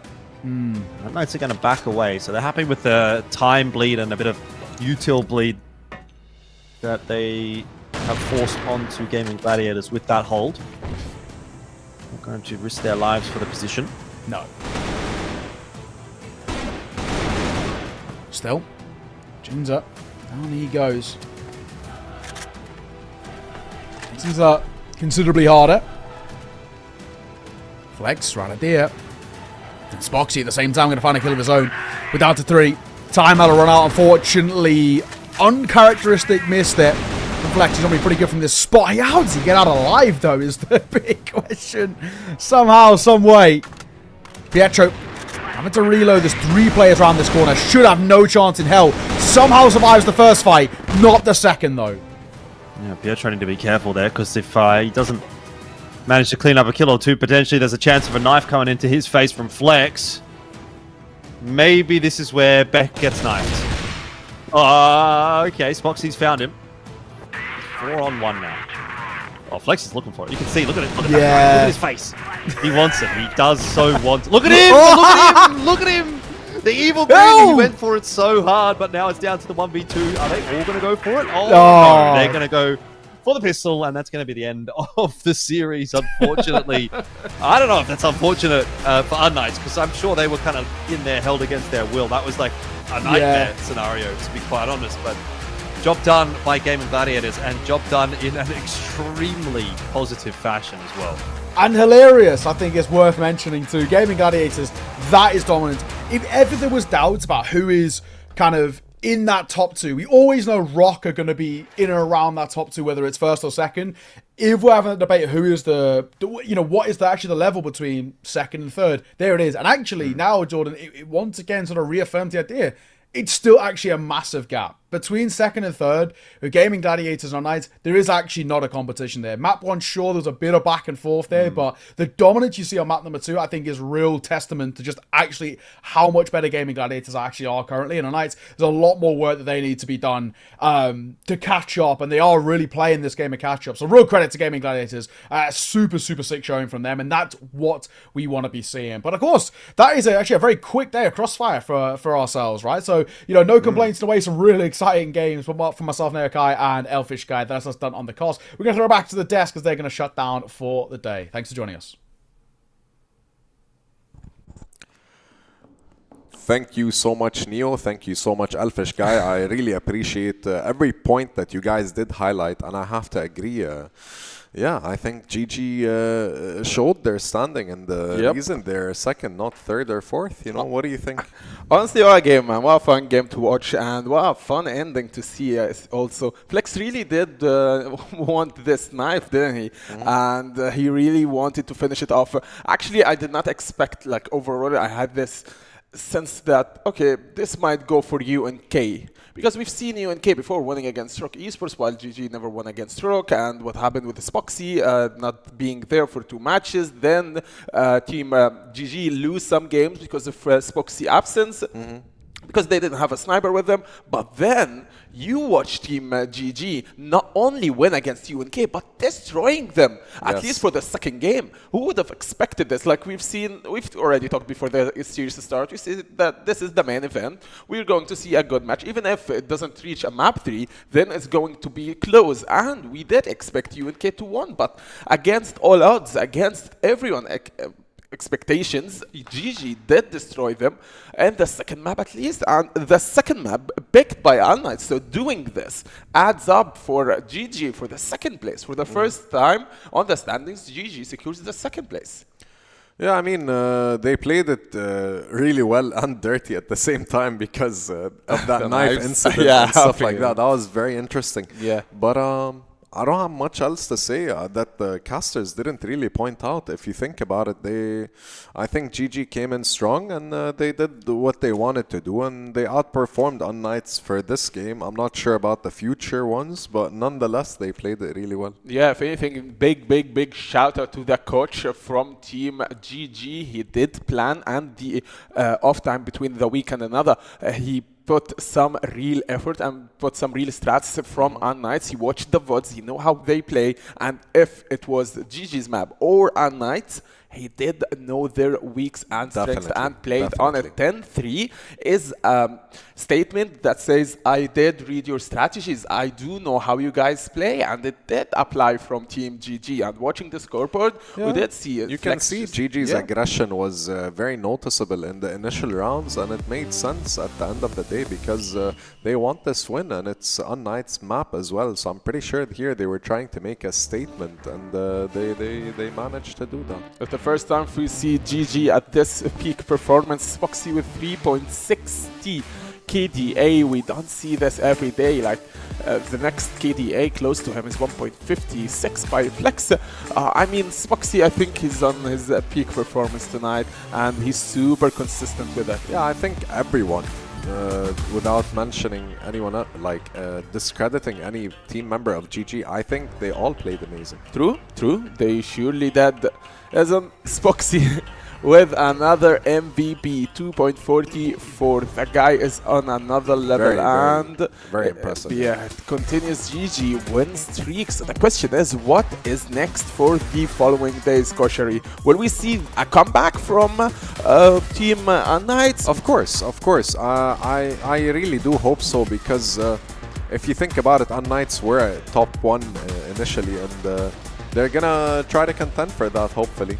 Yeah, it's now a battle of the top 3 teams. It's because they are all in the playoffs now. They are not worried about being in the playoffs or no, but it's just the fact that it feels they different, you know, when you're top 3 or top 2 or even top 1, it's kind of intimidating, to say the least. Exactly, and in the playoffs, it just puts you in this position where, okay, this team secured that top 1 position, and this team did secure that top 2 position. So it's intimidating, as you said. It's also scary for the other teams, just being the top 1 to play against. And you watching the first or the second, even the third week, it says a lot about ROC Esports, that they are just the best out there. Then you go to the 4th week, it's unKnights and Anubis winning and maybe securing the top 2 positions. And then the comeback of GG and now winning against unKnights. So who knows what will happen tomorrow and after and the following week before the playoffs. I mean, there's still a lot of time, and they have enough time to practice and scrim and to do whatever they need to do. But I have to say, I'm not disappointed, but a very unlucky match by unKnights, and I really think that GG stepped up their game and they played an amazing performance. All right, I have to send it to the interview, and I'm pretty sure Hazem and I have a lot to say for our fellow Spoxy, so take it away. Hey, hello guys. Hi boss, how are you? Hello baby. I'm fine. What about you guys? Alhamdulillah, all good, man. I'm good, man. I'm good. That was very impressive. Not just this gamer series. I really think you guys played exceptionally well. So my question is, were you worried playing against unKnights? Like, were you stressed? I mean, against unKnights, we are playing always good. I don't know why. No stress, no pressure. They are a good team, but I don't know. I feel you. I think everything today was our day. Makes sense. What about you, Hazem? Surely you have anything was. you'd like to say? Spoxy, congratulations on both the MVP and the win. Now you guys, I think, if not mistaken, on the 2nd place, moving from the 3rd. What's next, man? What's next? You guys looking for the 1st place, or what? You guys are on a winning streak. Yeah, next is tomorrow we play against ROC. Yes, sir. I think we will do our best against them. But even if we lose, doesn't matter. If we are losing in regular stage, we should focus playoffs. In playoffs. Yeah, if you win playoff, the rest is useless for us. Yeah, that's a more respectable approach, to say the least. You know, that you guys are planning ahead. You're not just focusing on coming in first and before playoffs. You know. Well, anyways, thank you so much, Spoxy. Thank you, man. Thank your team and organization as well, and best of luck in the future, my friend. Good luck, thank man. you. Take care. Thank you. Humble player as always, man. They are just super humble with it. Yep. I mean, they've been playing exceptionally well. They had a slight mishap last week, when I'm pretty sure it was Spoxy was absent, and they had a sub for it, and they kind of fumbled a little bit, but they did really well in that. Yeah, I think it's with GG, they just can't deal with Spoxy absence. Not that he carries the team, but he's the sniper. They don't have a sniper to substitute him. He's the entry. He's the first blood hunter. He's the guy that makes you enter the site. Anyways, moving down to standings, Koshari. ROC with the first place. GG comes to the second, and unKnights in one day moving from the first to the third. Yeah, I mean, I did expect it that ROC would come back on top, but the thing is, what I'm excited to see is Anubis, man. Anubis, Entropy are the only teams that haven't played 10 games yet, so we're gonna have to wait and see, you know. Just like we predicted, I mean, it's just GB that's actually contending top 4 from my experience and from what we've witnessed. But yeah, overall, I think it's just going to be the top 4 that we see right now are going to reach playoffs unless GV does something phenomenal or outstanding. Other than that, I'm excited for playoffs because it's not just a best of 3, it's a best of 5. So I hope our audience continue to watch the live, and you guys are you're in for a show. We all are. Yeah, for sure, 100%. What I really love about the CrossFire West League 2025 is one game, one day, just switches everything up. Just flips the script. 100%. unKnights, who were just the first, now the third. Tomorrow, if they win and ROC loses, they are the first again, and it still goes on. Yeah, I mean, just like Spoxy said, tomorrow's match is going to be really interesting, and we also have 2 more matches, so we're going to have to wait and see. But for now, I wish you all a pleasant weekend from here in our studio. Enjoy your night, boys. See you.